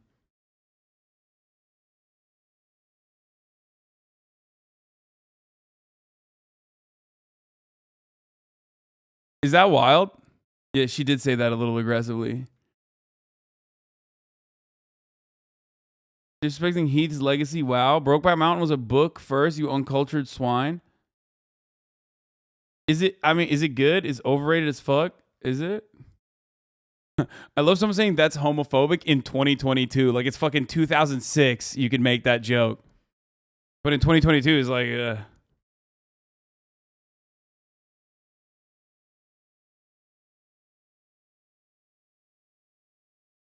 it's very good and very sad. Oh.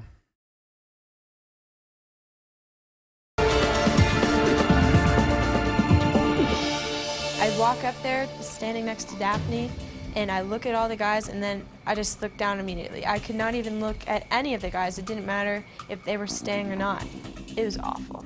It sucked. We were all sitting there, and it was just, I think it was so much pressure. The tension between the guys was just like, you could cut a knife through it.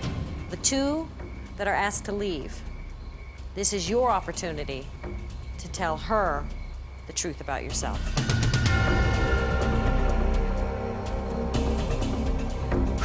Well, fellas, this has been quite an evening for me, and tonight was so hard for me to try to decide who to eliminate because, you have your game face on. So let's get this started. Let's see. That dude's hairline is so busted, dude. I feel terrible. I believe Banks is gay. First of all, he shaved. People in the chat saying, make them eat pussy to know. Motherfucker, dudes don't know shit about female anatomy? Yeah, what the fuck? You think straight guys ought to eat pussy? What the fuck are you talking about? Shaves everything, his arms and his legs. And I don't know any man that does that. That's like a child who said that. Yeah, it's fucking make them eat pussy. That's how you know they're straight. Oh, anyway. When I came onto this, I knew it was going to be an adventure. I just ask that you humor me with a couple more days. I feel like this dude's straight. I'm This really is a straight looking dude. forward to getting to know you more, so I'd like to ask you to stay. Is that all right? He's giving too much dad vibes. Look. I don't know, but he does perk out his butt. This is the second time he's hugged her, and every time he hugs, he's perking out his butt. Now, two reasons for why that could happen, okay? 1, because icky, I guess. I don't know, maybe. Or 2, boner protection. Okay. If he's in boner town right now, if he's bricked up, okay, he's just trying to actively not rub up on her, okay, like a Turkish barber. So that joke is for like the 8 Turkish people that are watching this currently. I don't know why I made that, but anyway, I think that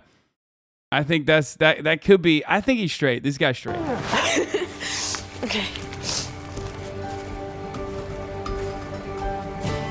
Eddie, darling, love the accent. You're absolutely. In Turkey, we have a meme that the barber dayadı, which means the barber will put his dick on your shoulder. It's fucked up. It's a fucked up Turkish joke. God, I just ruined the lira's prospects once again. I'm sorry, boys. I'm sorry, Turkey. The lira it's fucked. Hilarious. So you're staying. Mwah. All right, Sharif. This is one big game, and all that I know is what I'm thinking and what I'm Ulan feeling. yine rezil ettin. Pardon abi, But özür dilerim. who knows what's going on in that pretty little head of hers? Sharif, you know, I don't really perceive you as a very outgoing person, and I kind of wonder why. So there's just a few questions here and there that I have of you, but I'm so excited to get to know you more, so please stay. Fantastic. Thank you, dear. Bro, how does she know who's who? Like, they just literally look the same.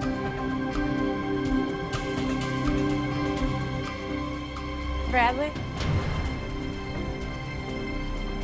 I think Bradley's gay simply because he's got sort of a feminine side to him. You know, the blow dryer and a lot of hair gel. I think he's very much into his personal appearance, more so than straight guys. But I don't know if she sees that yet. I genuinely think Chad's straight. Like, this is the second time he's like said some shit where it's like, dude, what the fuck are you talking about? He's like, yeah, he's got hair gel, must be gay.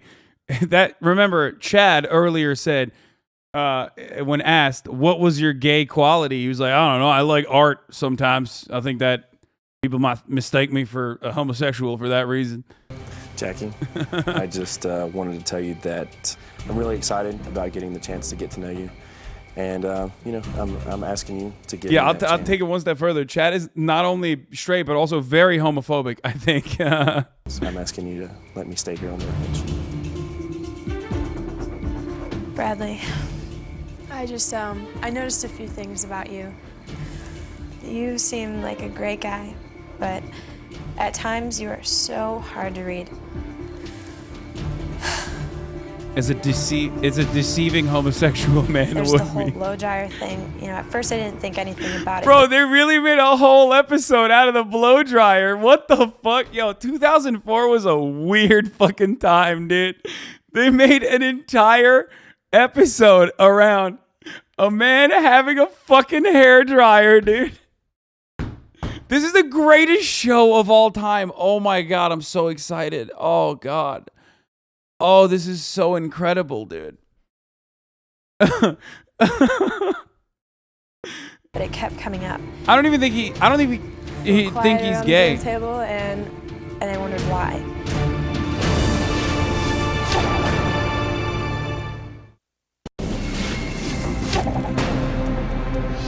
There's something about you, that's just so mysterious. Bro, this show literally caused hate crimes to go up in whatever bumfuck Arkansas town that these motherfuckers went back to after being called gay while they were straight. You know what I mean? They literally, I'm not fucking gay. That they did hate crimes just to overcompensate. Okay. And there's just something about Jesus the whole Christ thing. So, I do have some I'm questions. joking. It's not serious. But you're staying. Come here.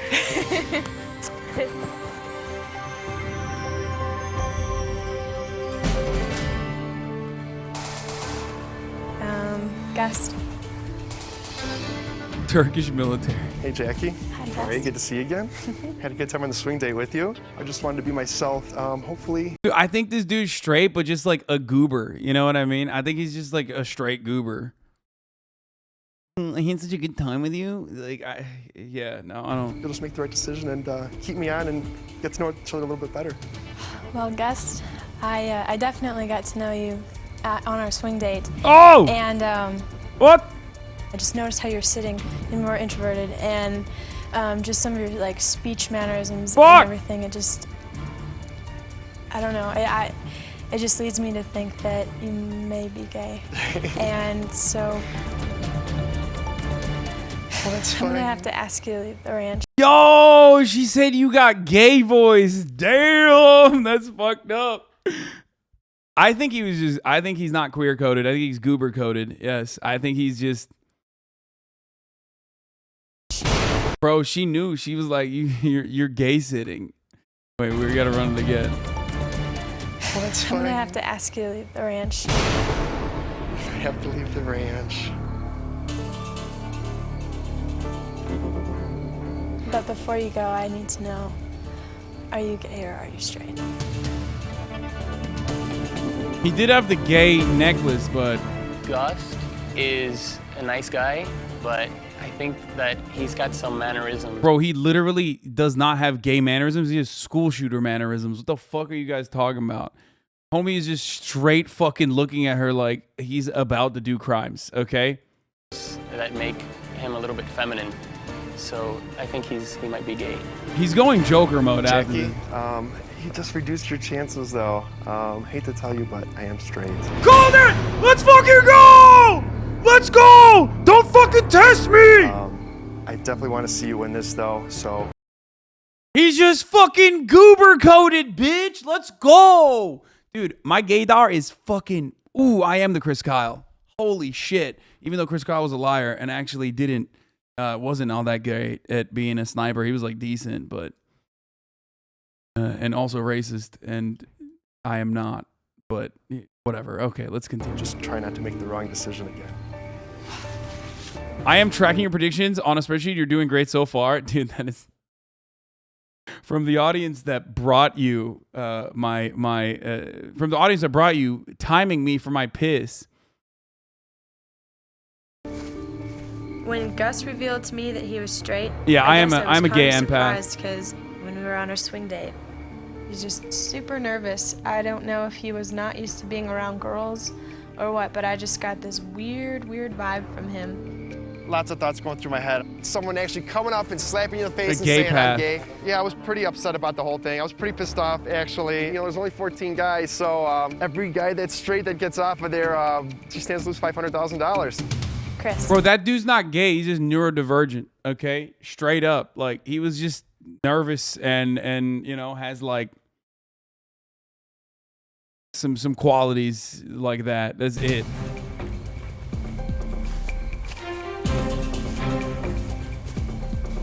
What can I say? You're absolutely amazing. And What? Would really like for you to stay. Good answer. Bill, please stay.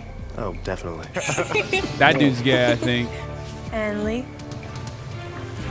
I'm asking you to stay, please. Straight. Alex, I think I'd like for you to stay here. Great. I think gay. Chad? Okay, these aren't locks. Okay, there's a difference. There's a difference. These aren't locks. I'm throwing fucking darts at a board right now. I'm like firing off. Okay. I'd like for you to stay. Absolutely. Okay. Thank you. I'll tell you when they're locks. Luciano, How you doing, Jackie? I'm doing great, Luciano. I'd just like to ask you to let me stay for a few more days at Susan Saddles. When I first saw you, I'm gonna be honest, I thought you were absolutely beautiful. Oh my god, bro, yo! It's like, I don't give a fuck if you're gay, dude. When you said your name on top Chad. of it, Luciano, it just like, it rolled out and it was just, wow. So I want you to stay. Awesome. Okay. Jackie is a dime. Yes, she is very pretty.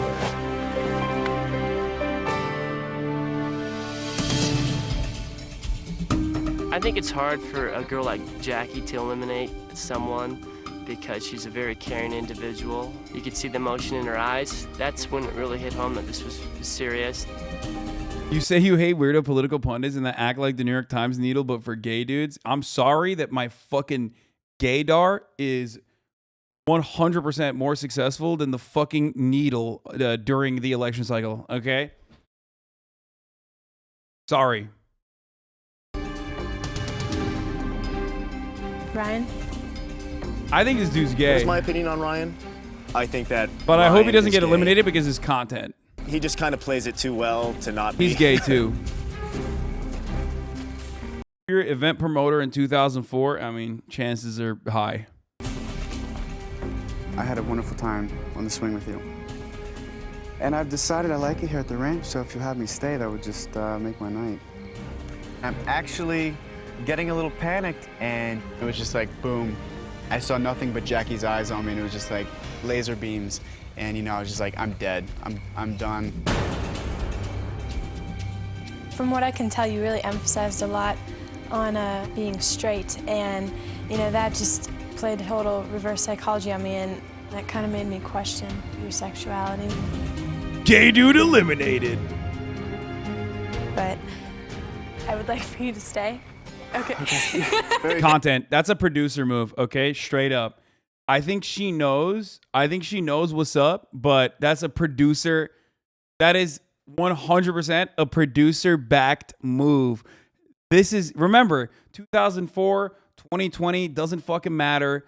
Producers still have content skull, okay?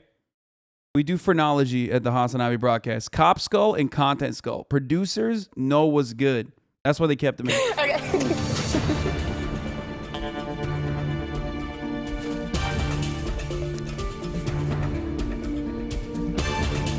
I got down to the last two. Unfortunately, I was part of the last two.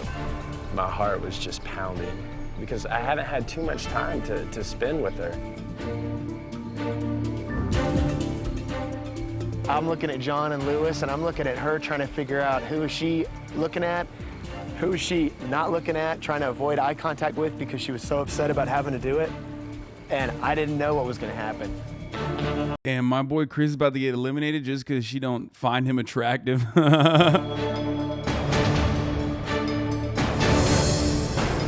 Lewis?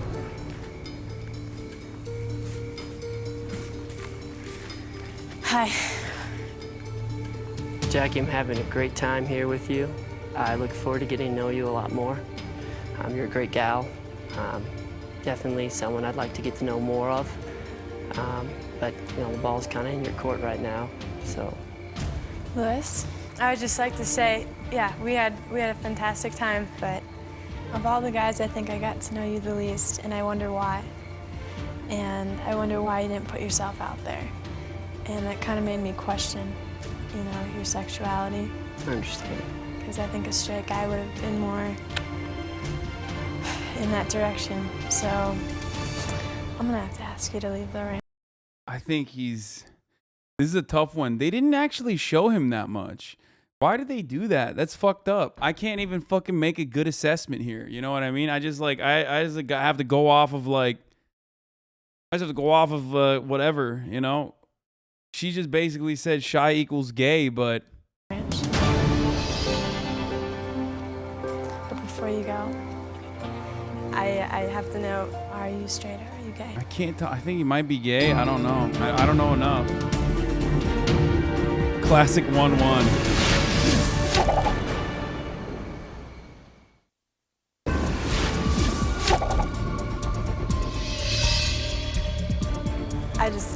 I have to know, are you straight or are you gay? Lewis is definitely gay. I figure Ryan knows because he's gay too. I trust Ryan. Lewis is gay. if he's straight, everyone in the house is straight. I'm straight. It's a pleasure meeting you. Damn, dude. Damn. Okay, well, I trusted Ryan, but I was wrong. I'm sorry. I failed you. I respect your decision. Good luck. Hope it turns out for you in the end. Can we just start making problematic TV shows again in 2022? I fucking want that more than anything else, dude. Two things I want. My most conservative positions are like reinstitute Donald Trump's Twitter account and let fucking reality TV producers just fly. Do whatever kind of freak shit you want to do. Oh, God. I'm sorry. You know, there's some individuals there that are gay, and, you know, she's going to have to try to figure that out over the next few weeks. Damn.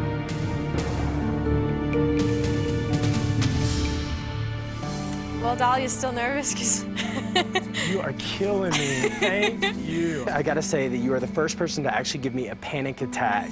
I have been waiting this long. Please tell me that I can stay. Well, hey, John, welcome.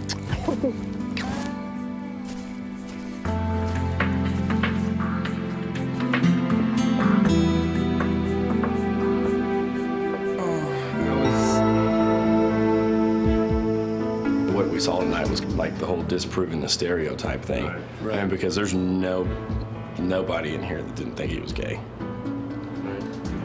Gus was an interesting case. We all were 100% cool with the thought that he was gay. Then it turns out that he's straight.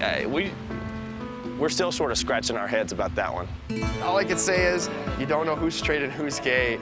It's just too difficult. We're out of here. Can we watch another one? The way they look, the way they dress, the way they talk, that's a bunch of crap. You just can't judge a One of the dudes straight up has lip fillers, by the way. The one that I said was like definitely gay. The one with the cowboy hat and the bill or whatever. I think he has like lip fillers. book by its cover. The event promoter guy.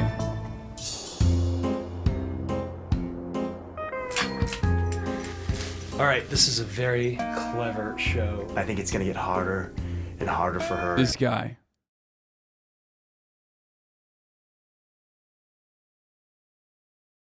This is BBL Drake, boys.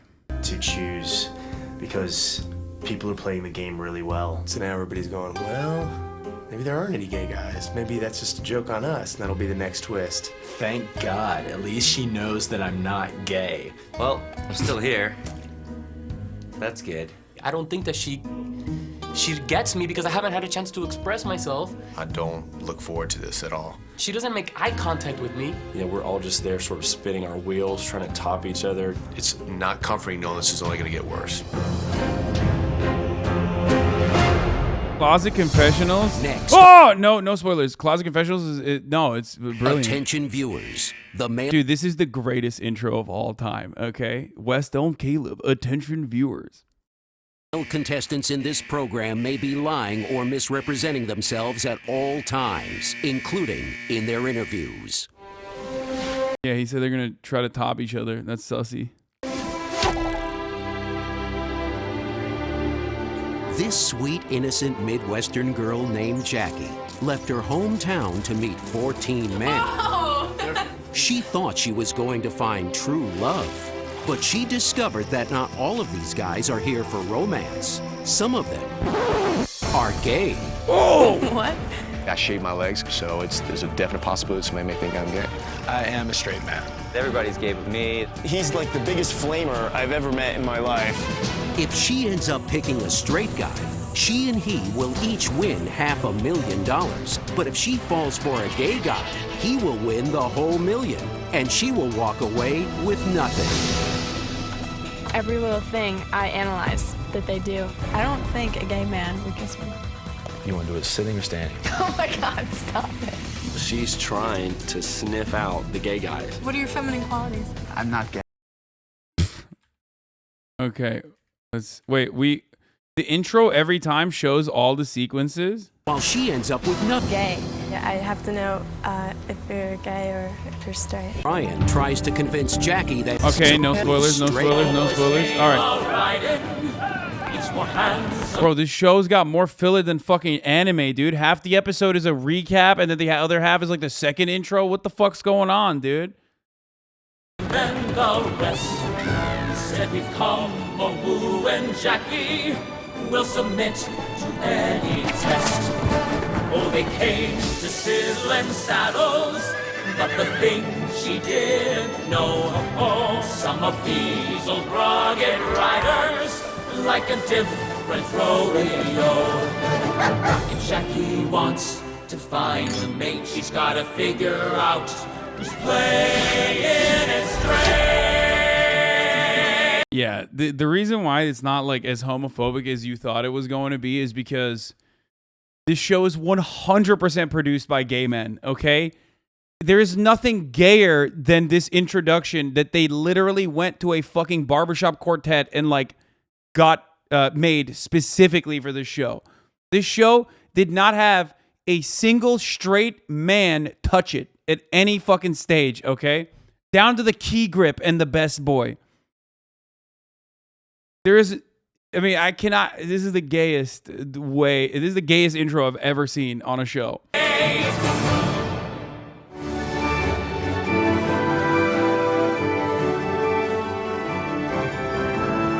Last week on Playing It Straight, Jackie sent 2 straight men home, which means that all the gay guys who started are still at Sizzling Saddles. With 12 men left, will Jackie get it wrong again?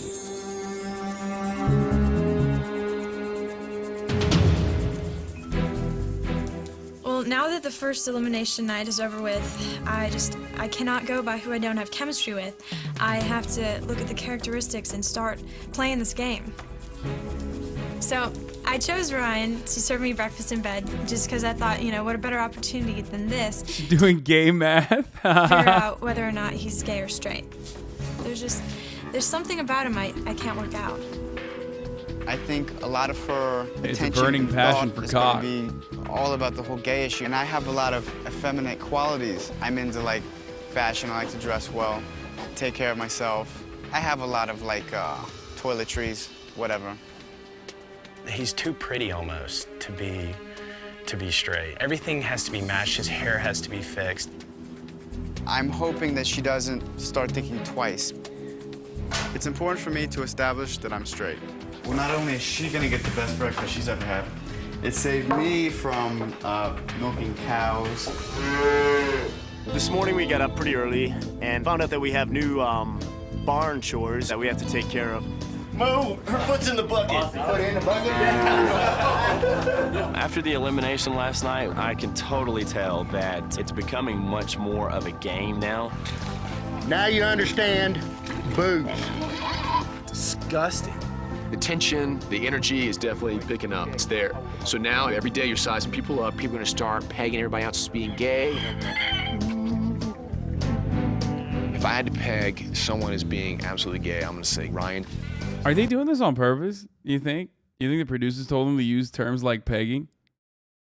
Or you think they're like sneakily coding that, you know, yeah, if I could peg someone, if I could top someone. We're sitting out there slopping manure and, you know, schlepping all around the farm. And he's back here, you know, romancing, courting the lady that we all want to be with. So, yeah, I mean, Ryan, I'm coming for you, bro. You better watch it.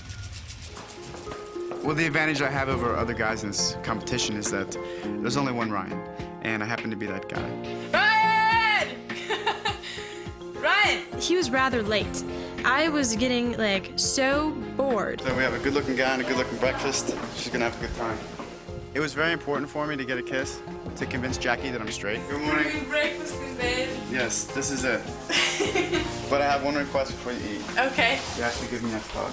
Okay. I have a little ditty I do with the ladies, which is you put the rose, you tuck it into the back of the belt, and then therefore, when they give you a hug, they feel the rose. Okay. You feel it? Do I what? There's something up my back. There's something on what? And it didn't go so well. So my whole plan was just like, blew up in my face big time. That so did not work out. What? Oh! Oh, thank you. So, you know, I'm a smooth guy. I'm a smooth operator. Yeah, no, totally, dude. Okay, maybe he's not gay, dude. That was like, the fuck? That was weird, dude. If you will. All right. Oh, look at this. So after I gave the breakfast to Jackie, I get a chance to look around. And the first thing I noticed on her wall was shelves with all of our pictures on it.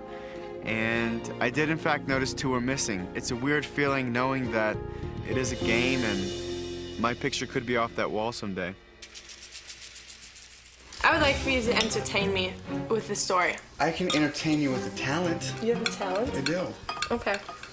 I can catch things in my mouth from far distances. And then, in the middle of this wonderful breakfast that I'm having, he comes up with this genius idea of grapes. You're gonna throw the grapes. Now, here's the deal. Why does she talk if I like catch that? 3, you have to give me nothing crazy, just a little smooching, okay? Okay. And I'm like, oh, lucky me, I can kiss you. From all the way over here, you're gonna catch this. I'm good. So he was all serious about it. He's getting his little stance ready. Okay, ready? That's one. I'm getting ready. I'm getting ready. Send it. Okay. I gotta catch one more. Focus. Focus on ready. Okay.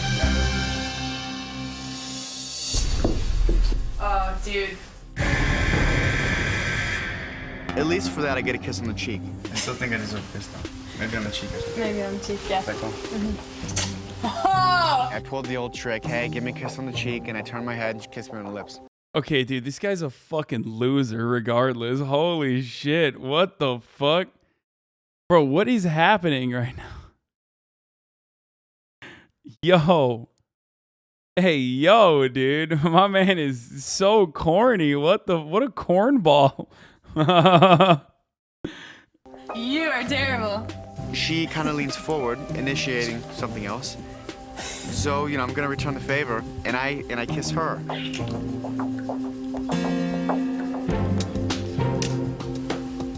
And then the next thing I know, I'm like really kissing Jackie, like for real. My plan worked. You're terrible. I mean, I don't know. I can't tell. I'm like hitting. I got hit left and right. I got hit with the left hook, right hook there. It was like too cringe for me to make up my mind in that situation. Plus, also I was ordering a Chipotle salad. So. God damn, that was. Thank you for breakfast. She knows I'm not gay, and that's the point that I made, and it's really all I care about. I still think he's gay. That felt like a kiss of a straight guy, but how can I know?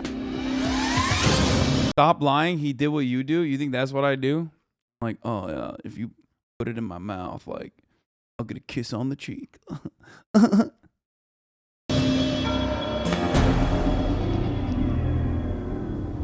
Coming up, the competition in.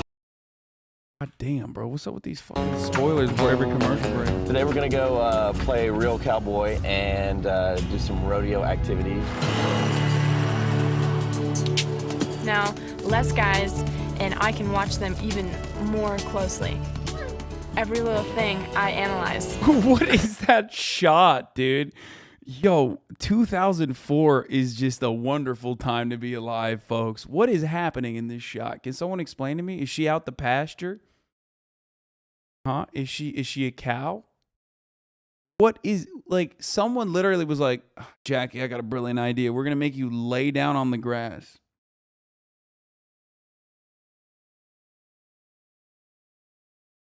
Like you're fucking grazing. Nice. Do you like that? I like the leg kick. You're kind of sizing people up. I think Bradley's gay. Here's my list. John, gay. Bill is definitely gay. I'm getting that wrist action down. Chad, gay. With my gaydar, I think Sharif may be homosexual. Everybody's gay but me. I don't know who's gay. Eddie's gay, Eddie's gay, Eddie's gay. Thanks. He is so gay in every way. Chris, the Kevin Spacey wannabe. Now, Chris is definitely gay. Whoa, what? Ryan is probably. Whoa, what did he know? What did he know, dude? This is 2004. What did he fucking know, dude? Probably. Wow, okay. That's crazy. That's crazy. That's some. I think I'm locked and loaded on that one. That's a lock. Probably gay. We've got a whole new event here. We're gonna have dude roping. Whoever's the winner, that's your prize. Hey! You get to spend some time with the lady. I'm coming to you, honey. There was two groups. We all had to line up, and then we'd run towards her, and the first one who got across the ribbon without being lassoed by the ranch hands behind us could have a picnic with her. Mark, set, go! And he gives you a chance to really kind of show your masculinity to Jackie. And it's an adrenaline rush. It's an aggression. It's definitely a manly type environment. You know, it's you against this beast.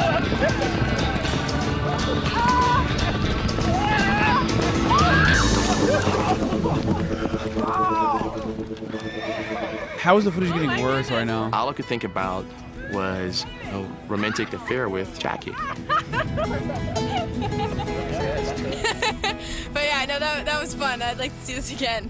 Mark, set. You gotta focus. That's the only way that you can win this game. I'm coming to you. I can rise to the occasion because I want to win. I always want to win everything I do. You would lose out 100%. I would lose that, yes. I'm too big of a target. Running just as hard as you can. And all of a sudden you hear galloping behind you. And so I just look to my left. Next thing I know, there's a rope and a horse right beside Alex. The thought of being stampeded by a horse freaks me out. Getting chased by horses and lassoed by cowboys was not the funnest thing in the world. It was a little weird running from a stampede like that. That's kind of wild that they were able to get away with that. That's seriously dangerous. There's a likelihood of getting, you know, caught under the horse. There's like literally if they lasso you inappropriately, they can fucking choke you. You know what I mean? It's wild. Breaks some Luciano shit. and John won. I was happy about this because they both needed some help anyway. Oh, honey. I had this plan. Oh, honey. I had everything packed away. And have a seat. My strategy was basically just to get to know her. It's been so hard with everybody in her face all the time. So what do you think about today? Yeah, today was... There you go. What the You made me laugh. fuck? He literally fucking, he's a hip checker, dude. He just elbow locked. That's crazy. Yeah, today was... That's a straight dude, I think. I can't tell which one this guy is, but that was a straight ass move with like also very predatory. That is straight behavior right there. There you go. He made me laugh, and I think a lot of women would agree with me that laughter is the best way into a girl's heart. Well, since I'm a Georgia peach, you will have to have a peach. Sound good? That's exactly what I wanted. Really? We got that connection. We do. Jackie is definitely not the innocent girl that she appears. She is doing a very good job of portraying what she wants us to see. And I'm really enjoying getting to know you. I'm just having a good time. And you seem like you're enjoying yourself. I am. I'm having a blast. John is a sweetheart, but there's something about him, and I wonder if he's acting. And I was excuse me, Johnny boy. Time is up. Huh? So I crash your party. Love to see John go just because he annoys the hell out of me. He's a nice guy, but I think he's just full of crap. There's a possibility that he may be gay just because he's trying so hard. What does a guy have to do to get a date with you? Gosh. How are you doing after that? Mwah. Luciano, I believe, is gay. Homie, what is that distance, dude? Luciano was like, I'm gonna sit very far away from you. He literally put one ass cheek on that fucking thing, dude. Second ass cheek is literally off the fucking cloth, homie. What is happening? He is currently hovering, okay? This is the hover hand of like sitting next to a woman on a piece of cloth in the middle of the desert. He's way too worried about his appearance, just cares about the way he looks way too much. I may look like I'm this most confident, cocky. I don't know. I've had people come, tell me so many different things. Well, I think some guys What are comes down- intimidated by you. I really do. Luciano, that man is beautiful. Like, not even hot. He's like on a whole other level of beautiful. I mean, I use the physical appearance, to kind of protect myself. Aha. Aha. Damn, should have said that part. I'm focusing on actually opening up a little bit more. We really have to start pulling her towards him a little bit more. This has been great. Thank you so much. No, thank you. I appreciate it. Bye. What the fuck? Okay. Coming up, things heat up when the guys try to... Dude. She's lip hungry, bro. That there's going to be a dance. Come on.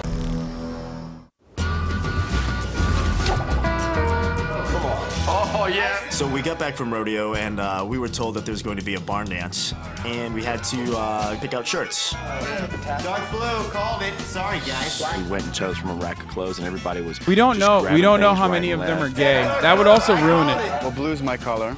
So immediately I call dibs on the blue shirt. So Chad grabs my shirt. We end up playing tug of war with the hanger. No, I can't let it go. I called it, so fair's fair. Ryan, he's obviously very flamboyant. All of the qualities of a gay guy. Beautiful, beautiful shirt. This is crap. I was totally unhappy with my outfit. This shirt, and I use the term loosely, it looked like a bowl of mint chocolate chip ice cream had sex with a tablecloth. Dumbass. Bradley just pay attention to his appearance. He spends a lot of time in front of the mirror. With that, he fits the bill of the stereotypically gay guy. We got to the barn dance and we were introduced to our dance instructor, Sally. Who's the female? Come on, you're the female, you're the female. Yeah, all right, you're the female then. You gotta be the female. So we had to partner up. One person had to be the male and one person had to be the female, which was, you know, a little bit embarrassing. Good. Oh, you're looking Yeah, unlike being a retired entrepreneur on a reality TV show. good. Which is not embarrassing at I walk all. into this barn dance, and there's all these guys dancing. I have never seen that before in my life. There was guys that were gay, they were dancing with straight guys dancing with gay guys. I was just kind of taken back by everything. When Jackie arrived at the barn dance, all the attention immediately was focused on her. Did you know there's a British version of the show called Playing It Straight? There's also a one in the Netherlands, I think, that is like literally just has no chill. Like the title is like Spot the Homo or something. Like Ryan's a little flamboyant, actually a lot flamboyant. in the Netherlands, there's not the yeah, they were like, we don't have homophobia there. It's called Spot the F Word. What do you mean? I don't understand. And they're doing blackface just to, you know, double down on that. Come on, bro. It's not like that. It's not like America. You just don't understand. He like moves his arm and gesticulates a lot, and he just kind of plays it. Oh my God, yeah. Herken de homo. Oh, that's awesome. That's awesome. Called it. Well to not be. Turning around, what are you doing? All right, go crazy. John gets on my last nerve. He's always in Jackie's face, and he's like, look at me, over here, Jackie. You know, this guy is the most obviously gay guy of the group. Left arm, I'm down. Little left arm action? The accent takes care of it all. Really? Yeah, I love it. Eddie is definitely a threat. I think that she's certainly very physically attracted to him. If I feel like I'm in a position where I can get him eliminated from the competition, then, you know, I'm gonna take my shot. Let's go do shots, man. Let's go do shots. Let's go. Let's go. I decided that it would be a good strategic move to get Eddie drunk. I'd say, hey, Eddie, let's go do a tequila shot. And then we'd go up to the bartender, get a couple of tequila shots. I'm a bartender myself, so I use this trick at work. We killed the shots. While he was talking about, oh, wow, that was so good, whatever, I spit mine back in my beer. The end result was that Eddie got really smashed in the span of 20 minutes. I am from Cuba! I believe Bradley wanted to get Eddie drunk just to make Eddie slip up and either say something or do something to insinuate his sexuality. La la la, la la la. Bradley came over to me and he said, look, you know, Eddie's getting wasted. This is what I'm doing. You want to guess what my tequila shot is? Bradley's a thinker. He's playing the game pretty smart. I like what I'm hearing there, Bradley. Yeah. You know, Eddie's over there like, you know, woozing around, whatever, and I think he's, you know, he's about done for the evening. So at that point, I took the liberty of walking over and I ripped it right in his face. Oh, God! Ryan farted in Eddie's general vicinity. That is the most disgusting thing I have ever heard in my life. I made sure I turned around quickly to find out where she was, because, you know, I was like, dude, I'm toast if she heard that. I think maybe the next couple ranches over heard it. You did not have to fart over here. By, you know, grade school instinct, you immediately turn to the guy next to you and you point the finger. So I was like, you know, saying that Eddie did it. That is crying. I have a unique sense of humor. I really do. What I think's funny, a lot of people probably don't think's too cute. To fart in front of somebody's face so it can rise up into your nostrils, that's a little bit much, I think. I really don't know exactly what happened. All I heard was Eddie swearing. I think the alcohol got to him a little bit. Yeah, Ryan's a loudmouth. I want to sit next to Eddie. He smells good. I don't wear any cologne. It must be my Old Spice deodorant. Or your... Yeah. Ryan just has an uncanny ability to egg people on and push people. It was just a matter of time before it was Or your what? Whoever is wearing Old Spice is straight, by the way, immediately. What did I miss? Sorry, I was getting my salad and also peeing. Go back, holy shit. Okay, dude, well, here. That it would be a good strategic move to go up to the bartender, get a couple of tequila shots, fill the shots. I saw that. Oh, good, whatever. I spit mine back in my beer. The end result was that Eddie got really smashed in the span of 20 minutes. I am from Cuba! I believe Bradley wanted to get Eddie drunk just to make Eddie slip up and either say something or do something to insinuate his sexuality. La la la, la la la. Bradley came over to me and he said, look, what? You know, Eddie's getting wasted. This is what I'm doing. You want to guess what my tequila shot is? Bradley's a thinker. He's playing the game pretty smart. I like what I'm hearing there, Bradley. Yeah. You know, Eddie's over there like, you know, woozing around, whatever, and I think he's, you know, he's about done for the evening. So at that point, I took the liberty of... Also, that's kind of weird that as a bartender, that's the kind of tricks he's pulling off. That's very sussy. So that's cool. And walking over, and I ripped it right in his face. Oh, God! What? What? Ryan farted in Eddie's general vicinity. That is the most disgusting thing I have ever heard in my life. I made sure I turned around quickly to find out where she was, because, you know, I was like, dude, I'm toast if she heard that. I think maybe the next couple ranches over heard it. You did not have to fart over here. By, you know, grade school instinct, you immediately turn to the guy next to you and you point the finger. So I was like, you know, saying that Eddie did it. That is crying. I have a unique sense of humor. I really do. What I think's funny, a lot of people probably don't think's too cute. Yeah, dude, fart jokes are so unique. Bro, it's 2004. What do you mean? Like, fart jokes have been around since the beginning of farts. Like, what the fuck? Fart in front of somebody's face so it can rise up into your nostrils? That's a little bit much, I think. I really don't know exactly what happened. All I heard was Eddie swearing. I think the alcohol got to him a little bit. Yeah, Ryan's a loudmouth. I want to sit next to Eddie. He smells good. I don't wear any cologne. It must be my Old Spice deodorant. Or your... Yeah. Or your what? Ass? To do with the Old Spice is some straight shit, okay?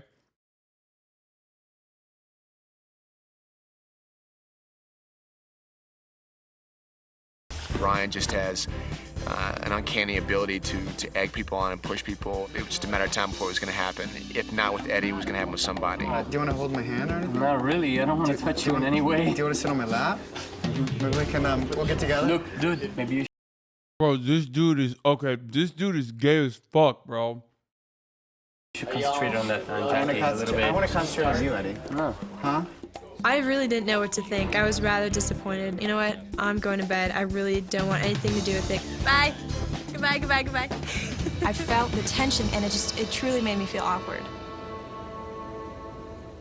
I don't know. I don't get it. Dude, I will bust your head open, all right? We came back to the house. I was hoping, you know, just kind of get away from everybody, go to the hot tub, relax. Yo! Eddie, out of nowhere, stumbles towards the hot. Two dudes in a hot tub. They have to be 5 feet apart or else it's gay. This is canon. This is law, dude. It's over. It's over, dude. You're about to get you're about to get gay married. Tub. He's just wearing his white little boxer briefs and falls into the hot tub. He's sitting there, you know, getting in the hot tub with his tidy whities on, which first off is like, you know, my first flag. You shouldn't drink so much. Maybe you slip up a little bit. But then Ryan started antagonizing him. And when we got to that point, I was like, okay, this is enough. I don't want to get myself caught up into this situation. Bye, Luciano. Luciano's a smart guy, so he kind of saw what was about to happen. He just kind of scoots off out of the hot tub. That's when the fun began.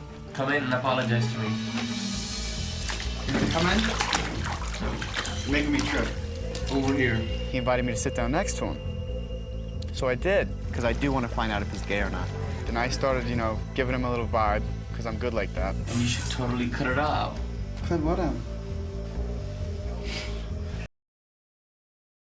Bro, what is dude, this is the gayest fucking thing. Oh my God.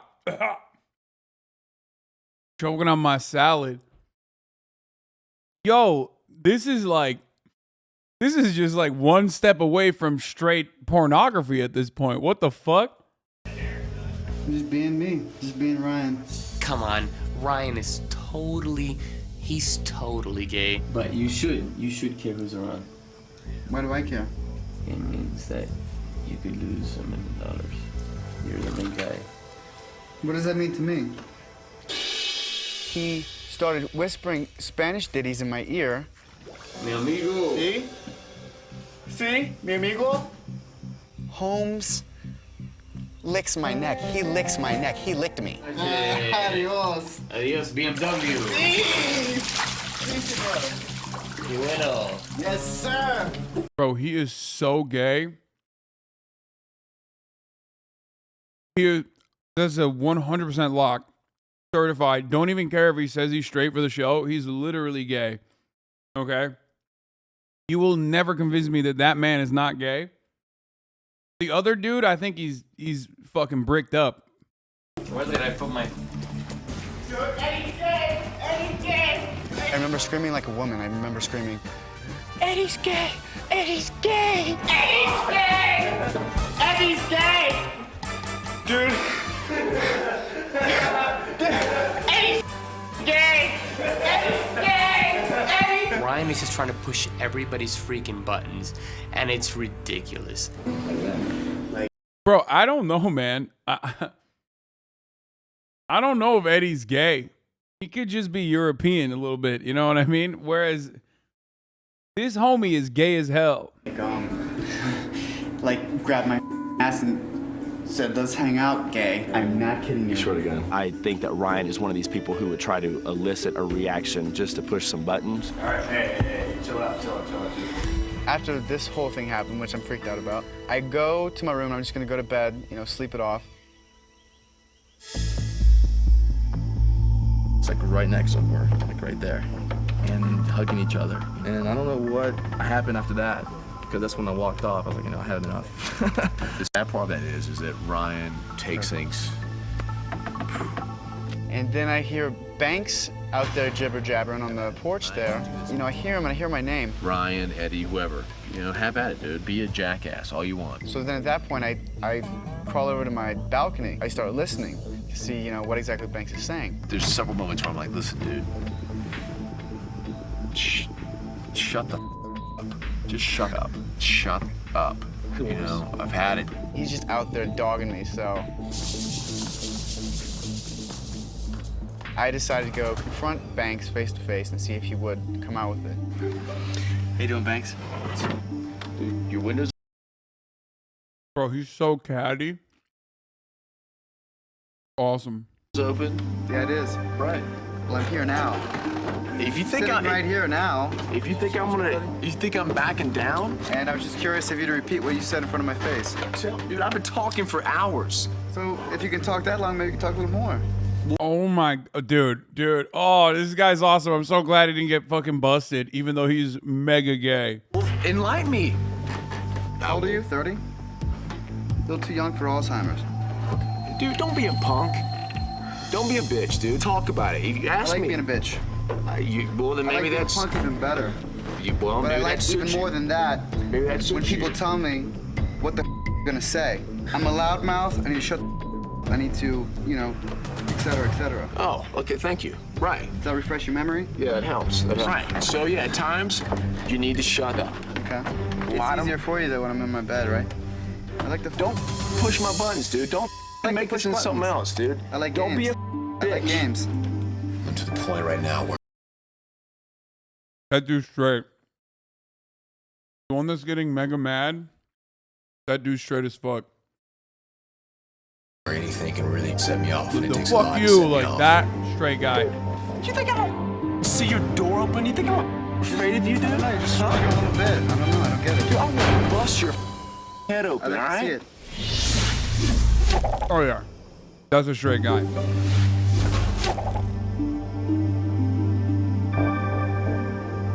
I'm gonna bust your head open, all right? Yeah. All right, he's about to get homophobic too. And you know I will. Don't push my buttons, dude. Don't make this into Look at something that else, point, dude. Look at that finger don't be- point. Come on, dude. 100% that's a straight man, okay? He is about to literally say hateful slurs that are homophobic as fuck. He is 3 seconds away from dropping slurs, okay? I know what that is. I was in college, you know what I mean? I know when a fucking white dude, when a straight white dude like that just points at you like that with the fucking PowerPoint, dude, he's ready to go in.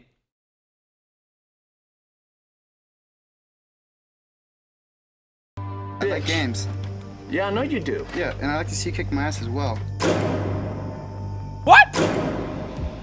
I'm not gonna let Punk you make me Punk it. punk I like to be myself. punked. No, it's not gonna happen. What did I come down for? Definitely. What did I come down for? Like kiss your face? I think not. You're not gonna win tonight, dude. Okay. Well, I tell you what, Banks. I'm gonna go back to my room, and I'd love to hear much more you're gonna talk about me. Come on. Dude, yeah, you got it. You got it. Thanks, Banks. Yeah, have a good night, bro. I can't believe I have suckered into that. I'm not gonna compromise my own dignity. I'm not gonna compromise my own self-respect, and I'm not gonna ever compromise the way that my mother looks at me. But if that piece of I'm the way my mother looks. This is the straightest motherfucker, dude. He is super straight. This guy is so straight he does not wipe his ass. Okay, he's like, no, ass wiping is gay, fellas. I'm not putting a hand near a dude's ass. You know what I mean? And I'm not putting a fucking, I'm not putting anything up my ass. Was how straight Banks is. Okay. That's number one. Number two. The only thing you don't want to compromise is at the top of the hour, avoiding watching the ad. At the top of the hour, there's a 60-second ad break. I fucked that up. At the top of the hour, there's a 60-second ad break. If you no longer want to fucking compromise, if you say, nay, I don't want to see these ads no more, I'm done. Well, then all you need to do is subscribe. You can do that for $5 or for free with a Twitch Prime. Prime is free. Connect your Amazon Prime account to your Twitch account. You get one free Prime subscription a month. Here's the 1 minute ad break now.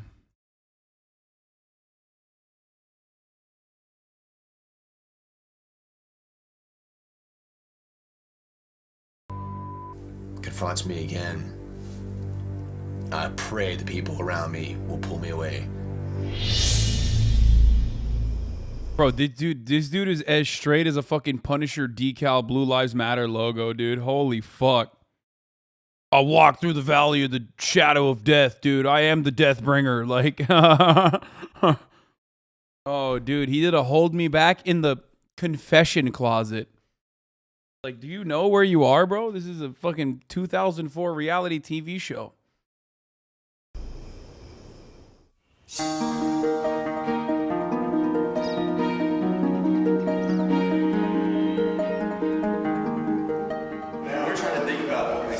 Things are going to be totally weird today. She came back and she was like, the apparently you were whispering sweet nothings in Ryan's ear. I really doubt it.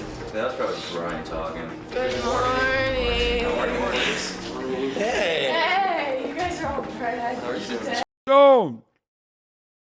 Bill Vog, thank you for the 20 gifties.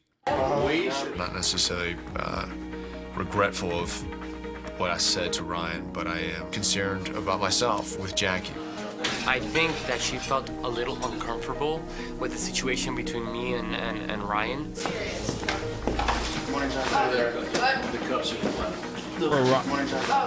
I was a little nervous because Ryan is content, dude. You can't let go of that guy. That Eddie was gay. You know, we'll wait and see. Any little thing they do, I'm watching them. And that one move that they make, it could cause them an elimination.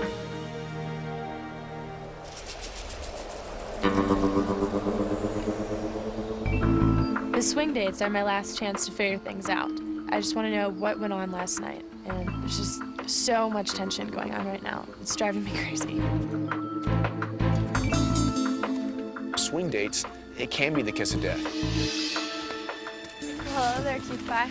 You look nice. Well, thank you. It's one of those situations where you don't feel real comfortable. You know, you're not real sure why you're out there. We thought that those individuals were being asked to do a swing date so that she could ask their opinions. She could get some insight from them. So whose fault do you think it was last night for that outburst? I think alcohol was the catalyst, without a doubt. You know, I definitely think. But I think it was. Thank you, we dealing with Dynamic two people that Jab, probably 13 are for the a bit pocket sub. confrontational, and one is kind of up in the other, and so it escalates, you know, more and more and more, and just kind of went from there. Have you ever gotten like that? Where you just get... Dude, I'm gonna bust your head open, I'd like to see it. Yeah, you know I will. Push my buttons, dude. Don't make this into something else, dude. And I'd like to see you kick my ass as well. Yeah, I bet you would. Last night, I was taken to a point where I was being pushed, and I, you know, was on the verge of going in a direction that is not familiar to me either. It's a difficult situation, you know. There's just, It is. There's so much going on, and everybody's vying for your attention, so it gets to be a little bit too much sometimes, you know. Well, how about I walk you out over there? That would be perfect. Walking away from the swing day, I did not feel any bit better. I wanted to tell her how I was feeling, and if there was any doubt on how I felt about her, I wanted to put those concerns and those thoughts to rest. Thanks, Al. Okay, now it's not even fun anymore. He's too straight. You know what I mean? Like, he's just like, it's obvious he's straight, you know? With Banks, there was no kiss goodbye, so it made me a little bit concerned. And I was like, alrighty. Damn, she wanted to kiss? No way you think this dude is gay. No fucking way, dude.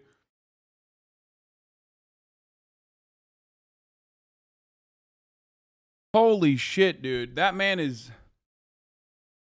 I think to be on a swing date. I mean, it depends on what Jackie's thinking. Jackie, hey, you look beautiful as always. Oh, thank you. I went on a swing date with Eddie because I wanted to hear Eddie's side of the story. Well, I had a few questions for you. I was kind of clueless as to what went on last night. I don't know what happened, so would you like to explain your part? Ryan did something kind of rude. Like? He farted in my face. I'm sorry. I am so sorry. You know, and I thought that that was a little bit crossing the line. What are your thoughts on how you reacted to it? Do you think you were a little bit out of line? Maybe because I had a couple of beers, you know, to say the least, and some tequila shots. And some tequila shots, yeah. That is really disgusting. Do you always get like that when you drink? No. I can't tell if he's just gay or European. Like, I just can't. It's crazy. You know, I still can't.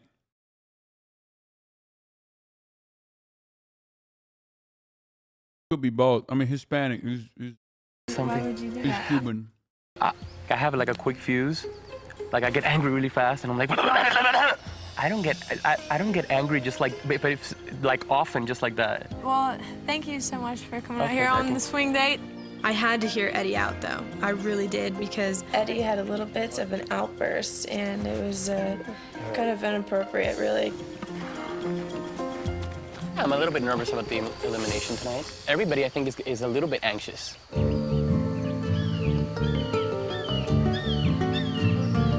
As long as they don't pick me, she doesn't pick me last again. Got a couple ideas of who it might be, but sure you've got the same ideas. Emily, all this. I think tonight Alex will be going home. He's just too shy.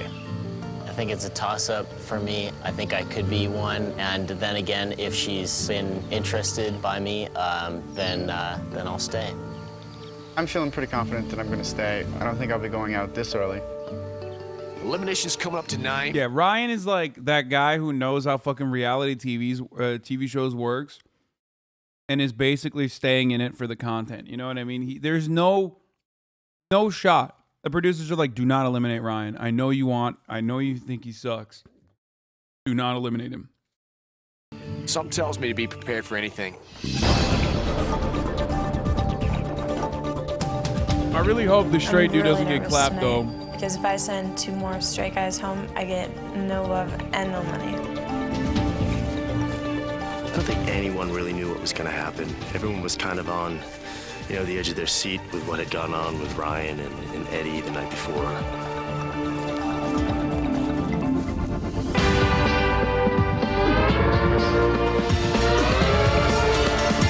Tonight, Jackie is going to ask 2 of you to leave the ranch. Eliminations are just horrible. Nobody's confident. She's kicked out 2 straight guys. She's going to need to start paying attention because, she could lose $500,000. Okay, so you know the drill. Who do you want to talk to first? I was freaking out. I have to figure out who's gay and who's straight.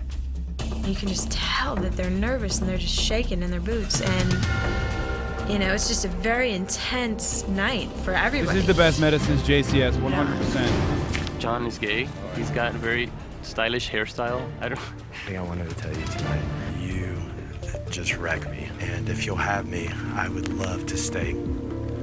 Most definitely, like I said earlier.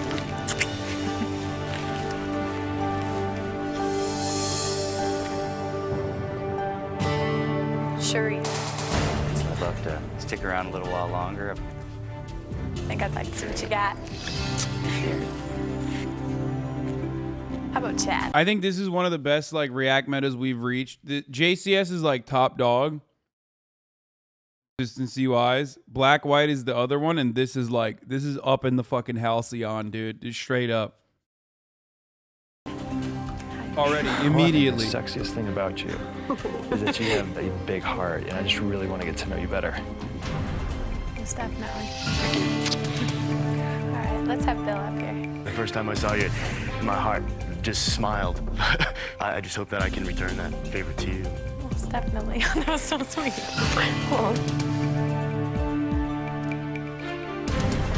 Chris. I think Chris is definitely gay for 2 reasons. He says a lot of S's with his words, and also he has blonde highlights, and I don't know any of my straight friends that have blonde highlights. I hope that you'll give me another chance to... Oh my God! Oh, he's self-reported.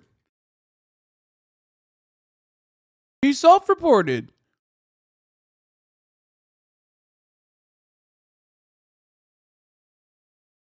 He said any of my straight friends.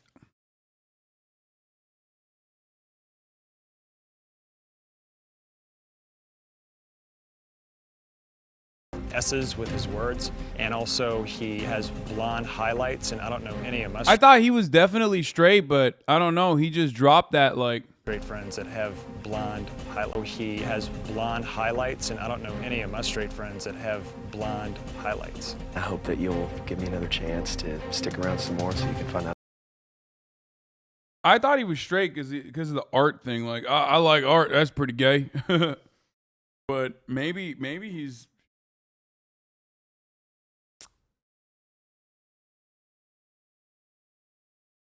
Or it just means he also has gay friends? I don't know.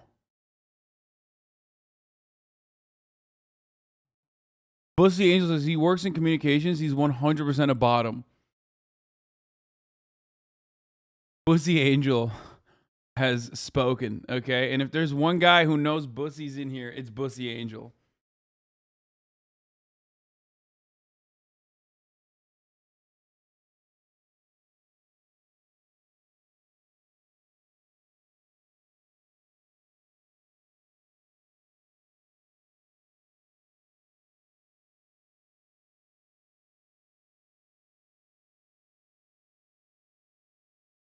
In 2004, how many straight guys had gay friends, though?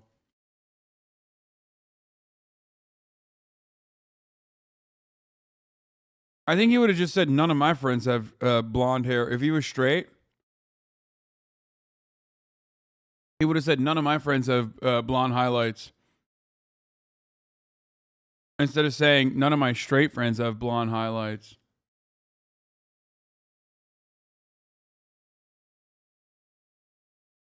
The guy earlier who said we have to not act like ourselves, which is not ideal, was a true self-report. This wasn't a self-report? I don't know, maybe. I didn't see that. A little bit more. Most definitely. 2004 was not 1950 Hasan Lamau. We had gay friends. I don't know.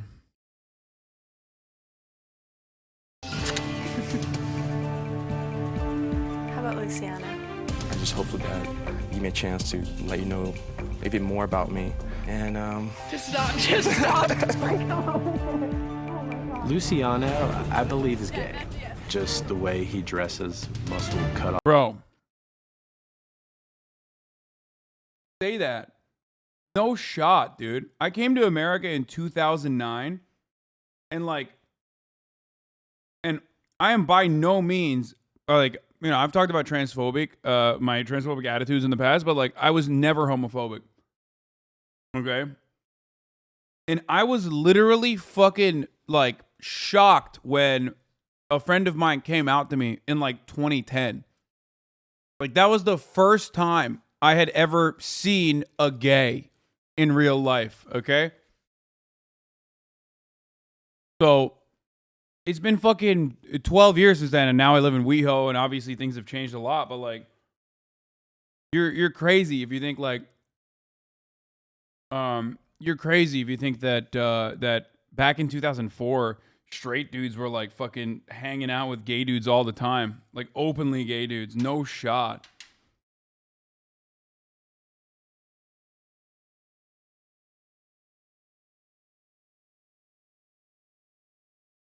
People, you're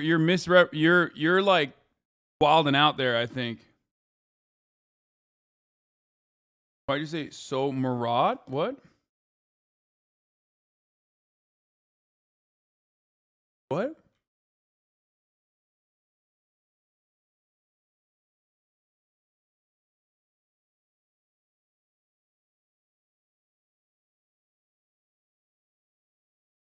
I don't even understand what the fuck that was. I don't even know what that dude was trying to say. But trying to say, is that what he was trying to say? I don't know. But the thing is, openly gay dudes, feeling comfortable to come out to straight dudes, people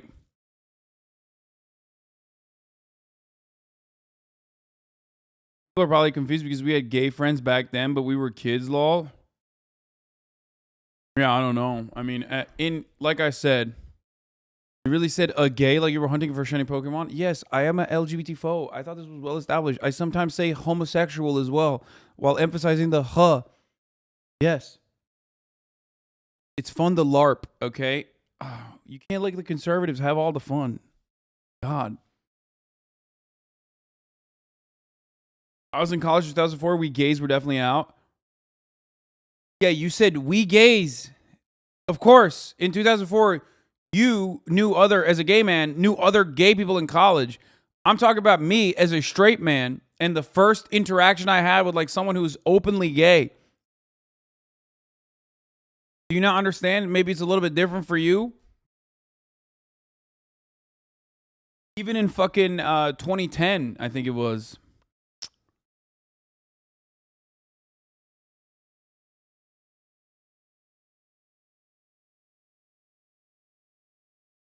Okay, but in 2004 you were 12. I know, but if people were coming out left and right in 2004, I feel like by 2010 it would have been a bigger deal. It was at Rutgers too. It's not like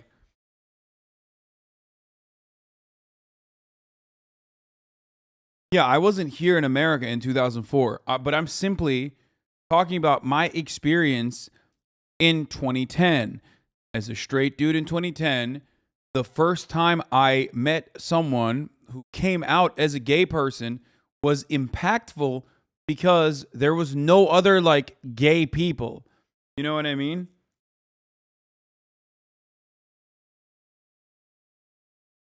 Like, obviously it's still anecdotal,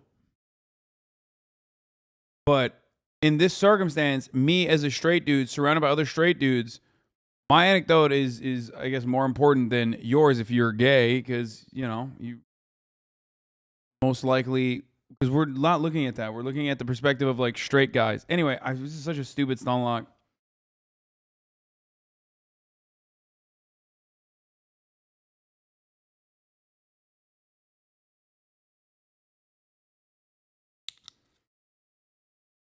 And for the record, remember, like, we're talking about, this is pre-gay marriage. I feel like only straight people got upset by a comment. I don't know. Off t-shirts, cares about the way he looks way too much. Me. You're a beautiful woman, but most importantly, you're smart, and you know what you really want in life. Well, thank you.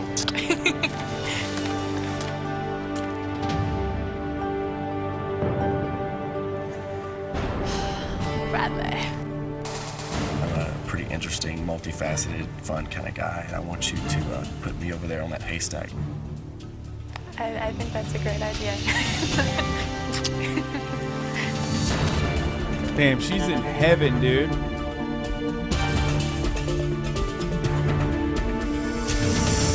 Thanks. It's really rare that I find someone that impacts me the way you have. So with that, I just hope that I have a little more time to give what I'm feeling a little bit more validity.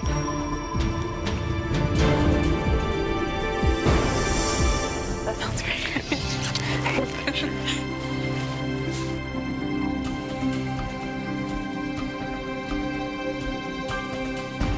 I think Jackie might be sending me off tonight.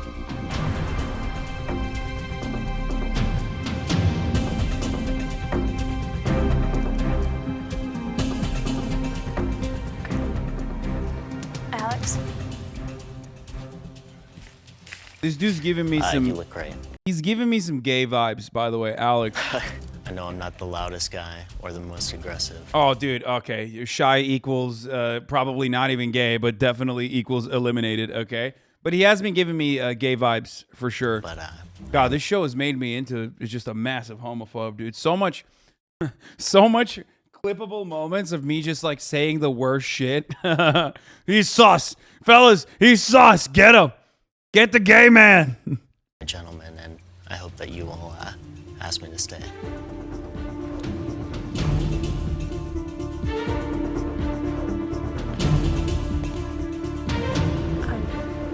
I'm so honored that you say that. However, I feel that I need someone with a really outgoing personality. Yeah, bro. It's like obvious. At this point, if you don't recognize that you're clapped, if you're absolutely fucking clapped if you're not being outgoing and outspoken, okay? She is just not. You're fucked. You're fucked. You're fucked. And, you know, I admire that you're one of those observers. I don't know, I guess I just didn't feel the connection. So, I need to know, are you straight or are you gay?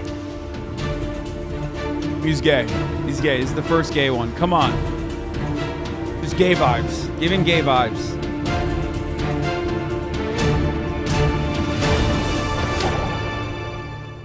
This is the first gay. I don't know, I guess I just didn't feel the connection. So, I need to know, are you straight or are you gay?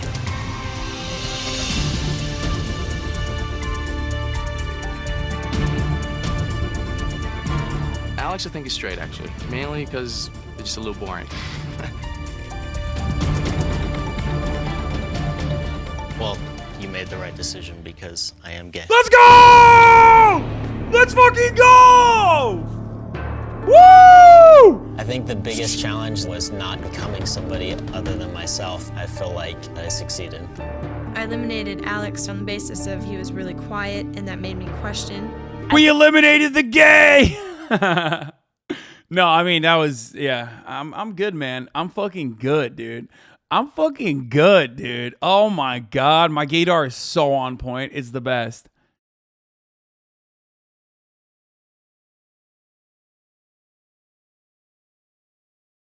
That man right there is just like, there's a nice Midwestern gay man right there, I think okay? once I found out about Alex's sexuality, that's where I'm like, oh, this is for real. None of us had any clue at all. Why are they acting like what the fuck? Bro, everyone's like, whoa, that guy was gay? I feel so disrespected. Like as though what? Like you think he's, you know, I can't believe it. He was like actively giving us, you know, cooties. What the fuck? None of us had any clue at all. Yeah, you know why he's shocked? Let me tell you something. You know why he's shocked? He's like, damn, he's gay? Fuck, my gaydar's awful, and I'm definitely gay. That's what he was thinking, okay? He's like, shit. Like, I could have hit that. That's what he's thinking, okay? I'm a lock. Bill's gay, by the way. I think we've already established that, right? Yeah, he's got lip fillers. And also on top of that, he's like an events coordinator or whatever. It's probably the gayest profession.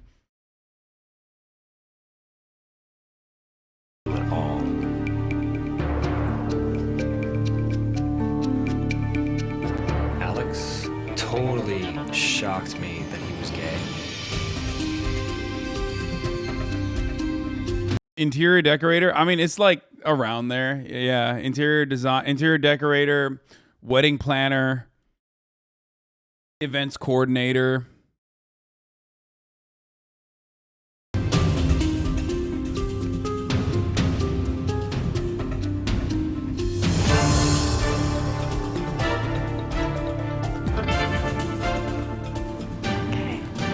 Brian?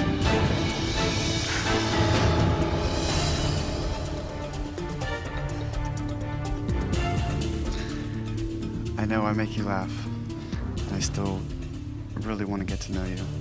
These are all the jobs Cutie has had. Yeah, or yeah, dessert specializer. No, I'm kidding. But yes, of course. Cutie is also a Disney adult. You have to let me stay. Look at him wobbling those arms around, bro. Get out of here. Get out of here. He's holding on like that. He's gay, but he's there for content. Keep him. Keep him. Keep him. No idea how hard this is for me. No! No! Come on. You really emphasized a lot on being straight. It kind of made me question. But last night, that's what did it. I don't understand how you handled yourself when someone says stop. They mean it, you know. Look, I'm sorry. Good. I'm sorry. Bro, that's fucked up. That's fucked up. That's content.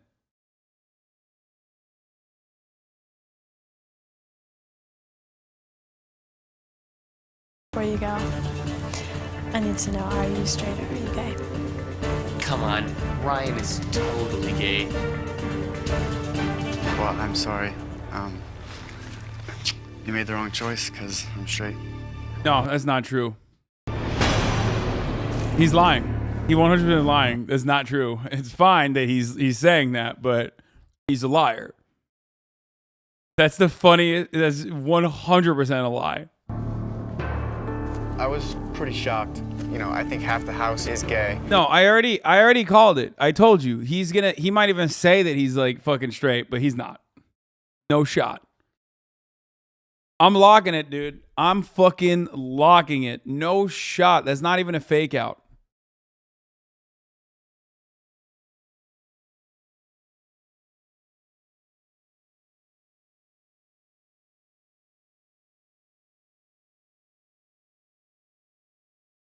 $100%.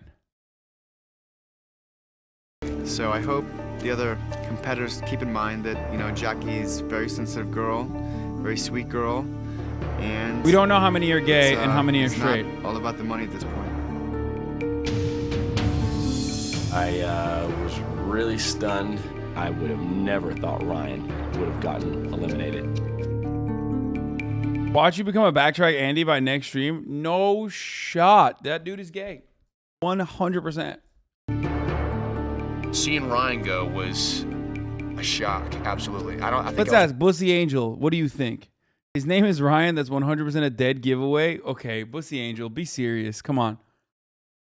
Work your magic. You can't just be out here saying all Ryans are gay, okay? Wait, people are saying not wrong. Is that a thing?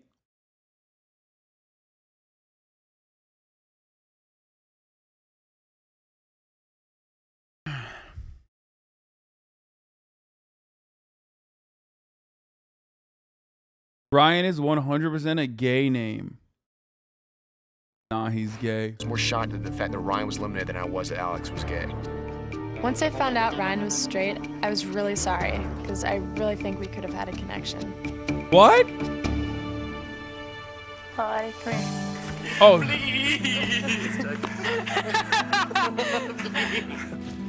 You're beautiful. What I like most about you is that you are indeed a very genuine person.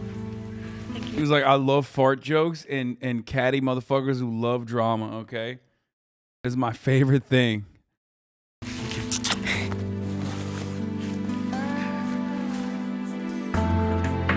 Nah, he is straight according to Gawker? No shot.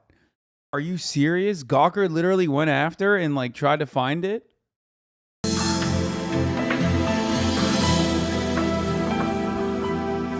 Dude, everything I know is a lie. Dude, don't tell me. Don't tell me this.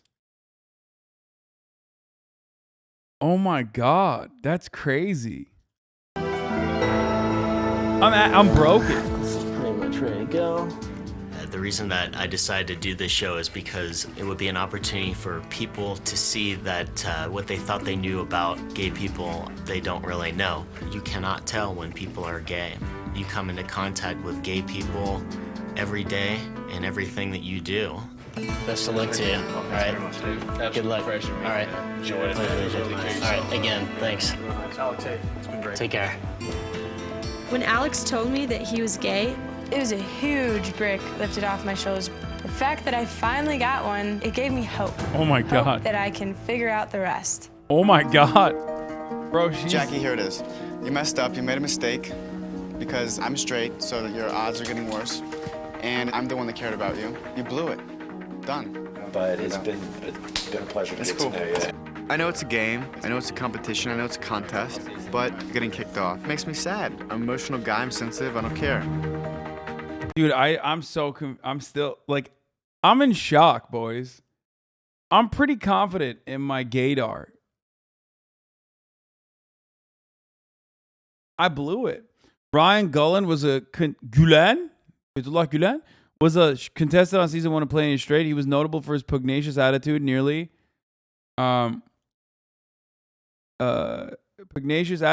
starting 2 fights before being eliminated in season 2. Although Ryan said he was straight, he came out as bisexual during top of the hour ad break in 2017.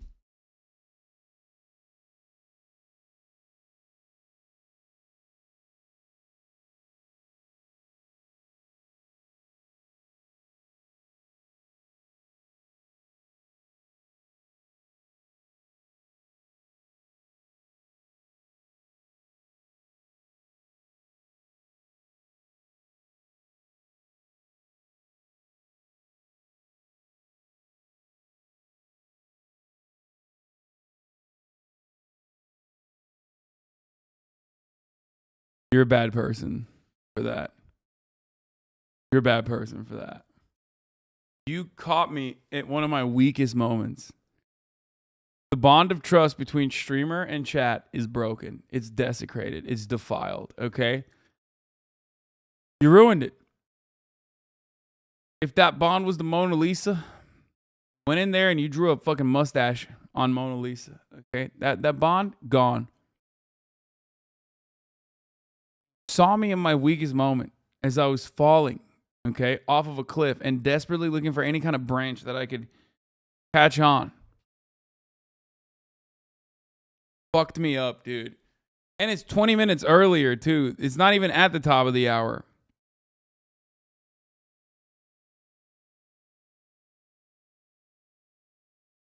"20 minutes prior. Ryan Gulen was a dead giveaway? Yeah, no, it wasn't. My frame is shattered, dude.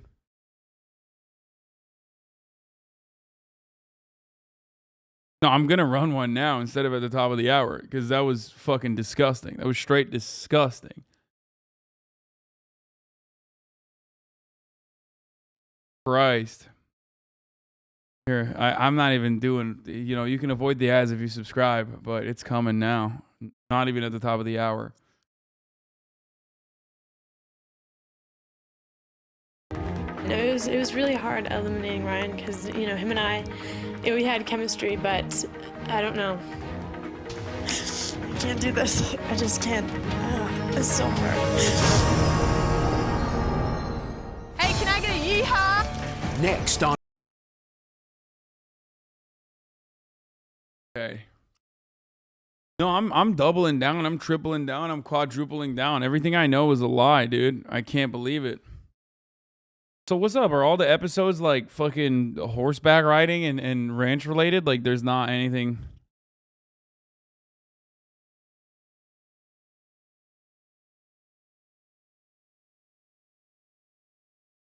How's that positivity arc going? I'm destroyed. Like actually destroyed.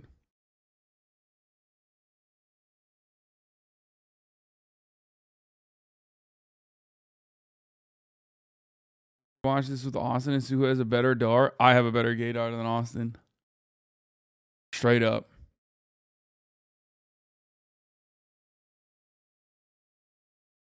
Should we watch one more? Attention viewers, the male contestants in this program may be lying or misrepresenting themselves at all times, including in their interviews.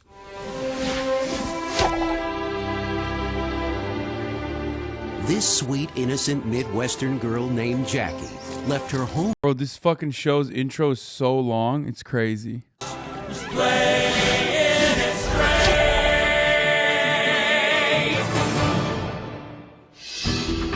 Last week, we left the ranch in turmoil. Don't push my buttons, dude. You should totally cut it out. Cut what on? Dude, I will bust your head open, all right? That's a little bit much, I think. You want to lick my neck in the jacuzzi? I'll be there tomorrow. One of the guys could not handle the pressure. Okay, you guys, I do have something a little serious to talk about. Obviously, we've all noticed that Eddie is not here. I am from Cuba! I really liked Eddie a lot, and I just was so disappointed when he just disappeared. Nobody has any idea what's going on. You are disgusting. Yes. The circumstances were so strange because he kind of made this big scene. That guy's a Eddie just didn't really feel comfortable here anymore and didn't really feel like he belonged. You like lime? Ryan is he's totally gay. Eddie's gay! Eddie's gay! This is so I'm kind of bummed because the content is gone too. frustrating. He's not coming back. And you are playing the game. So, what do you think? Do you think he was straight, or do you think he was gay? I think he was straight. You guys, show of hands who thought he was straight. Yeah. Okay. Who thought he was gay? Well, Eddie wanted me to let you all know that he is gay.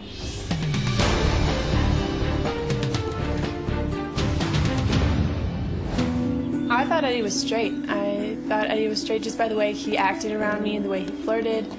I don't know, he just came across with this extrovert personality that was just so flirtatious, and I didn't see it coming at all.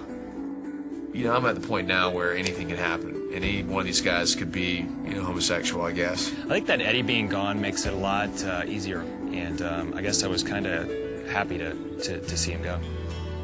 The fact that Eddie was gay, complete shock. Complete shock. I was so wrong about Eddie.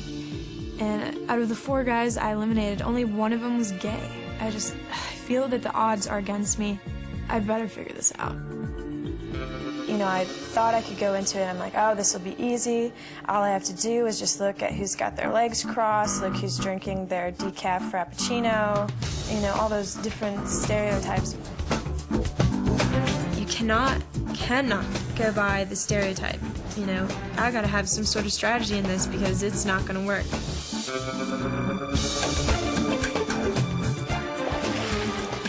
So now I'm gonna test the guys and I'm gonna flirt with them. And I'll just see who flirts back.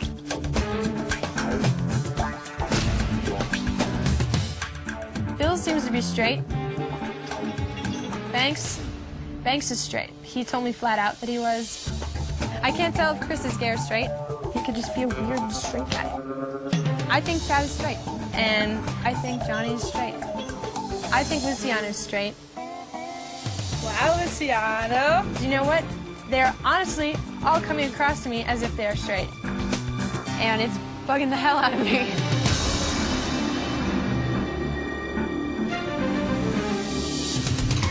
Coming up. This is where Jackie is going to get tough. Would you guys feel offended if I said you were gay? Bradley makes $1 million mistake.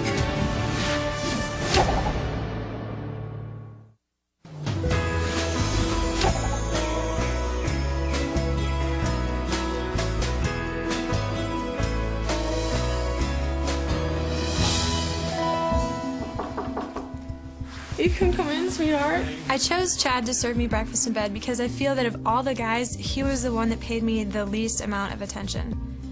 And there was just something about him that I didn't get. There's nothing that's going to get in my way of winning. I have complete and utter confidence that I'm going to win this thing. Oh, this is perfect. Cool. Yeah, so you get the bomb bed, man. Yeah, man.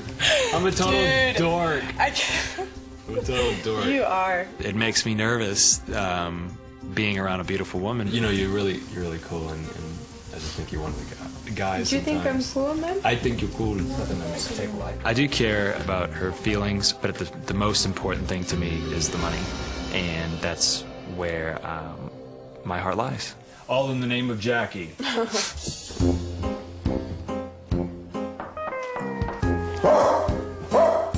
Rise and shine. Need to crawl up out of the bed and pack you an overnight bag. We're gonna go do a little camping today. And if you got any bear repellent, bring it with you. I'm a well-rounded guy. Just wanted you to know that.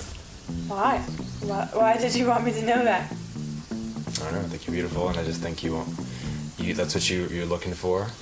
I wasn't feeling him, and just the way he was talking about, you know, how straight he was and emphasizing that made me question, you know, like, why is he saying this over and over again? I'm not as athletic as I used to be. I work out a lot. I'm into women's lib, by the way. Okay. When he says he's not in it for the money, why would he want to be so sort of, does he really like me? Because he doesn't always flirt with me. I love the arts. I like to go to art galleries. Today he gave me kind of a mixed signal with this breakfast. He just seemed to be not himself. You know, well, sweetheart, I think I'm gonna start getting ready here. All right, darling. Bye. I think it went well, and I'm pretty confident. I think I'm higher than most contestants. That overconfidence, I don't know.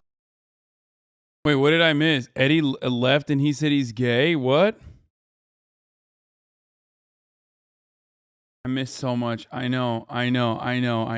There's a lot of juicy spices in here that I missed. His extrovert personality, it was, oh, this will be easy.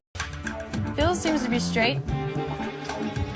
Banks is straight. He told me flat out that he was. I can't tell if Chris is gay or straight. He could just be a weird straight guy. I think Chad is straight. And I think Johnny is straight. I think Luciano is straight. Wow, Luciano. You know what? They're honestly all coming across to me as if they're straight. And it's bugging the hell out of me. Eddie Allen was earlier? Yeah, that was from... Coming up. Told you Luciano's a bottom? Jackie is going to... I feel Okay, that I'm skipping this stuff. We already saw he was the one it. that paid me the least amount of attention. And there was just something about him that I didn't get. Wait, Jamila Jamil did the UK version of the show? Shut the fuck up. We have to watch the UK version of the show. Are you serious? That makes it like triple the amount of content. Are you fucking joking? Oh my God. What? What the fuck is happening? That makes it so much better. Oh, dude, this is the gift that keeps on giving. Literally the gift that keeps on fucking giving, dude. There's nothing that's going to get in my way of winning. I have complete and utter confidence that I'm going to win this thing. Oh, this is perfect. Cool. Yeah, so you get the bong bed. Oh, she was the host, not a contestant? Jesus Christ. Yeah, man. I'm a total dork. I can't. I'm a total dork. You are. It makes me nervous being around a beautiful woman. You know, you're really cool, and I just think you're one of the guys. Do you think I'm cool, man? I think you're cool. I do care about her feelings, but the most important thing to me is the money, and that's where my heart lies. All in the name of Jackie. You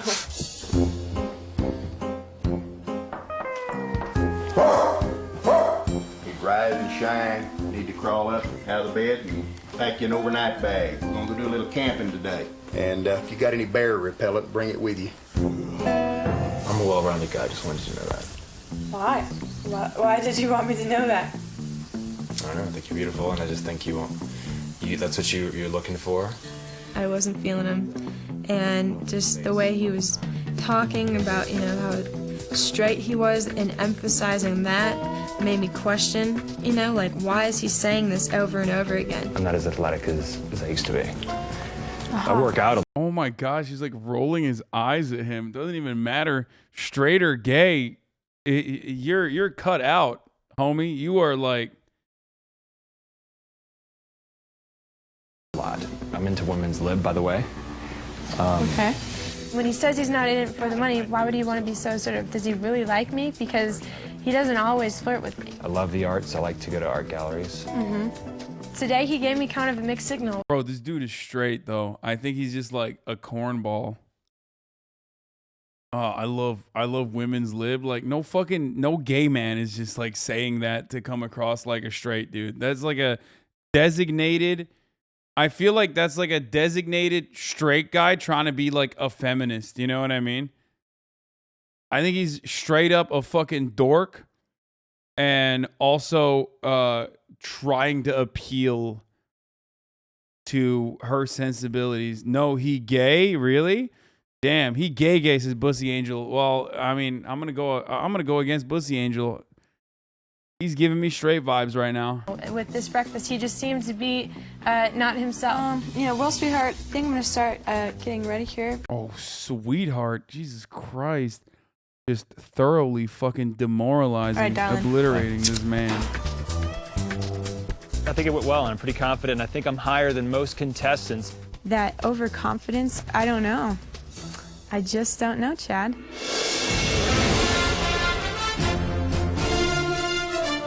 Before the camping trip, Whistler burst into our room and just started barking to wake us up. I'm not the camping type. I can't sleep well. You know, you don't have anything to eat. The ground's lumpy. There's bugs everywhere. I think it's going to be interesting. I think some of these guys really need a lesson in how to actually camp. All right, fella. Here's your transportation. By my count, there's not but 4 horses, and the rest of them are mules. The guys I picked to ride. Pretty funny. I mean, that guy's gay. That old man. He's like, no, you know he is. Ride on the horses, well, they're the ones I have questions about. Johnny baby. Yes. Johnny baby. That's my girl. Lee. What is she doing, bro? What the fuck is she doing? Yo, she's acting like they're all gay. Okay, I feel like this is how white women behave around just like when they're surrounded by gay men, and this is how I picture them behaving. Like, you know what I mean? Where there's like no threat. Just like, hey, yeah, like throwing up kissy poos and shit. What's going on right now? What the fuck? Gassing it up. In 10 seconds, she's gonna have a black scent. I think this predates black scent. Like comfortable, yes. That's precisely what I meant. Christopher Darling. And last but not least, who's gonna... Remember for the dick and bussy jokes, not all gay men have dicks. Love a transgender bi guy, but you have a bussy, don't you? Boom, got him. Gonna be a lucky man. How about Bill? The common thought here is that if you get chosen, you know, she wants to... Universal. Pussy's universal. It's true. Black scent from the 90s? No, I don't think like, were white women doing black scent in like early 2000?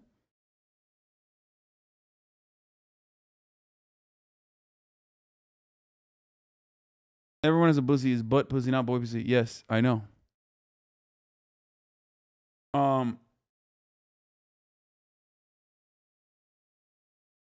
Oh yes, we were. Really? I don't know. To know a little bit more, or maybe she thinks you're gay. Let's go.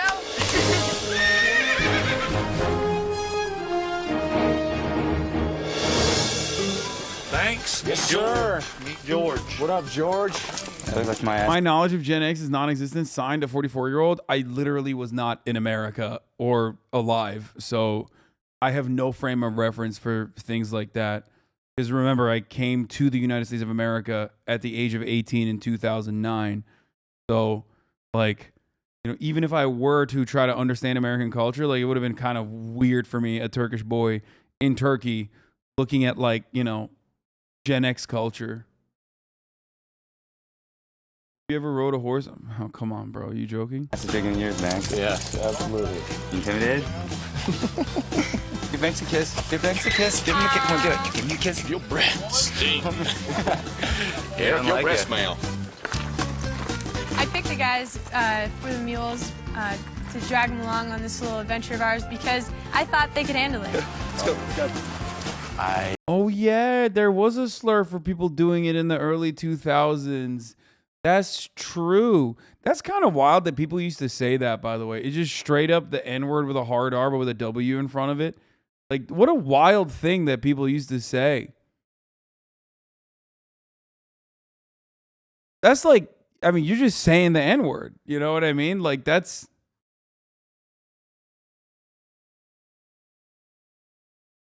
People still say it here in Texas?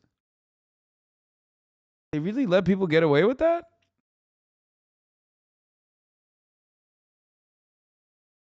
I was pretty pissed off, actually. Now, I was not expecting to have to walk dragging a mule through bushes, through other horses' crap.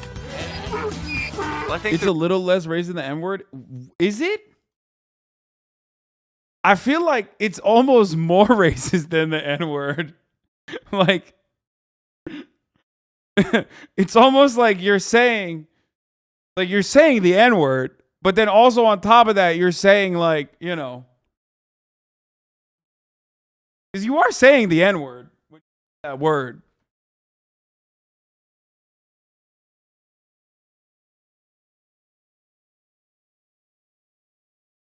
And then on top of that, you're saying, like, this is what a white person is like when they're behaving like a black person, i.e., they're saying they behave like an N-word. I feel like it literally somehow makes it even more... it makes it worse. You know what I mean? Like, what the fuck? That's a wild thing. I just...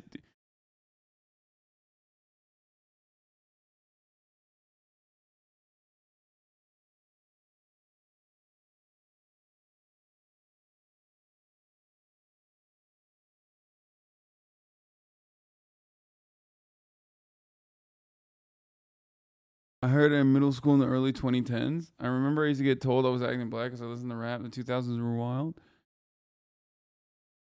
I don't know. That's a crazy word. Straight up. The white N word, just cracker? No.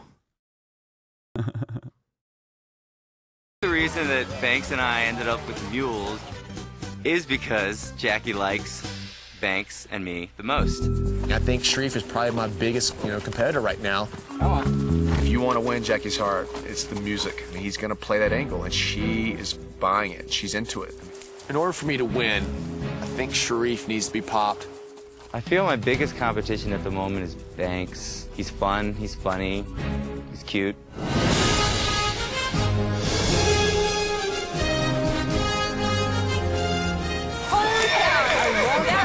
I love that. Jackie, I believe the past day has started to take this a little more seriously. I've definitely seen changes in Jackie. She's got her eyes a lot more wide open, watching little things about everybody. Hey, can I get a yeehaw? Yeah! All right. I've just been watching these guys and trying to come up with a plan, really. Hi, Whistler! Welcome to camp. You guys get unloaded. And, I love this kind of man. stow your gear over here, get things, let those mules rest a little bit. I'm gonna try to use this opportunity that I have here while we're camping to figure out, you know, who's gay or straight. Because you know what? I really want to know. Damn. Is there a Marriott nearby? Tonight I got a little something to say to the boys. This is a game. And, you know, it's me versus them. There's money involved. And you know what? I'm watching.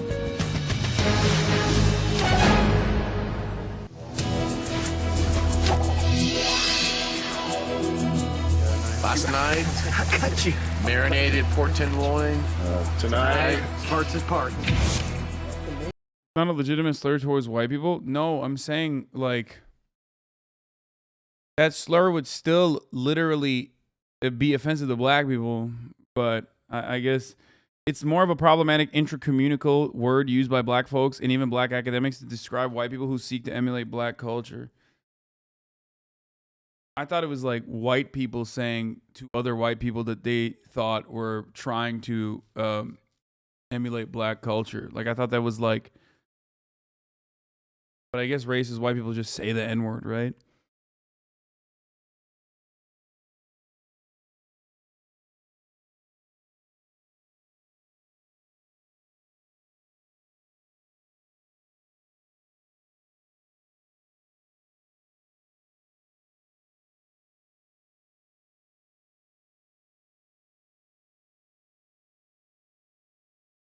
At this point in the game, you know, I am still confused as to whether, you know, who is gay and who's straight, because they're all playing it off like they're straight, and I'm sick of it. I'm a total straight guy. I'm straight, not with my girlfriend right now, but you know, who knows? That's why I'm here with Jackie. I am a straight. I don't believe that. I think she's gonna. Let me see how Bill. I can't even talk. Let me see how he eats that glizzy. That fucking glizzy goblin. Let's see. No, I'm straight. Myself, straight. I'm sick of being lied to, and this is where Jackie is going to get tough. I am. I really am. Hey, I want everyone over here because I got something to say. Make it snappy. Well, boys. Bro, she is getting too comfy. I swear to God. She's getting comfy as fuck, bro. She's getting so comfortable, like she does, I think that she is surrounded by gay men. I've been doing some thinking, and I want to say that this is a game. There is a lot at stake, and I know some of you are deceiving me. And I just want to let you know, game on, I'm watching you. Tonight is where it's gonna end, and I'm gonna figure this out, and I don't know how I'm gonna do it, but I'm gonna do it.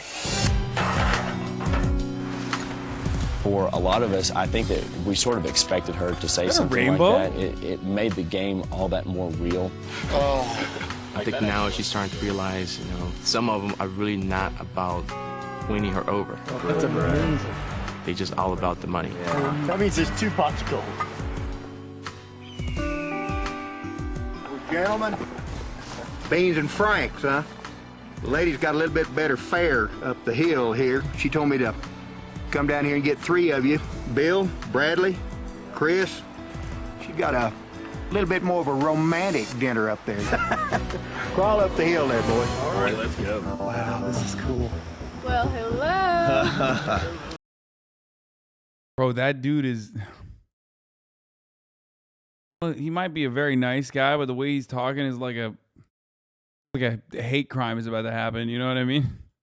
I believe Jackie's strategy in picking the guys that she did for dinner was mainly because she wanted to find out if they were gay or not. To Jackie, we want to show. Bro, he said boy with a hard B, okay? What do you mean? Am I crazy for thinking that? Get up them hill, boy. Like, I would not follow someone that says that. I'd be like, no, I'm good, I think. I'm out. I'm gay. Bye.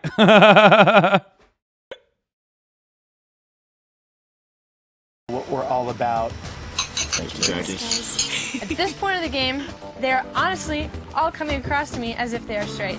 So I have a question for you guys. Who in this group do you think is gay? Like I know you've been asked that like a bajillion times, but like I'm gonna start drilling people and ask questions and create a reaction. I'm gonna observe all of that and we'll see what happens. And why are you single? Why am I single? Yeah. Actually, Southern accents are homophobic? No, I said hate crime, like as in no, Southern accents I said he sounds racist. Get the appropriate bigotry right. Yeah.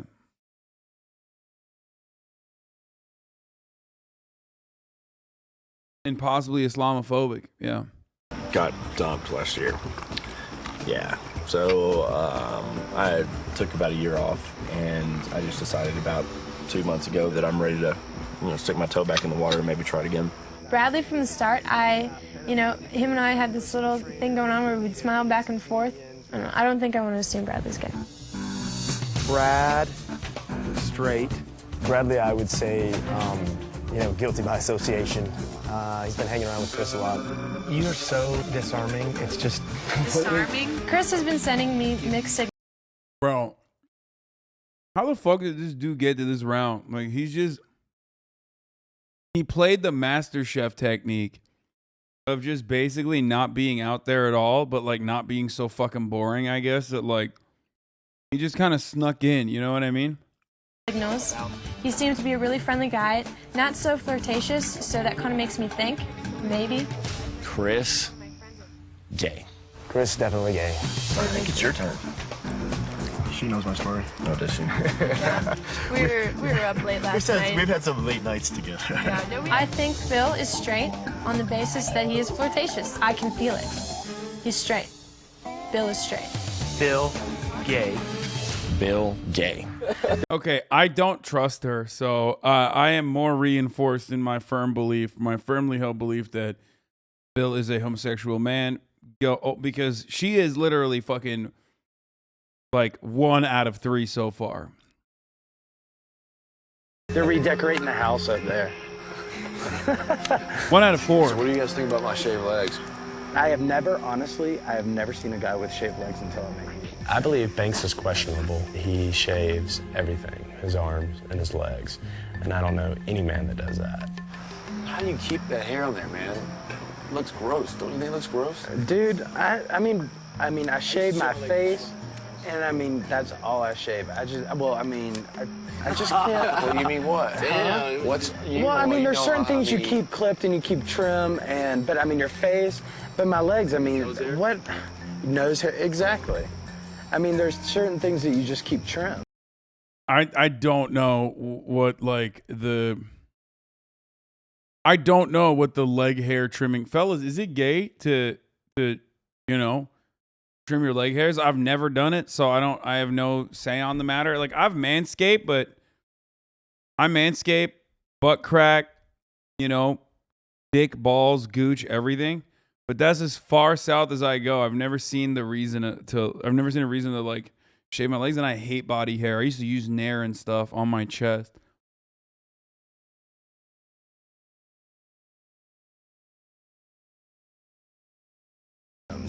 But dude, I'm a dude. Who shaves their legs? Me. All right. I don't think Banks is gay, though. Offended if I said you were gay? No. Jackie's definitely playing the game now. I don't think she's really had to try and deal with, people trying to connive their way into her, good graces to, win a prize. I'm not in it for the money. Fuck yeah, shave my ass, dude. Listen, don't talk to me about, comforts until you've shaved your ass. and you end up wiping. Oh man, it's a beautiful experience. Highly recommend it. So good. And to know that there are, you know, gay guys that are out there in this group, you know, they're obviously not in it for love, you know, and so that's just, you know, it just makes a whole new twist to it. Like, it's so weird that we would all be thinking about the money, and maybe some of us are, but Some are. It sounds Some are. it sounds like such a line, but I'm not thinking about the money. No, you're not. It doesn't itch for me. I don't know why you guys say that. I've never had $1 million. I've never seen $500,000, whatever. At the end of the campfire dinner, Bradley said something about, I'm not here to win $1 million. Hello, $1 million? Why do you say $1 million and not $500,000? $1 million, that's what a gay guy would win. Every time she says something about like gay dudes, it just sounds so hurtful and I just know that homophobic. she's going to take this to. That's what a gay guy would win. We were talking about how, like, you know, we're not in it for the money. You said the I could have bitten through my. Oh, I know. I was just like, oh my God, I'm going home. And you're in elimination. She's like, Yeah. you know, Brad. I'm like, if that was you're it, the don't even greatest tell me. guy. You're the greatest guy. But the other night, you mentioned $1 million. Yeah. That makes me think. Sorry. No, don't ban him. Don't ban him. Don't ban him. Come on, bro. He said if I'm banned, this clown will stop showing up on my homepage. He literally followed me, dude, just to get that. Look at that. Followed 3 hours ago just to get that reaction. Unban him, dude. I want to show up on his front page all day, every day, baby.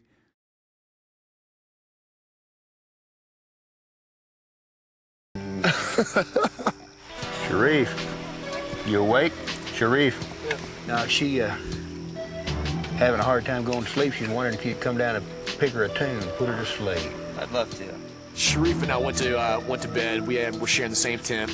Whistler came in, woke us up, requested that he come up and have some time with Jackie, that she wanted him to sing her a song. Sharif has the golden ticket, and it pisses me off. Whistler, is she coming over here? Or? No, he's going to go up here with her. I'll show great. you. Like, the rich get richer. Yeah, she's going to be back up here. Yeah, I definitely. You want to know my strategy? Dinner with Jackie was so great, and then to come back and have Sharif called out to go up and serenade Jackie was such a buzzkill. So I was not happy about it at all.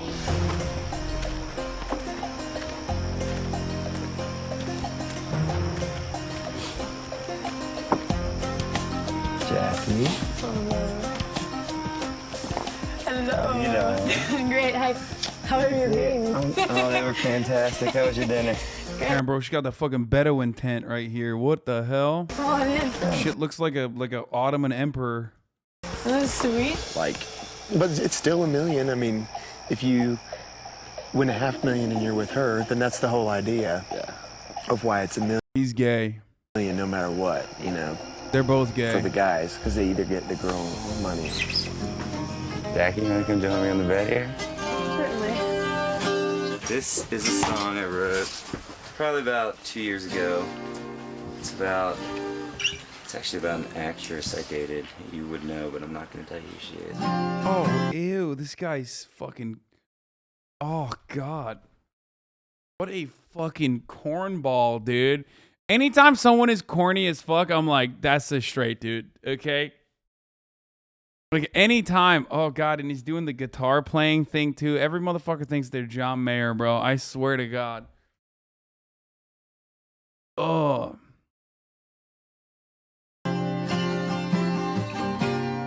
I think Sharif is so straight. And I really hope he is, because he really makes me all nervous and jittery. Just by the way he sings and plays guitar, I love it. That's all it takes. One little sign. I love having him around. He seems like a really fun, down-to-earth guy that I really would like to get to know more. Oh, God. It's so cringe, dude. Ladies eat this shit up for real. Ugh. This is like, as far as personality and like personhood goes, this is the opposite of me. Okay? Like, I can't. I'm never that person. I will never be that person. I can't. Oh, bleh. I mean, sure, he could, you know, most probably be gay. If he was, that's just the most amazing ploy to bring a guitar and just serenade someone to death. I'd be lying if I said I was not using the guitar as a strategy. The thing is freaking me out. Should we do something about it? What? If you're scared of that, you should I'm in here all by sleep our myself tent. tonight, so I'm like, oh. I'll stay here and protect you if you need me to. You can sleep on the floor if you like. Deal. Hey, You really would? I'd sleep on your floor. I guarantee you that's better than Because I don't know sleeping you well right now. enough for you to sleep in my bed. Understandable. Oh my God, dude. What are you doing? Yo, guitar guy immediately like backs away. I'll sleep on your floor. What the fuck's wrong with you? Just say like, oh, I don't know. It's not ergonomic. Like, you know, God damn. She mentioned, you know, I could sleep on the floor. I think she was half joking. But, of course, I took this opportunity to sleep on the floor next to her. I kind of played it off as in, I'll protect you from the evil animals of the forest and the bugs in your tent. I'll be right beside you if anything bad Motherfucker actually gonna sleep on the Yeah. floor, bro? She's flirting with you. What the fuck? Oh my God. What is happening right now?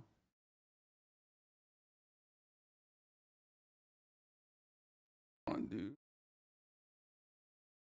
The song did not fail. She liked the song. Let me go ahead and tuck you in. Make sure you're safe and honey. sound, nice and warm. This bed is so comfy. I'm so yeah, sorry. Must be nice. You got this big old bed to yourself, but I got this big old floor, so I'll be okay. Well, you know. I tucked her in for bed, and I don't know. I felt good at that point. I was a little confident. Bro, this dude is not gay, okay? This is not a gay dude. This guy's painfully straight, okay? Like, painfully straight where he's not good at what he's doing. Like, he is way too fucking cringe to be gay, okay?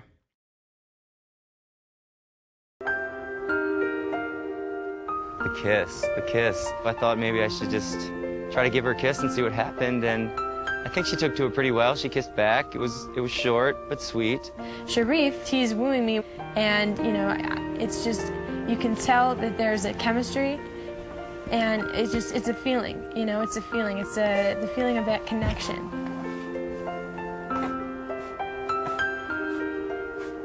Good night, Sharif. Good night, Jackie.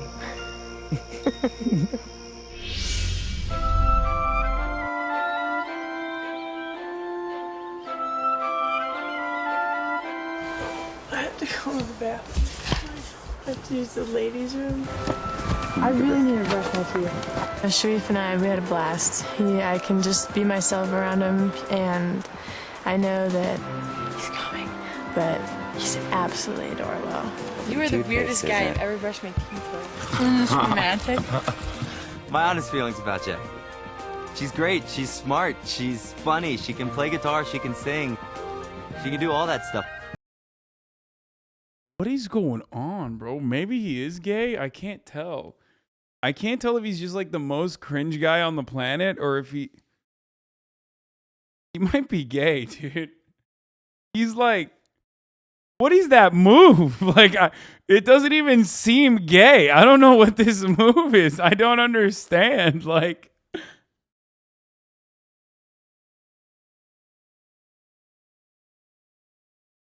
what is he doing? He's like, is he related to her?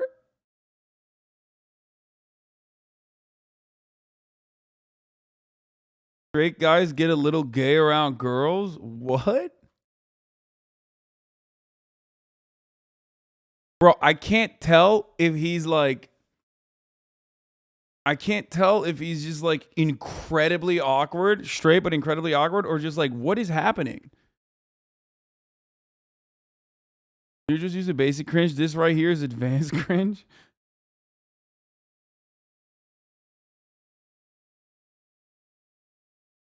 Stop saying cringe, man. There's nothing more cringe than having no girlfriend and living with your mom in your 30s. Chat is psycho if they actually think you pull girls with game. You have zero social skills when it comes to sweet talking girls, says Al Bundy in the chat.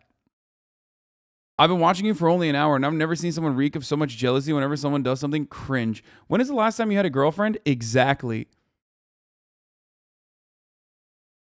I don't think you've... I think I'm going to go ahead and say that you haven't just been watching for the last hour. I think I'm going to go ahead and assume that you know a little bit more than about me than that, considering... There's nothing more cringe than having no girlfriend and living with your mom in your 30s. Kind of interesting that you made a sock account. This is definitely new copy pasta. We'll keep him. We'll keep him in the chat. Don't debate that, chatter. He rolled the fuck out of you. Yeah. Got me, dude. It's fucked up. Thank you. You've thoroughly dismantled me. I don't love her. Actually, this wasn't cringe at all. It was sick. You're right. Are you this guy? Did you make a sock account?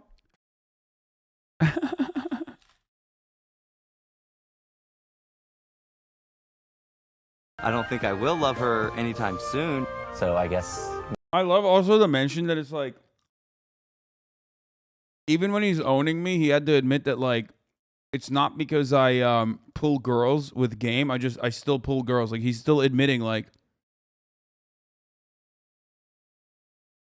even when he's dissing me, he's like, you're 30 living with your mom and you still pull girls, except not with game. It's because you're hot. Okay, thanks. Tell me more. What is it? Is it because I'm attractive? Is that why I pull girls? Or is it because, social media clout? Money? How terrible. Is it because I'm tall? Oh no, please own me more. I am so mad at you right now.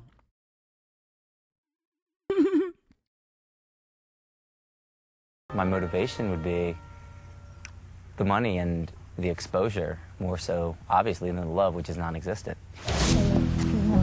Sharif not coming back and having us all be up around the campfire in the morning and have him come back with her was probably more than what everybody needed. Morning. Very well, I had a protector with me.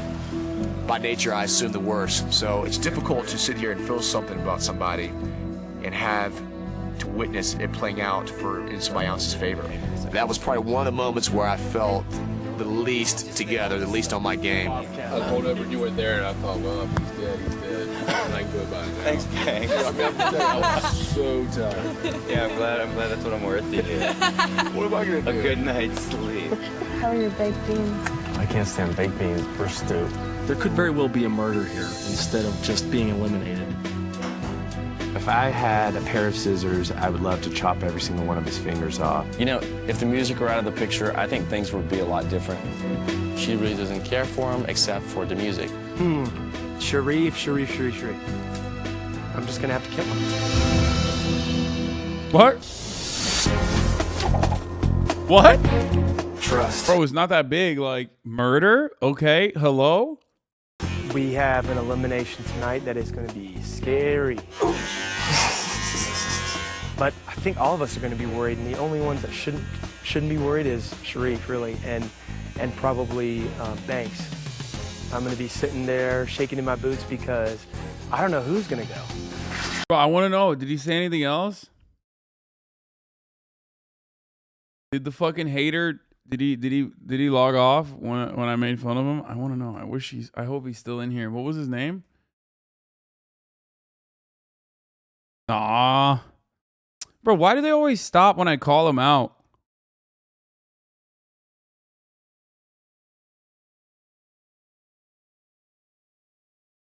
God damn it. He living rent-free in your head already? Yeah. No, he really is. Again, living rent-free in my mind by saying, dude, you pull women because you're attractive. Destroyed me. I wanted him to destroy me further by, saying cool shit about me. So who do you think it's going to be tonight, besides yourself? Maybe one of the three that she had to go out to dinner last night. I may be attracted to her, and I definitely respect her, but I'm still going after the cash. That's the real I think Lee is straight as well. Reason I think everybody's here. I mean, who couldn't use $500,000 to help out with some things? You're fooling yourself if you don't know that or understand that. Hey, there were knee-high socks in there. I believe that girls if watch any Hasan, of the two it's true. groups, gay or straight, had to choose between the money or Jackie, they would choose the money. Love to see John go just because he annoys the hell out of me. He's a nice guy, but I think he's just full of crap. Who do you think is leaving tonight? I think it'll be one or two of two guys from dinner. I think possibly there's a chance that Bill may be one of the gay competitors. He's one of those that I kind of had a question about. If she's planning on vibing with you, and we're not hitting on all cylinders together, then possibly could be Chad. Could possibly be Lee. But I think she likes the fact that Lee's very... Wait, no one is saying... I can't believe this man said... Wait, did he say Chad? Oh, not Chad. What's the one that's like definitely a lock for straight that I said? The one who was like fighting with the finger point? Very smart. And same thing with you.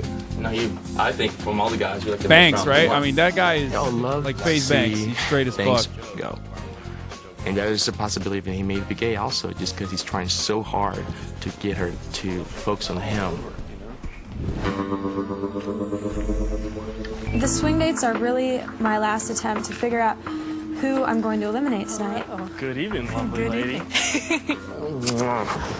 I kind of wanted to turn the tables around and put them in my shoes. I think they now get that the game is on. I can tell this far that you're not deceiving me at all. Okay. So why don't you give me a few names of people you think who are? A few names of people who I think... Because there's not just one, but there's more than one in this group.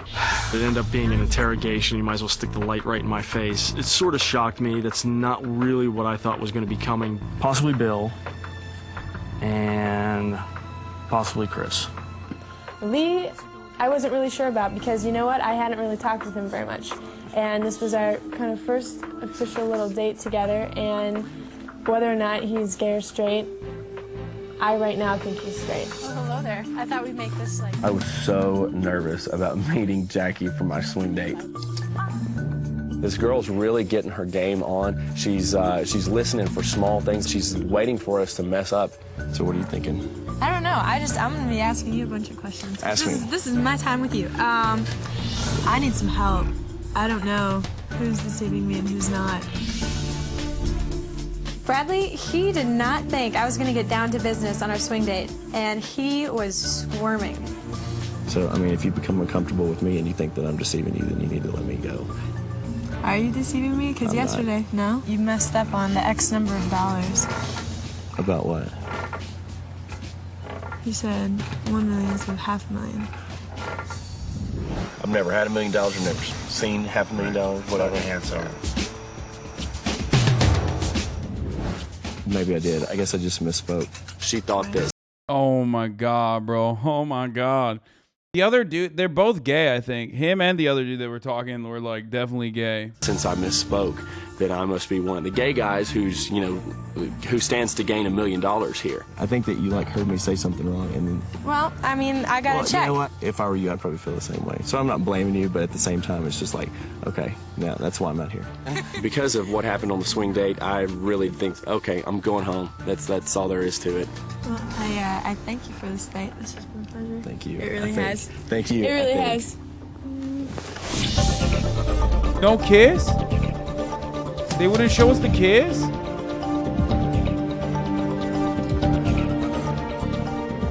The eliminations have been pretty nerve-wracking lately, and she's just picking people out like flies now, so, you know, everyone should be watching themselves. Someone in the chat pointed this out, but like, yeah, the perfect cover in that situation would have been like, well, if we both win, you know, we win $1 million together. I just thought, you know, I don't know. Maybe that's like too cheesy though. At this point, he's like kind of caught dead to rights. Can't really do anything at that point. I think everybody's nervous about tonight. It's the night that we all dread. Nobody wants to be kicked off. Something tells me to be prepared for anything. I think I could be shocked tonight. I think somebody that we've all kind of put into the lead could get knocked off. This is where we have to figure out who's going to leave Sizzling Saddles.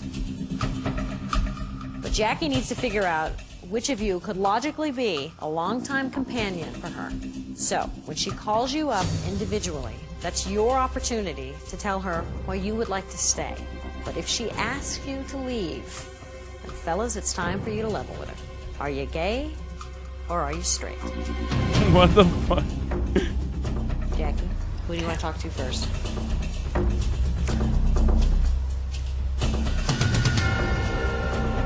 How about Sharif? Sharif? I think he's straight, but I'm not totally sure. He's an actor. He may be really good. Bro, that is the gayest man with the straightest glasses I've ever seen, okay? I'm not totally sure. Like, I'm already locked on Chris being gay, but those are literally the fucking straightest glasses, bro. He's an actor. He may be really good. It does make me a little nervous for the eliminations tonight. I don't know how comfortable she was with kissing me last night. I just think we have unlimited potential together. So I'd love to stay. I mean, he's not eliminated regardless, so. She kissed him in front of everyone else? What? She kissed him in front of everyone else, dude? Yo, that's fucked up. I mean, I know like it's proper etiquette in reality TV to like kiss all the boys and shit, but that's crazy. Like she did it. Wow. Okay. Well, all the other guys might as well be gay at this point. What the fuck? Out here picking favorites. Go over there. Sharif, you're adorable. Emma, this show is incredible. It's incredible. It's the GOAT. It's Luciano. Luciano's really discovered how Jackie is into his looks. He's really working the sex appeal with her. And bottom line is that he's gay and he's got to go. Jackie, I really hope that gets to stay a little bit longer than range. With that, I'm asking you to stay. Awesome. I mean,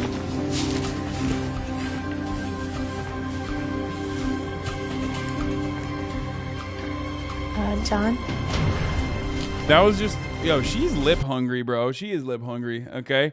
I mean, she be giving kissy poos to everybody. She be out here giving fucking kissy poos left and right. John's he's just a freak of nature. You know, the boy can't calm down. I think he's just a spaz, but he's straight. One thing I've noticed about you is your inner beauty, and I would like to be able to stay a little more to see you and who you really are. I'm definitely asking you to stay, so go over there.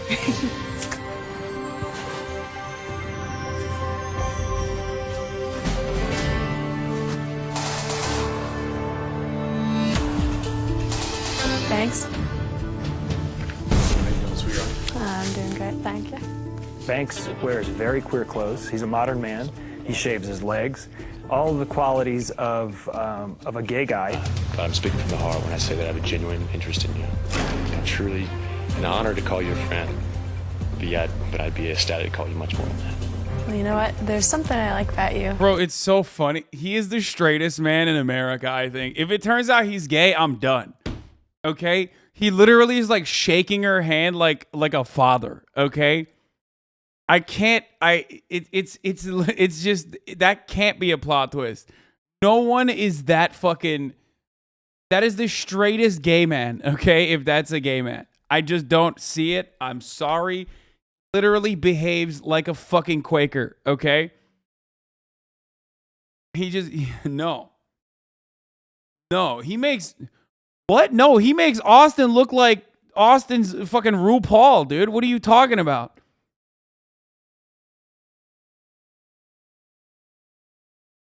The fuck? He literally is like, oh, what's up? Oh, yeah. He's like starting fights. What do you mean?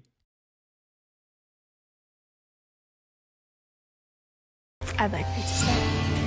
Pete Buttigieg level straight? Yeah, no, that's even Pete Buttigieg is like gayer than this man.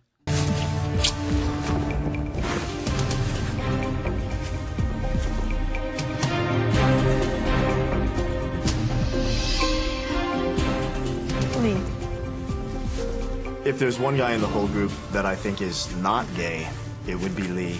The guy is so boring, he can't be gay. This time that I learned about you during I the agree date with that. we had today, and because I really didn't know you that well before, because you're kind of quiet, Yeah, you know. kind of mysterious, kind of make me think. But you know what? I like you, so I think you're gonna stay here. Thank you very much. By the way, that was another that was a bit of a self-report, okay? Boring equals straight. I agree. But also 2004, you're a contestant. Don't think that you're like that self-aware, you know what I mean? He's probably gay. I've already thought he was gay, and I will never change that opinion on Bill anyway, but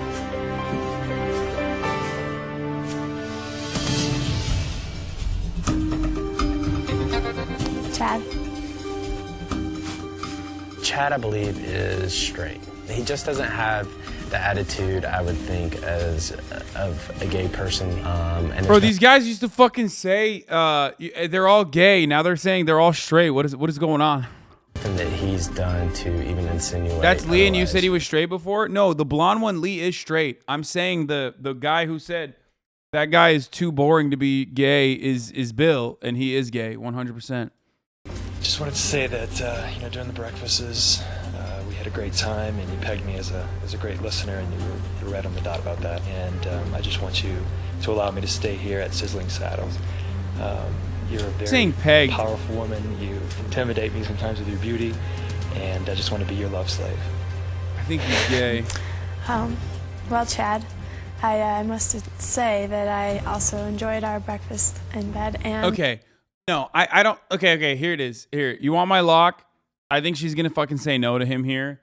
So I'm going to keep it $150. I think Chad is straight, okay? I said he was straight because of the fucking art thing. I said he was, but he keeps saying pegged, which freaks me the fuck out a little bit. But I said he was straight in the first episode when he was like, "Oh, I'm gay. I'm gay." He said something along the lines of like, "Oh, I might, people might think I'm gay because I like art or whatever," which is like kind of a straight guy thing to say. He also is like very, very fucking cringe. He just felt like a male feminist. But there's one thing that got me with all the listening that you did and all the storytelling, that you did. I got this feeling that you're acting. That you're acting like you. He does work in communications, though. It's pretty gay. I just think. But I think he's straight. I think you're gay. I'm gonna have to ask you to leave the ranch. But before you go, I need to know, are you straight or are you gay?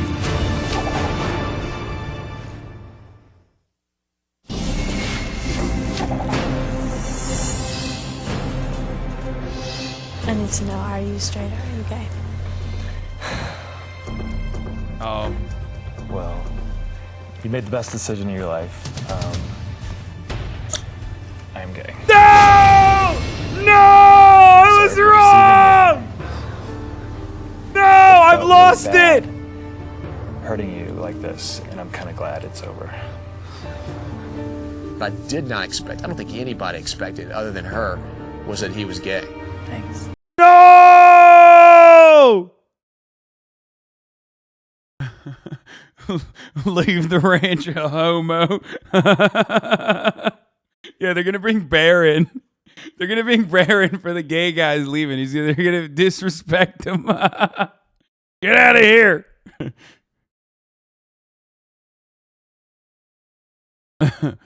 Dude. I'm done. I'm bad.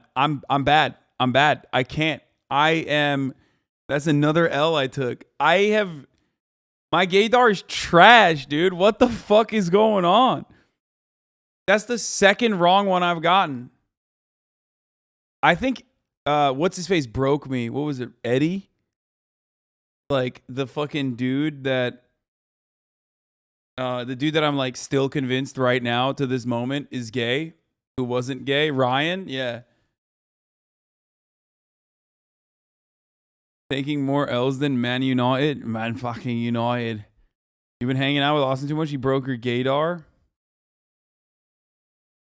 Show creators prove gaydar doesn't exist.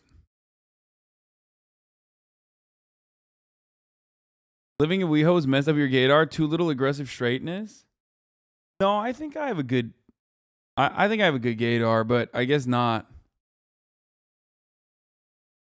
He has millennial gaydar, not Gen X gaydar.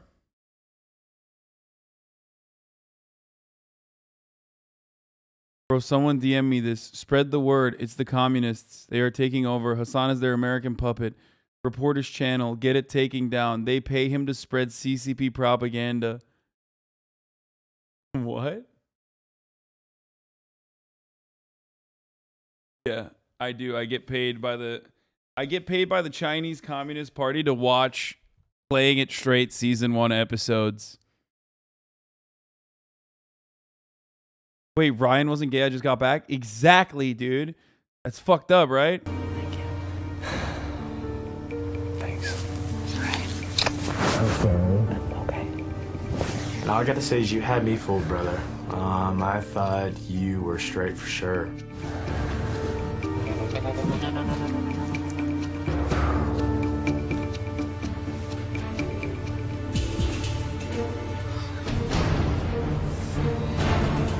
Chris? I'm actually bummed. Chris knows that Jackie knows he's gay already, and he's comic relief right now, and he's floating. What can I say? You make me smile. And he's gay. I'm gonna stay. Well. You know what? The best is yet to come, so you should get back up there and stay. Oh my God. He's not even hot. What the fuck is this? Not only is he gay, but he's also not attractive. What are you doing? What are you fucking doing? How is this man surviving? This is the cutter of Playing It Straight, okay? He's literally the cutter. He's the fucking machine worker, okay? He's a machine player. He literally plays the game. Not too high, not too low. Stay above board the entire time, dude. He is the ribcorn of this show, dude. What the fuck? Oh, no. Oh, this judging is getting cringe, lol. Dude's attractiveness is subjective. Shut up, IQ 2992. We can have some fun, okay? Shut the fuck up. Stop crying. We're literally watching bottom of the barrel. We're watching bottom of the barrel trash television, okay? Sometimes it's going to be like that.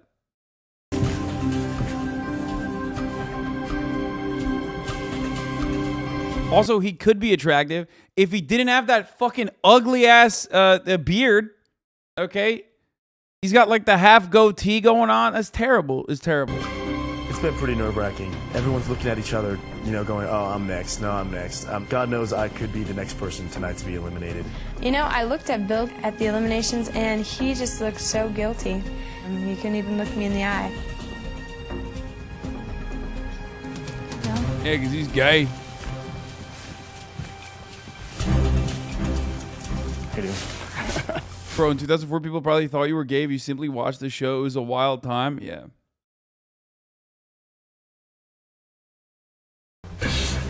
I just have to say, because I can't believe no one else has, how amazing you look tonight. Oh, God. I would just like to say you are a really tough guy to read.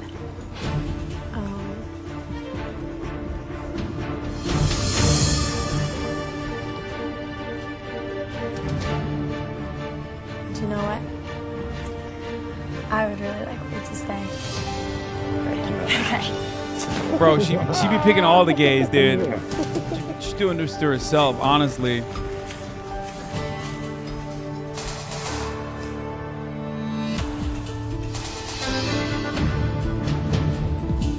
Well, Bradley, you're the last one. Her gaydar is worse than yours? Yeah. I definitely think Bradley's gay. Killing me, Jax. There's little things about Bradley that just scream femininity. I'm going home. Just end this right now. Send me home. Put me out of my misery. Oh, I got to tell you, the last couple of days have been gold. They've been really just exactly what I told you I wanted. Just some time with you, you know, either alone or in a small group where you could kind of get to know me a little bit better.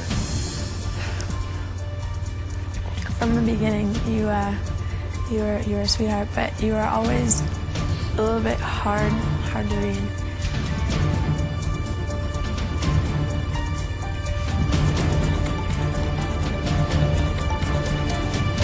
But you know what? You're staying. Ludwig! Okay, good. One more episode to figure out if he's gay or not, because I'm still sussed on it. Like, I don't know. Why do you do that? Why do you do that? Why do you do that? Go over there, sit down. Oh, damn. She didn't even give him a kissy poo. And you know she's lip hungry. Whew, good fake out. I really thought Bradley was getting the boot there. Poor thing. But as you can see, there was only one of you to go tonight since Eddie couldn't finish the competition. So a little reprieve for y'all. Bradley is so lucky that Eddie left because tonight I would have eliminated Bradley. That is mean and hateful. Wait, so wait, which one was Eddie? How the fuck did he get clapped? I don't remember that at all. Is that the part I missed? Oh, Eddie was the Cuban dude? He was gay, right? Oh, Eddie left. Why'd he leave? He died?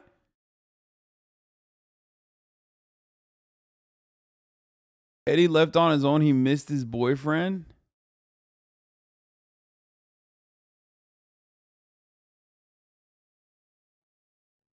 Fuck. He was just like, I'm gay. Peace. By the way, I still don't believe Ryan is straight. Fucked up, but it's hard to believe. I know, but I can't. It broke me. Anyway, but let me tell you something. That was a wonderful experience overall. I'm going to end it right here. Okay? I'm going to go play some basketball. Right? So I'm going to hit you with that anyways. The last 3-minute ad break right now. On the video game.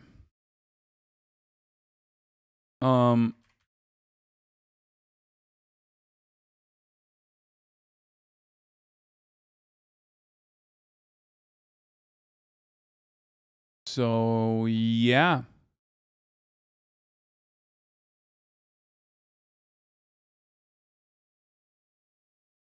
This was a lot of fun, though, and this show was awesome, and I'm very excited. I'm very excited to watch this, watch more of the show.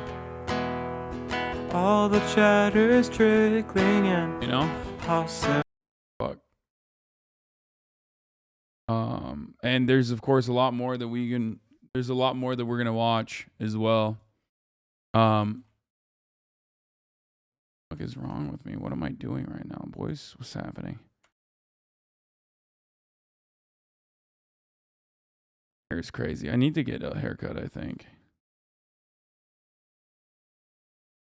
Why isn't it working? There it is. Anyway, yeah. This was fun. All the chatter is trickling. No, I mean, I meant like haircut as in like a trim, you know? Make it like lighter. It's too heavy. I have too much hair right now. Like it's fucking all over the place. Stun lock to the stun lock to the top. Hard to shape. Just begun.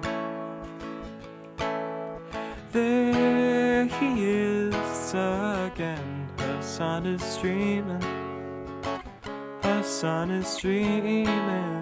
Anyway, there he is again. Do you actually, you know what? I'm not gonna be live tomorrow. I think I'm gonna take a day off because I'm tired. Reviewing the P.O. box. So see you on Monday, and we'll continue this.